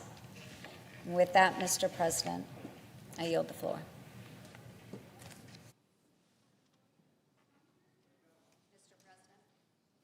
Senator from Iowa. I ask unanimous consent that the Senate resume legislative session and be in a period of morning business with senators permitted to speak therein for up to 10 minutes each. Without objection. Mr. President, I have 4 requests for committees to meet during today's session of the Senate. They have the approval of the majority and minority leaders. Duly noted. I ask unanimous consent that the Committee on Environment and Public Works be discharged and the Senate proceed to the immediate consideration of H.R. 2316. The clerk will report. H.R. 2316, an act to amend the Pittman-Robertson Wildlife Restoration Act to provide that interest on obligations held in the Federal Aid to Wildlife Restoration Fund shall become available for apportionment at the beginning of fiscal year 2033. Is there objection to proceeding to the measure? Without objection, the Senate will proceed. I ask unanimous consent that the bill be considered read a third time and passed, and the motion to reconsider be considered made and laid upon the table. Without objection. I ask unanimous consent that the Senate proceed to the immediate consideration of calendar number 110 S259. Clerk will report. Calendar number 110 S259, a bill to direct the Federal Communications Commission to publish a list of entities that hold authorizations, licenses, or other grants of authority issued by the Commission and that have certain foreign ownership and for other purposes. Is there an objection to proceeding to the measure? Without objection, the Senate will proceed. I ask unanimous consent that the bill be considered read a third time. Without objection. I know of no further debate on the bill. Is there further debate? If not, all in favor say aye. Aye. Those opposed, no. The ayes appear to have it. The ayes do have it. The bill is passed. I ask unanimous consent that the motion to reconsider be considered made and laid upon the table. Without objection. I ask unanimous consent that the Senate proceed to the immediate consideration of calendar number 35 S99. The clerk will report. Calendar number 35 S99, a bill to require the Secretary of Commerce to produce a report that provides recommendations to improve the effectiveness, efficiency, and impact of Department of Commerce programs related to supply chain resilience and manufacturing and industrial innovation, and for other purposes. Is there an objection to proceeding to the measure? Without objection, the Senate will proceed. I ask unanimous consent that the bill be considered read a third time and passed, and that the motion to reconsider be considered made and laid upon the table. Without objection. I ask unanimous consent that the Senate now proceed to the en bloc consideration of the following resolutions, which are at the desk. S. Resolution 464, S. Resolution 465. Is there an objection to proceeding en bloc? Without objection, the Senate will proceed en bloc. I ask unanimous consent that the resolutions be agreed to, the preambles be agreed to, and that the motions to reconsider be considered made and laid upon the table, all en bloc. Without objection. I ask unanimous consent that when the Senate completes its business today, it stand adjourned until 3 p.m. on Monday, October 27th, that following the prayer and pledge, the Journal of Proceedings be approved to date, the morning hour be deemed expired, the time for the two leaders be reserved for their use later in the day, and the Senate be in a period of morning business with senators permitted to speak therein for up to 10 minutes each. Finally, at 5:30 p.m., the Senate execute the orders with respect to the Talbelson and Lewis nominations. Without objection, so ordered. If there is no further business to come before the Senate, I ask that it stand adjourned under the previous order following the remarks of Senators Welch and Whitehouse. Without objection. I yield the floor. Thank you, Mr. President. Senator from Vermont. Mr. President, every single one of us, every member of the United States Senate, my fellow Vermonters, all Americans, people around the world are absolutely thrilled by the ceasefire in Gaza.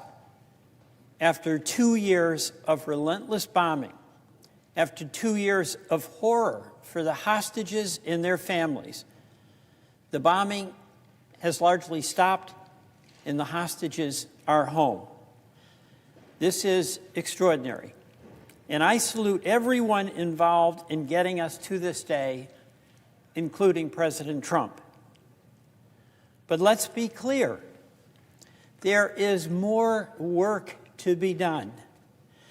The only way this ceasefire will succeed is if it is the beginning of a relentless, tireless process that aims to get us to the two-state solution, 2 states for 2 peoples, a safe and democratic Jewish state of Israel, alongside a sovereign state for the Palestinians that are indigenous to the land where they now live, as envisioned in the President's 20-point plan and has been U.S. policy for over 50 years.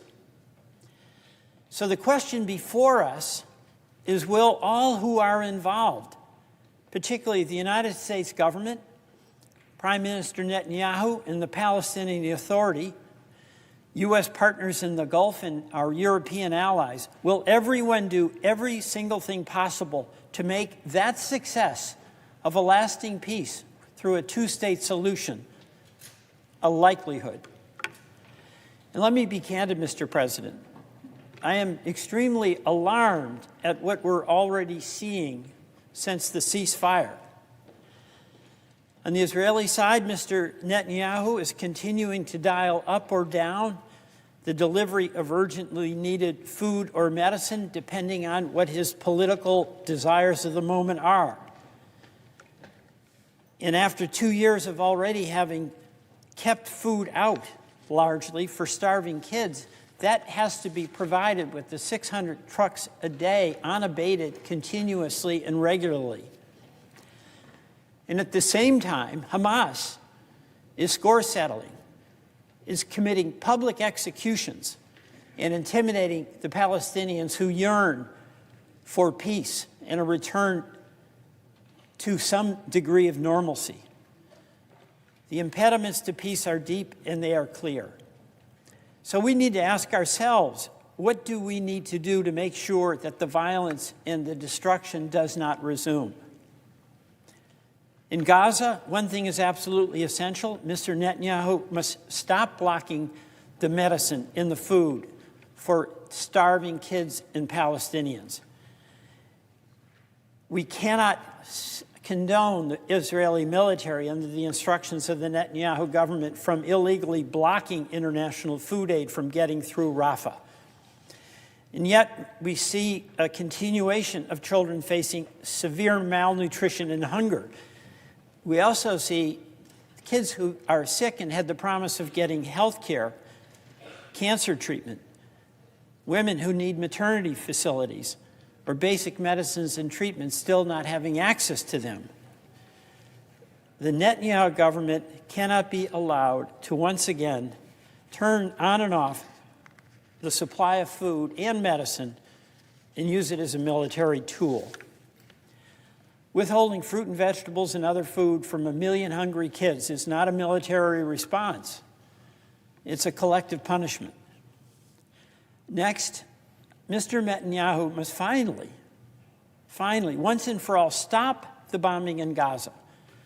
The IDF's own data shows that more than 5 out of 6 people killed by IDF bombs supplied by the U.S. over the past 2 years were civilian casualties.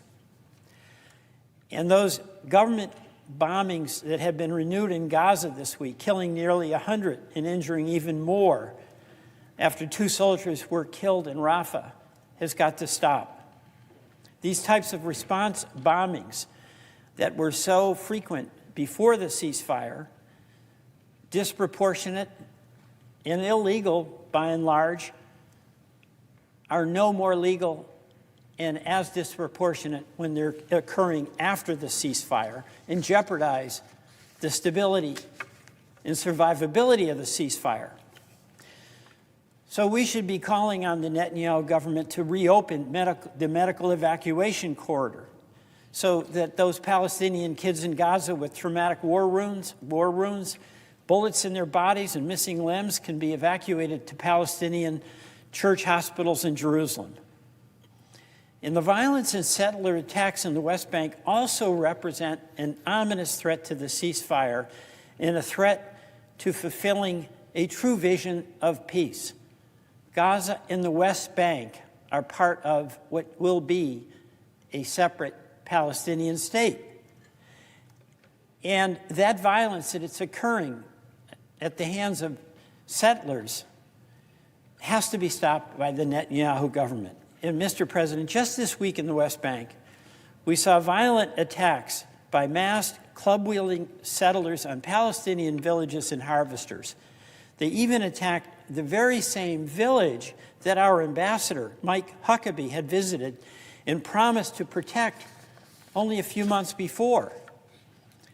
This photograph, taken only a few days ago, is the result of an illegal Israeli settler beating a 55-year-old woman who is harvesting olives on her family's ancestral lands, without mercy, without restraint.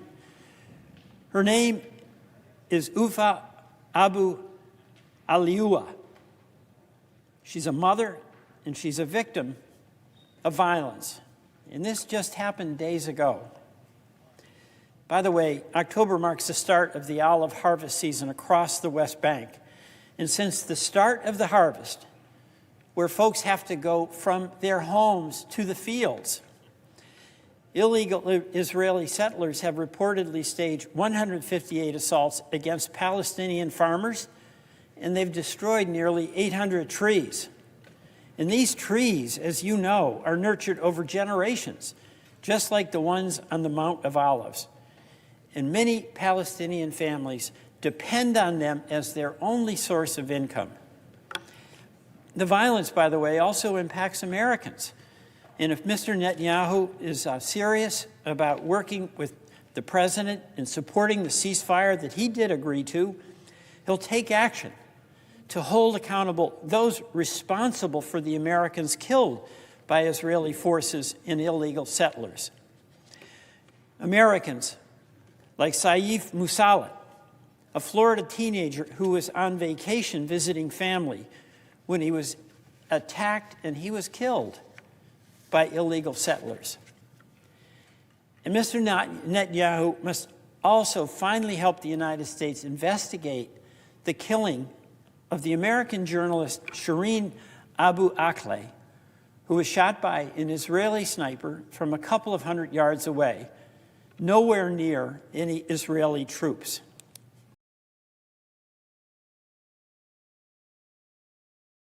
Requires that Mr. Netanyahu also end the constant expansion of settlements into the West Bank. The Israeli government is using bulldozers paid for by American taxpayers. And yet the Netanyahu government is going full steam ahead. This is an immense impediment to peace. And to be certain, Hamas, too, must lay down its arms. It must refrain from violence. That is an incredible threat to the ceasefire. Ultimately, Hamas has got to go. Hamas violence is that threat to peace. It's a threat to the Palestinians living in Gaza who yearn for peace and yearn for an opportunity to rebuild where they live and have their kids be back in school and to be safe. The ceasefire acknowledges that there must be a force that has sufficient authority to quell Hamas violence. This is the peacekeeping force that was in the 20-point presidential plan. If we're going to be successful, we have to redouble our efforts to stand that force up and make certain that all the signatories to that peace plan do their part to make certain that that can happen. President Trump's leadership to help achieve a ceasefire, that leadership must be redoubled to achieve a durable peace and a lasting peace for the Israelis and the Palestinians. To have this stop on the day the agreement was signed without then redoubling efforts to face the difficult challenges that await resolution after the ceasefire will result in failure. So I call on the President, I urge all of us to do every single thing we can to stay focused on the implementation of the peace plan and not turn away as though this is yesterday's problem. Because if we don't do that, it will be tomorrow's problem once again. Mr. President, I urge all of us to accept the burden of leadership that is absolutely required for the well-being of the entire region, but for the promise of Israel as a Jewish and democratic state, and for the promise of the Palestinian people living alongside in peace with Israeli neighbors. Mr. President, I yield back.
Senator from Connecticut, Senator from Rhode Island.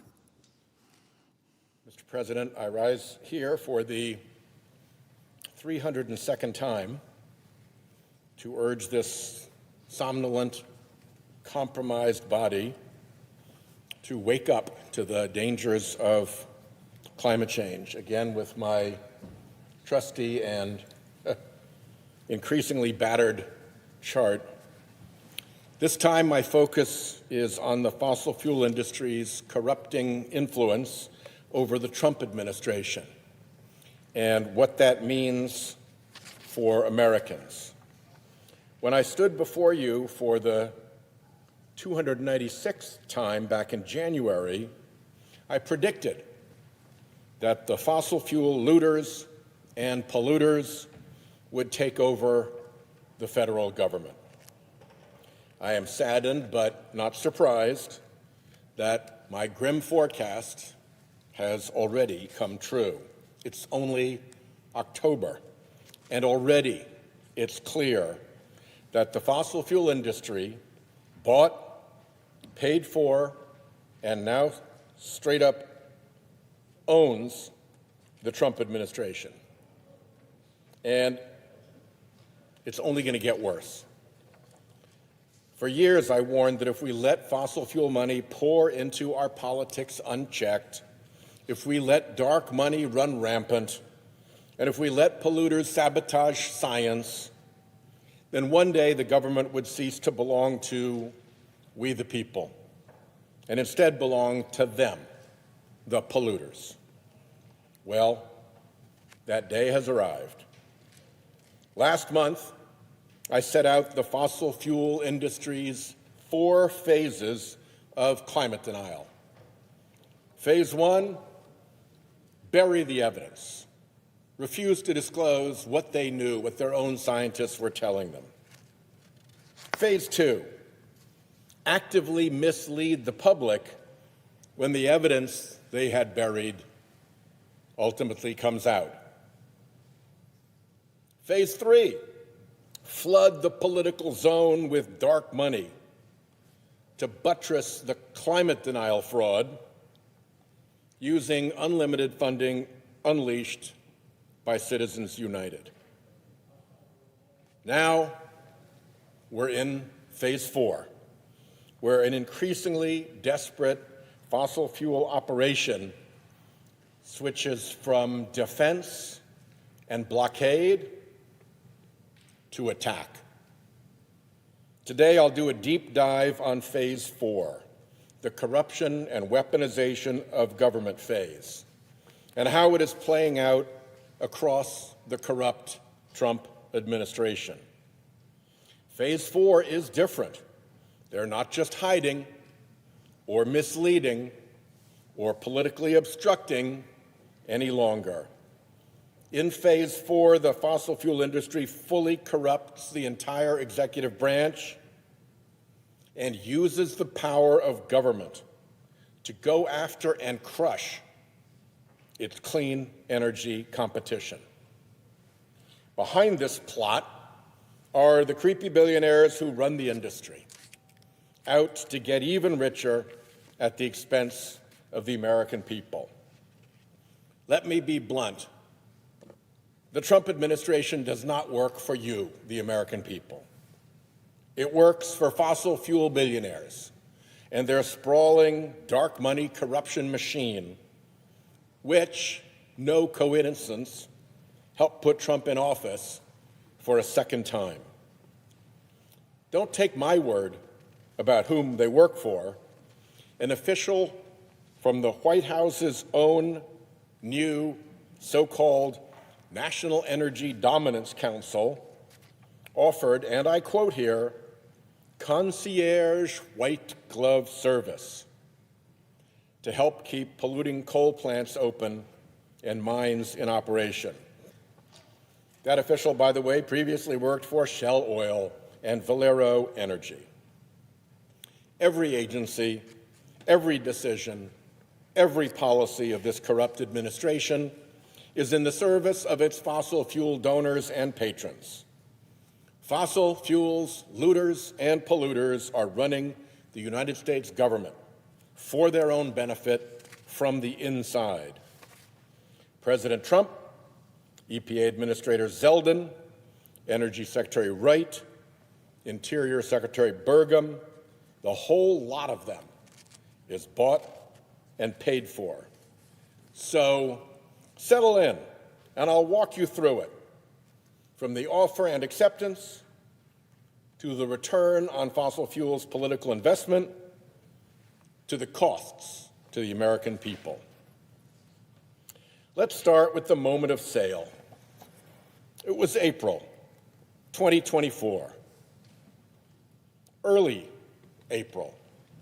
Candidate Trump was desperate. His criminal trial would begin in 4 days, and his best shot at staying out of jail was winning the presidency. But the unpopular politicians, unpopular policies just weren't moving the needle. There was one thing left to do. It was time to make a deal. Cornered and starved for cash, Trump invited the fossil fuel donor elite to Mar-a-Lago.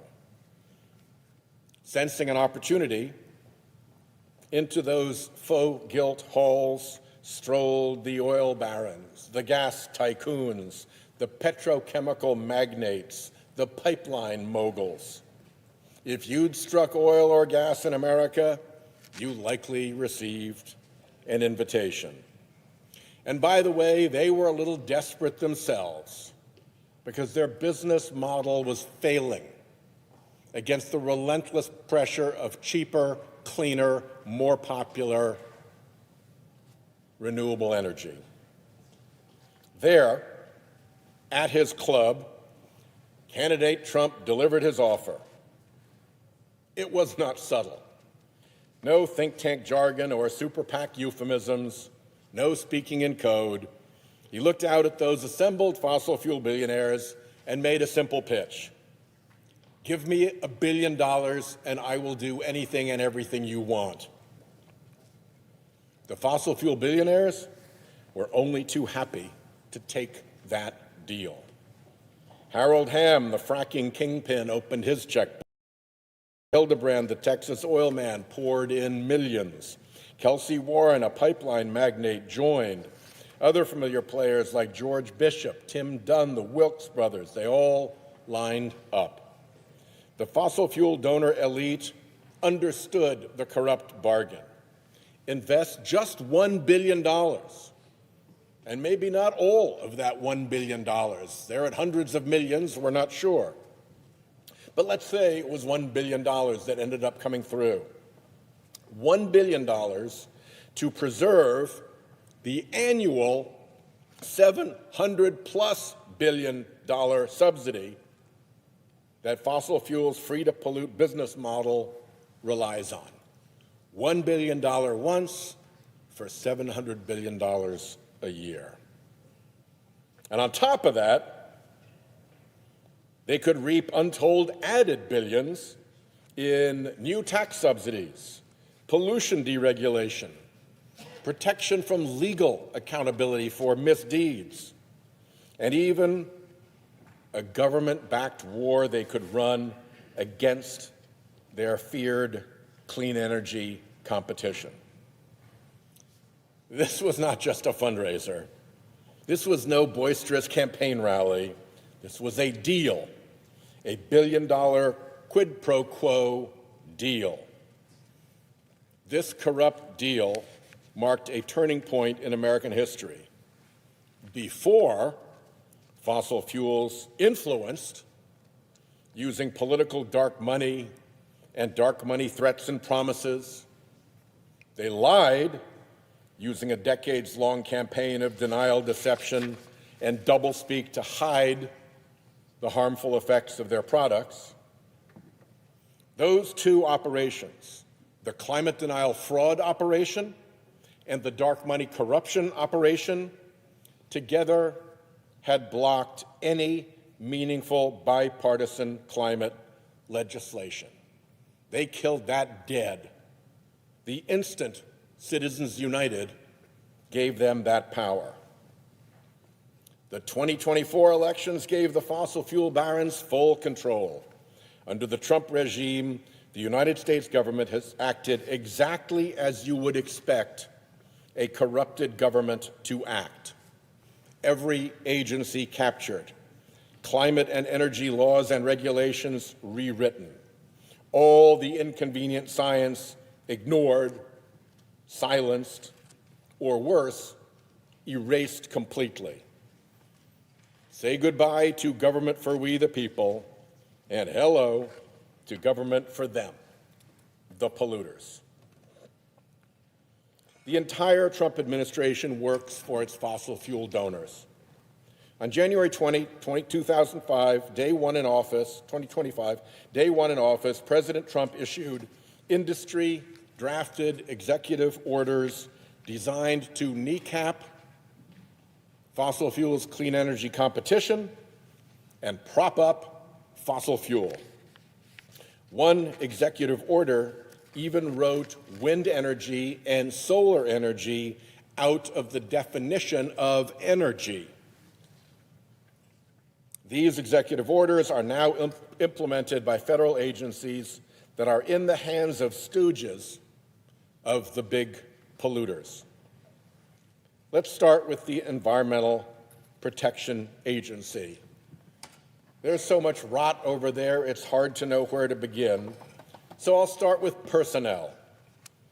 Atop the agency is Lee Zeldin. You may know him as the erstwhile congressman from New York or the failed gubernatorial candidate. But did you know of his role as the errand boy for billionaire Trump donor and oil executive Tim Dunn? Until January, Zeldin had a cushy role at the America First Policy Institute, a pro-Trump so-called think tank founded by oil man Dunn. AFPI is hell-bent on increasing fossil fuel production, reducing fossil fuel regulation, and protecting the free-to-pollute fossil fuel business model.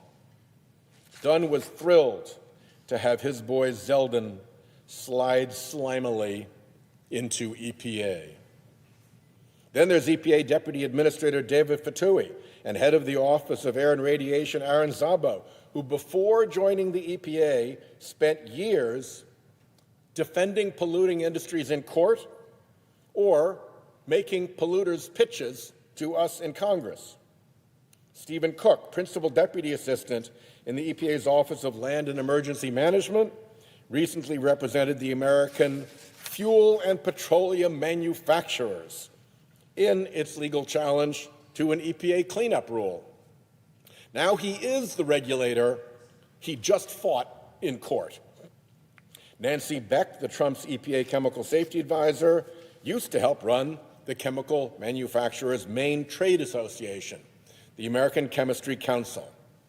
And Sean Donahue, well, he is the EPA's top lawyer, even though he has never taken a deposition, tried a case to verdict, argued a motion, or authored and signed a legal pleading. But his partner was Deputy Director of Personnel at the White House, and fossil fuel deregulation depends on usefully incompetent lawyers. The foxes are literally guarding the EPA henhouse. Once the pride of American environmental stewardship, the EPA is now turned inside out. Instead of writing rules to protect the public from pollution, it's writing rules to protect polluters from public accountability. EPA's most striking betrayal to date was its move to repeal the endangerment finding, the scientific and legal cornerstone that acknowledged greenhouse gases are a threat to public health and welfare. Without that finding, EPA would have no authority or obligation to regulate climate pollution, which is precisely the whole point. This is not about science. This is not about law. This is about doing the bidding of the polluting fossil fuel industry, which doesn't want to be regulated and which must pollute for free to survive. Never mind the enormous cost and harm that dumps onto American families. To justify its proposed repeal of the endangerment finding, EPA leaned on a junk Department of Energy so-called climate report, a cooked-up document so baseless that more than 85 real climate scientists issued a comprehensive rebuttal of it as fundamentally flawed, biased, full of errors, and not fit to inform policymaking. A quote there. The American Meteorological Society condemned it as misleading and dangerous. Of course, the so-called climate report was not science. It was propaganda, fossil fuel propaganda. With 99% consensus in peer-reviewed scientific literature that fossil fuel emissions are dangerously changing our climate, you would be hard-pressed to find 5 climate scientists who would downplay or deny climate change. Trump's corrupt Department of Energy found all 5. They weren't hard to find, though, because they all worked for fossil fuel front groups. They were chosen precisely because they would deny established science. Get a load of this crew. Dr. Roy Spencer, previously a visiting fellow at the climate denialist Heritage Foundation, funded, no surprise, by ExxonMobil, Donors Trust, the Koch Foundations, and the Sarah Scaife Foundation, all fossil fuel companies or dark money outfits pushing fossil fuels pollute for free agenda. Dr. John Christie, linked to conservative front group Competitive Enterprise Institute, funded with dark money from the American fuel and petrochemical manufacturers, the Charles Koch Institute, Donors Trust, the Heritage Foundation, Marathon Petroleum, and Murray Energy. Dr. Judith Curry, who charges $400 per hour for consulting services to petroleum companies, electric utilities, and natural gas energy traders. A frequent face also here in Congress, spewing fossil fuel-funded propaganda in committee hearings. Dr. Stephen Coonan, formerly at British Petroleum, now a fellow at the Hoover Institute, a conservative-leaning research organization funded by ExxonMobil, Donors Trust, and the Sarah Scaife Foundation. Finally, Dr. Ross McKittrick of the Cato Institute, funded by Charles Koch, Donors Trust, ExxonMobil, Murray Energy, and the Scaife Family Foundations.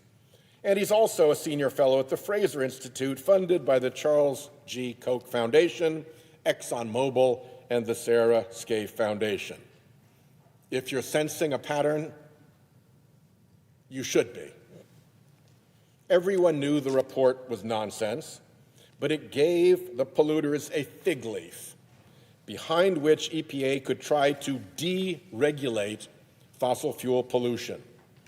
No surprise, the group of climate deniers was disbanded before they had to answer to the public under the Administrative Procedures Act for their junk report. Trump's corrupt EPA is also repealing methane standards, undoing auto emissions rules, abandoning air pollution safeguards, scrapping limits on toxic emissions, cutting protections against pollution from coal plants like mercury and carbon dioxide, even clawing back billions in appropriated funding for clean energy. Hell, EPA literally provided polluters with a special email rules. Concierge service indeed. Trump's EPA had to really bend the rules to roll back state safeguards like California's Clean Air Act waiver, created a half-century ago in recognition of California's then immense air pollution challenges and its early leadership in improving air quality. Waivers allow California and other states like Rhode Island that follow California's lead to set tougher pollution standards for cars and trucks sold inside their borders. But tougher pollution standards mean selling less gasoline, and so they went at the California waiver. There was a trick here. Trump's EPA submitted California's waivers to Congress as so-called final rules, which they weren't and which had never been done before. But it made them vulnerable to undoing by simple Senate majority here under the Congressional Review Act. A trick, by the way, suggested by fossil fuel industry lawyers in the polluter page of the Wall Street Journal. Well, GAO and the Senate parliamentarian rejected the effort to falsely label the waivers as rules. So our fossil fuel-funded Republican friends went nuclear overruled the Senate parliamentarian and killed the state waivers. A sour joke from a party that in other circumstances claims to be all about states' rights, states' ability to self-govern, and cooperative federalism. Thanks to the corrupt billion-dollar deal, the Environmental Protection Agency is now clearly the Polluter Protection Agency, bought and paid for. Goodbye again to we the people. Hello to them, the polluters. Let's talk about the Trump Justice Department, perhaps better called Oil, Gas, and Coal LLP. You can't understand the corruption at EPA without understanding how Trump weaponized the Justice Department to become the fossil fuel industry's taxpayer-funded law firm. One example. From the get-go, EPA Administrator Zeldin was hell-bent on clawing back more than $20 billion in clean energy grants Congress had appropriated. But he had a problem. There was no basis to do so. Enter Trump's corrupted DOJ, which tried to cook up a fake criminal investigation to provide a pretext to freeze the funds.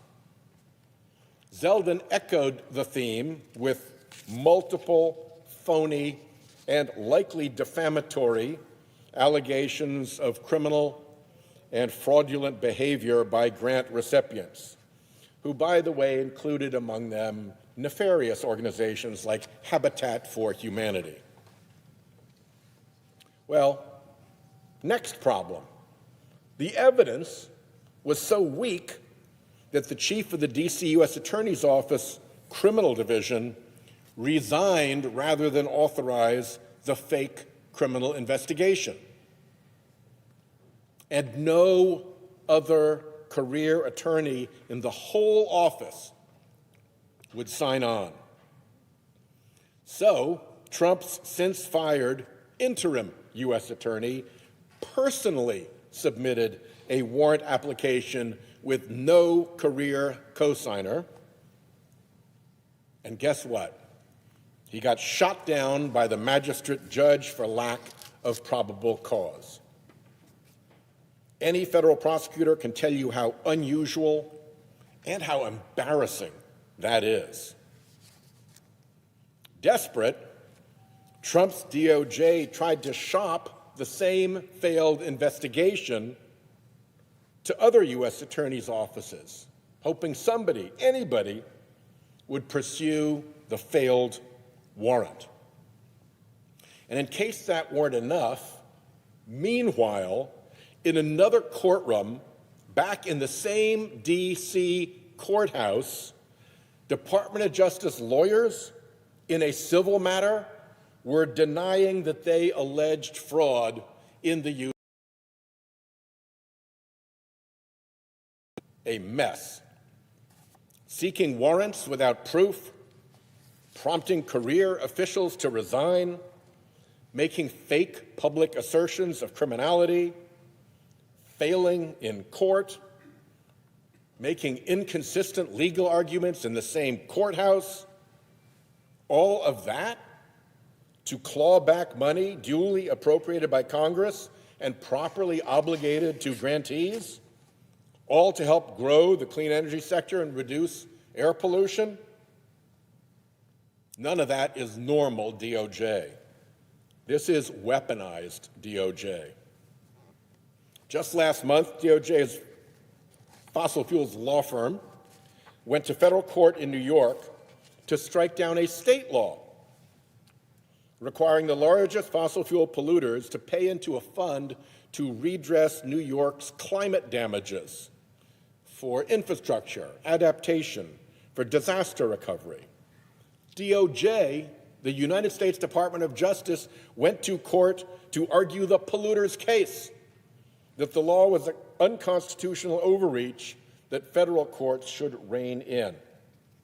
the Justice Department of the United States, paid for by U.S. taxpayers, used its resources to give a taxpayer freebie to the likes of ExxonMobil, Chevron, BP, Shell, and Koch Industries, companies with plentiful armies of lawyers of their own. Trump's corrupted DOJ also sued Vermont to strike down a similar state law and even sued Hawaii and Michigan to stop those states from suing fossil fuel companies before the state's complaints had even hit the docket. This is not normal DOJ. This is weaponized DOJ. Why is DOJ acting so strangely? As a former prosecutor, I'm telling you, this makes no sense unless you follow the money. After the billion-dollar quid pro quo deal, DOJ has become the polluter's taxpayer-funded law firm. Goodbye to we the people as the DOJ client. Hello to the new client, them the polluters. Third is Trump's Department of Energy. It's run by Chris Wright, the former CEO of an oil and gas services company, handpicked to lead DOE. Guess who? Oil billionaire Harold Hamm, who organized the Mar-a-Lago billion-dollar deal donor dinner. DOE should be advancing clean energy, supporting energy innovation, and funding the energy technologies of tomorrow, as Congress has authorized it to do. Instead, this Department of Energy has become a fossil fuel industry lackey. You've got to recognize, in looking at what is going on over there, that Trump's executive orders, supposedly to unleash American energy, are written in code. It's not a complicated code. In the code, the word energy is code for fossil fuel. Understand that, and the rest becomes obvious. Department of Energy cut clean energy grants. Department of Energy slashed funding for solar energy by 87% and wind energy by 78%. Department of Energy created a $625 million bailout fund for expensive, polluting coal-fired power plants. During the current shutdown, Trumpsters are piling on for fossil fuel polluters, so far scrapping $7.56 billion in clean energy grants. All of them, I'm sure, by coincidence, in 16 states where Kamala Harris won the presidential election. All of this will raise costs for people. DOE knows how grids work. They know that suppressing clean energy means that the grid has to call up expensive, polluting fossil fuel plants, plants that might otherwise be idle because they're too expensive to run. They know that this moves billions from utility customers' pockets to the pockets of the fossil fuel industry. This is not a glitch. This is the goal. Oh, and don't forget that it was DOE that cooked up the junk science report and teed up EPA to ditch its duty to regulate fossil fuel emissions. Thanks to the billion-dollar deal, Trump's corrupted Department of Energy is, by its own coded definition, not the Department of Energy, it's the Department of Fossil Fuel. Again, goodbye to we the people, hello to them the polluters. Next is the Department of Interior, once a steward of America's public land and waters. The billion-dollar deal turned it into a leasing agent for fossil fuel. Trump's Interior Secretary Doug Burgum, another cabinet member selected by Big Oil's Harold Hamm, is busy as he tries to crush offshore wind, expanding offshore drilling, opening vast stretches of the Gulf and gas industry clientele. Onshore, he's handing out leases across the West. Never mind the effects these projects will have on the climate, on water resources, or on nearby communities. Trump's interior is even lowering royalty fees and environmental standards to make sure drillers get maximum profit at minimum responsibility. Lowering royalty fees, which are already lower than what most private landowners charge, obviously takes money directly from taxpayers and hands it to oil and gas barons, looting and polluting. At the same time, Trump's out to assassinate clean, reliable wind energy. In New York, Interior halted work on a fully permitted, under construction, 810-megawatt offshore wind farm on justification so dubious they're almost entirely redacted out of FOIA documents.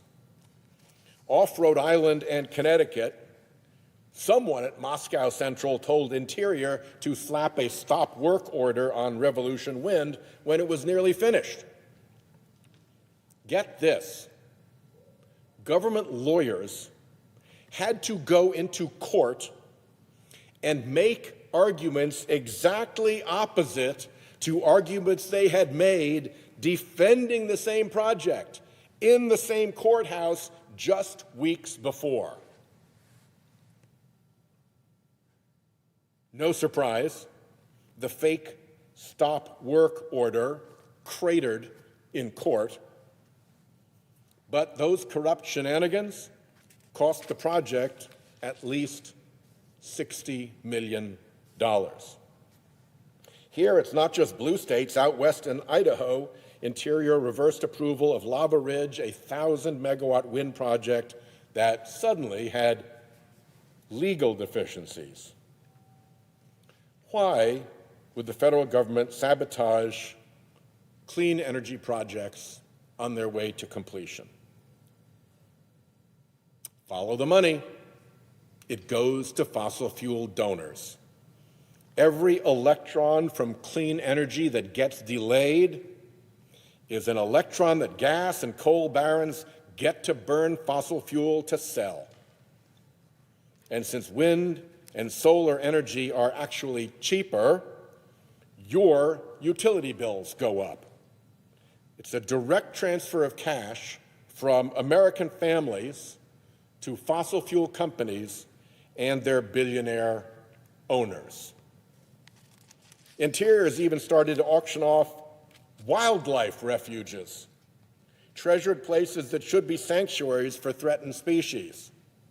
Oil and gas companies are now invited to bid on land set aside for conservation. National parks face budget cuts, lost protections, and industrial projects right at their borders. Trump's corrupt interior is no longer about preserving these landscapes for future generations, but about what can be extracted from them now by big donors. The public loses cherished lands and protections that took decades to establish, all for a short-term fossil fuel payday. Interior ignores tribal consultation, pressing forward with drilling projects on ancestral lands without meaningful dialogue or consent. Tribal governments and Native communities, just obstacles to be brushed aside rather than sovereign partners with legal rights. This behavior echoes a long, shameful history of disregard for indigenous voices when fossil fuel profits are at stake.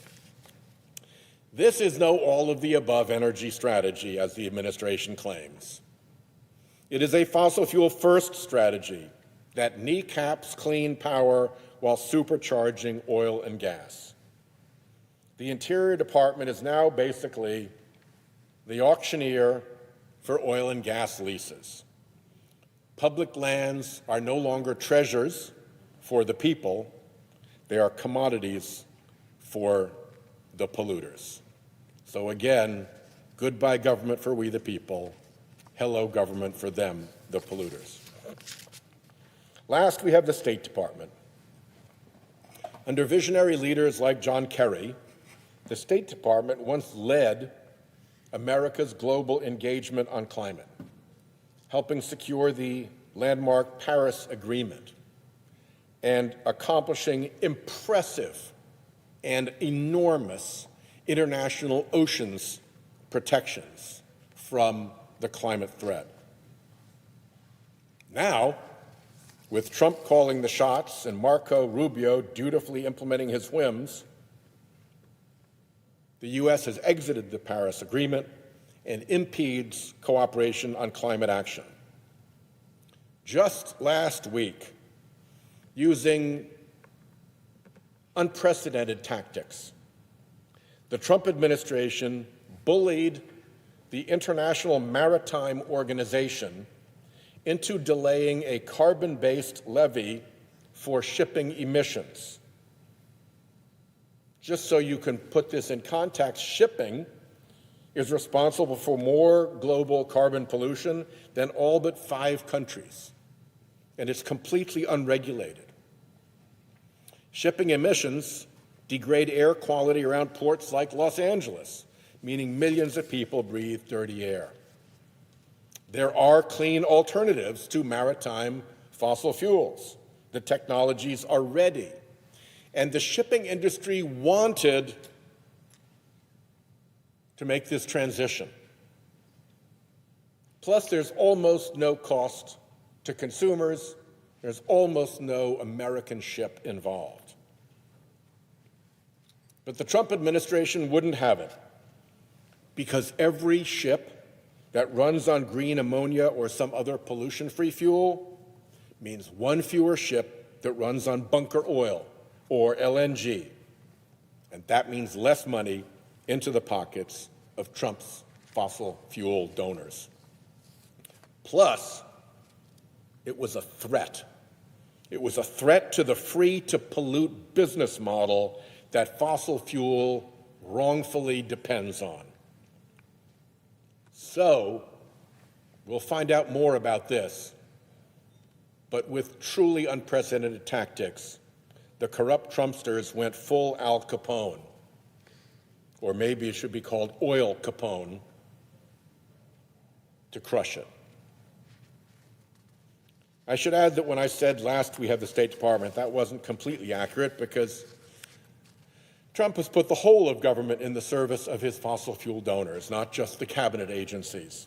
I'll just give one example, the Army Corps of Engineers. The Army Corps has a long and proud history, with a primary role to build structure, levees, seawalls, and the like. The Army Corps also has a role in permitting energy projects. And last month, it announced that it would prioritize projects that are energy dense. Energy dense. In other words, those that generate a large amount of power on a relatively small footprint of land. Energy dense is a made-up thing. It is a fake concept, reverse engineered from the result that they want to achieve through it, to favor supposedly energy-dense fossil fuel projects over wind and solar farms that are more spread out. Except it's fake. Energy density, if it were real, would count the spread of pollution from fossil fuel plants, like soot particulates that can travel hundreds of miles, or greenhouse gases causing global harm. If it were real, it would count the huge supply footprint these fossil fuel plants require to run, the mining and drilling for coal and oil and gas and all the related environmental destruction, the trucks, railroads, and pipelines spewing and leaking that deliver the fuels. In real life, the wind and sunshine that power renewable power plants have no footprint at all. The real life footprint of fossil plants, it's far larger than renewable plants. Yet, in fake, corrupted Trump world, fossil fuel plants will get their permits expedited while the corrupt Trump administration stalls renewable facilities over made-up energy density. Seriously, does energy density sound like a policy based in reason, or is it based on campaign cash? So that's a quick tour of the fossil fuel industry's deep corruption of the Trump administration, of its oily tentacles sliding slimily into federal agencies that should be working for the American people. But this is also a story about who picks up the bill, who pays when government is corrupted. Spoiler alert, it's you, the regular, hardworking American public. Bad enough that the billion-dollar deal allowed our government to be bought and paid for by the fossil fuel industry. Add on that every favor and freebie given to the fossil fuel industry costs the American people. Let's start with disaster costs.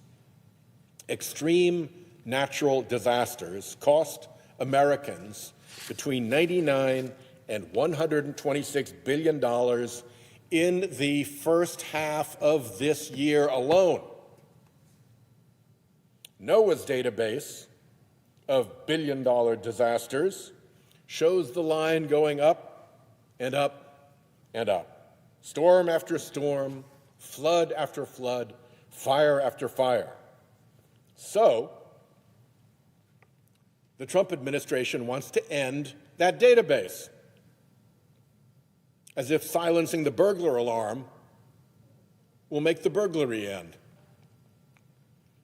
Each disaster means billions in federal aid, billions in rebuilding cost, billions in uncompensated harm to Americans, billions that taxpayers and homeowners have to pay or suffer because polluters pollute for free.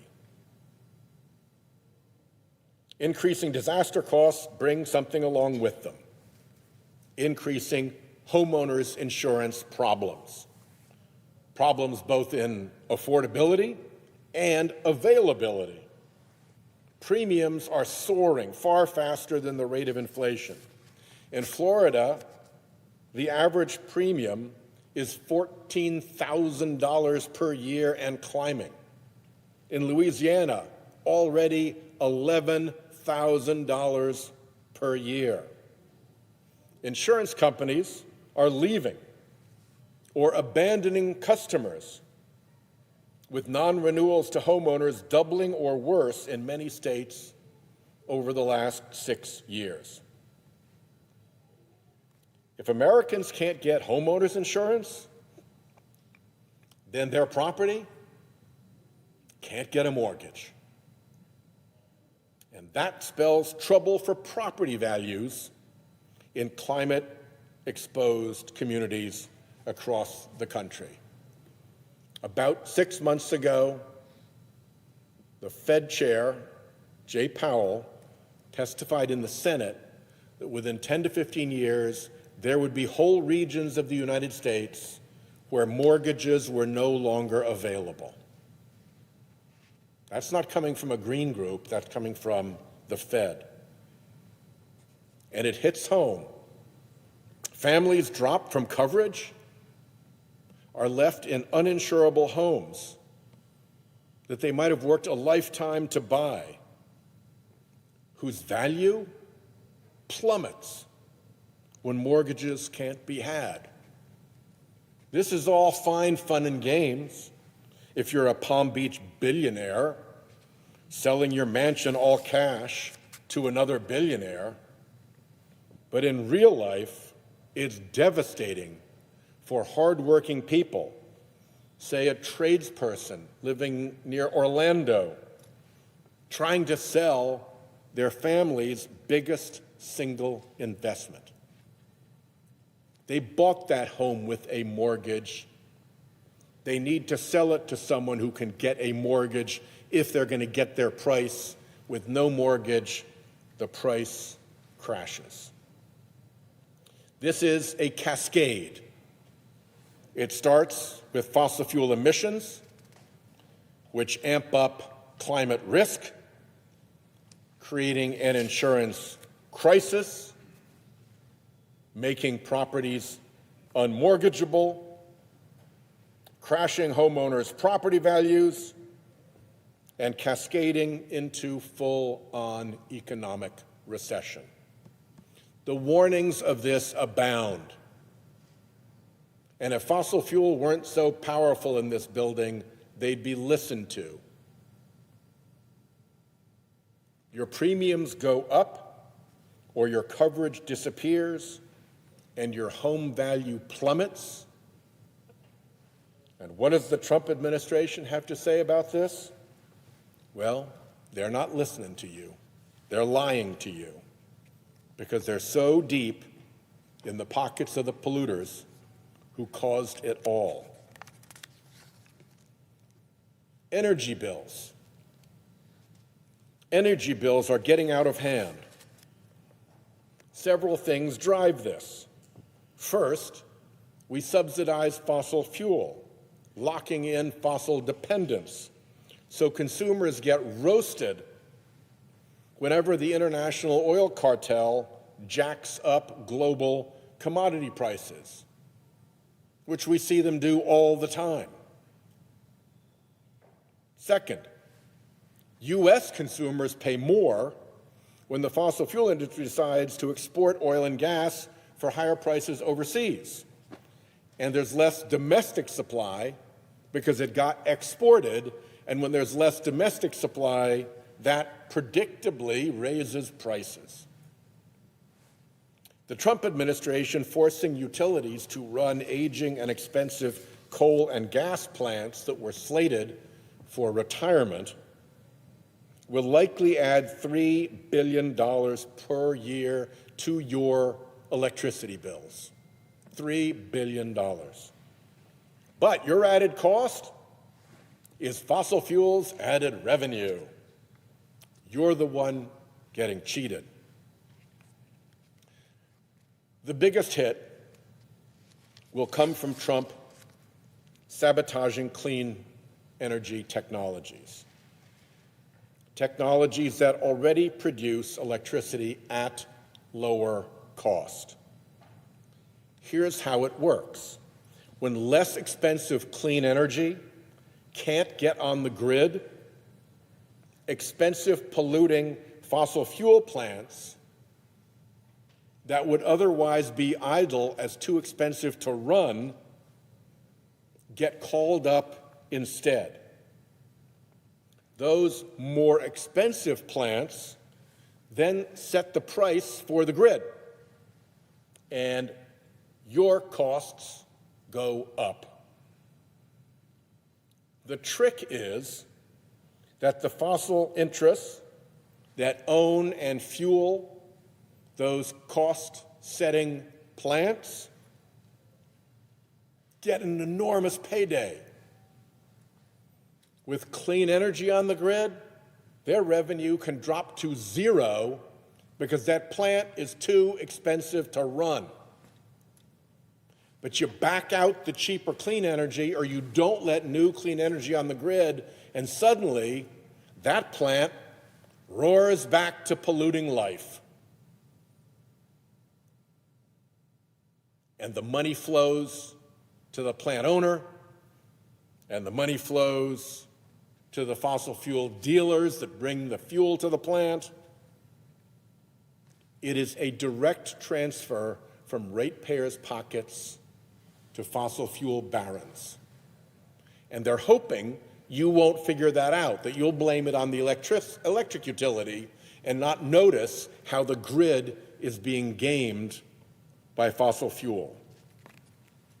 Working families and small businesses are getting stuck paying the bill for a system that has been rigged by the Trump administration for big oil's benefit.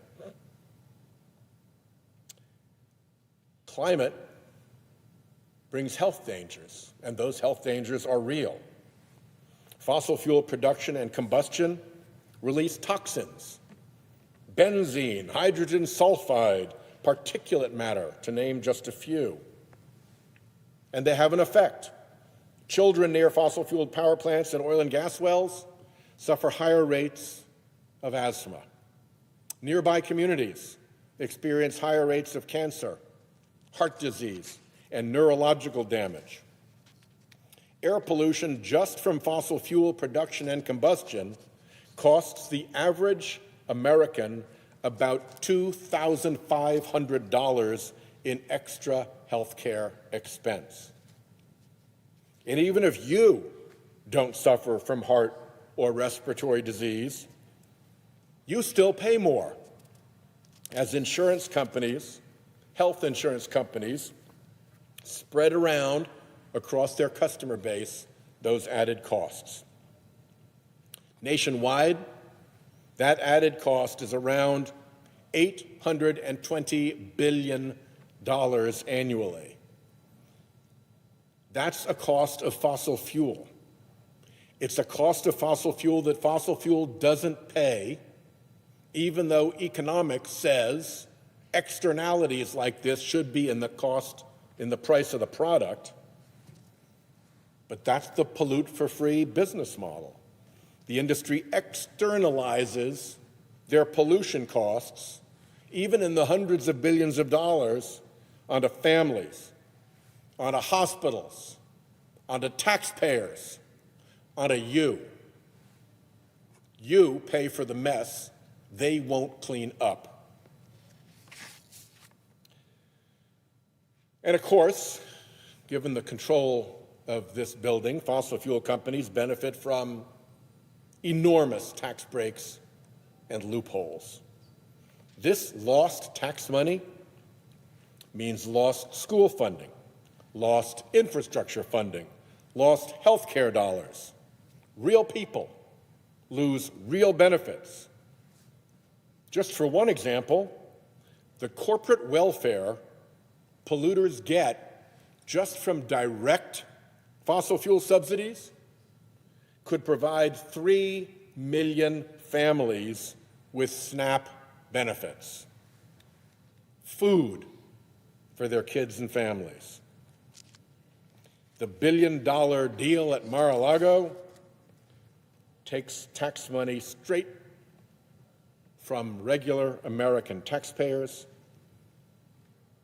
and hands it to billionaire oil barons. Last, let's consider lost opportunity. Because of fossil fuel corruption here at home, the industries of the future are now developing more overseas, abroad. The jobs of the future are being created abroad. The technologies of the future are being developed abroad. Here in the U.S., fossil fuel is diligently out to destroy these opportunities and the jobs and the future that comes with them, to protect its dying business model that cheats in the market while making our air smoggier and our water dirtier, polluting for free. China races ahead in renewable energy, electric vehicles, and clean technology as America is dragged further and further behind by fossil fuel political interference. That dirty deal day at Mar-a-Lago was a turning point.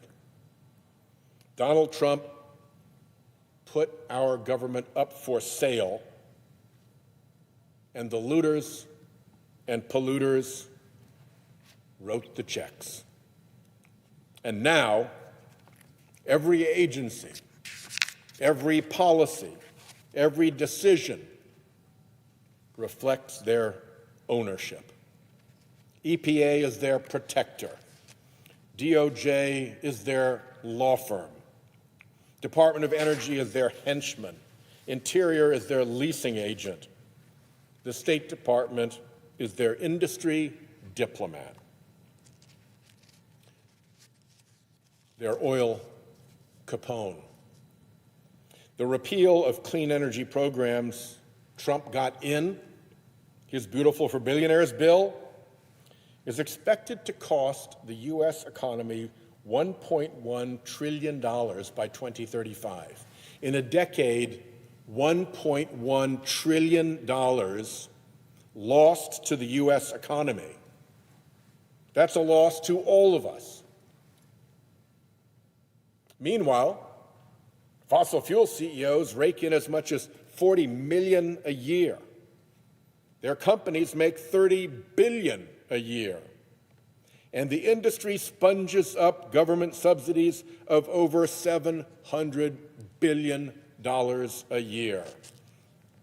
That $700 billion is the bill the American people foot every year in more disasters, higher insurance premiums, higher electricity and fuel costs, worse family health, lost good jobs, and a dwindling economic future. With less clean energy, there will be more emissions. And with more emissions, there will be more disasters, pushing us towards the great climate insurance collapse. Everywhere are warnings from insurers, from economists, from bankers, from regulators, from the Big Short guy who predicted the Great Recession, from The Economist magazine, even from climate-shy Fed Chair Jay Powell. Warnings abound. Warnings are everywhere of climate economic disaster ahead. Is it too late to wake up? I hope not.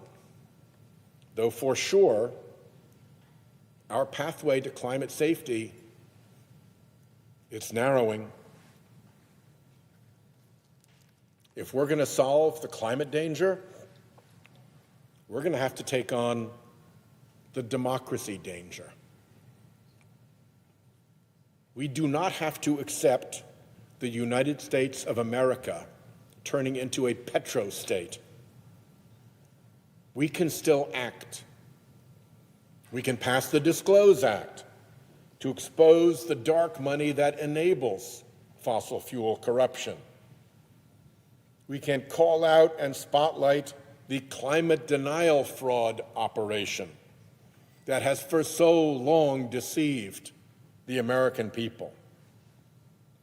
We can and must end the fossil fuel industry's corrupt, pollute-for-free business model, a model that violates the laws of economics as well as morality and decency. Why should polluter costs fall on taxpayers? It's simple. They shouldn't. Democracy also should not be for sale. Not to fossil fuel billionaires, not to Exxon, not to Chevron, not to Koch Industries, not to the American Petroleum Institute, not to the U.S. Chamber of Commerce, nor the National Association of Manufacturers, for damn sure not to Donors Trust or to Leonard Leo. For a whole lot of reasons, with our climate safety right up at the top of the list, we have got to end the corruption. We've got to spotlight the dark money front groups and the armada of special interest organizations spreading fraud. Democracy needs to belong to the people, not to the highest bidder. When people understand what was done to them by fraud and corruption and dark money, there will be a mighty reckoning, and it cannot come too soon. So I conclude once again, as I have in 301 of these speeches, now for the 302nd time, time to wake up. I yield the floor.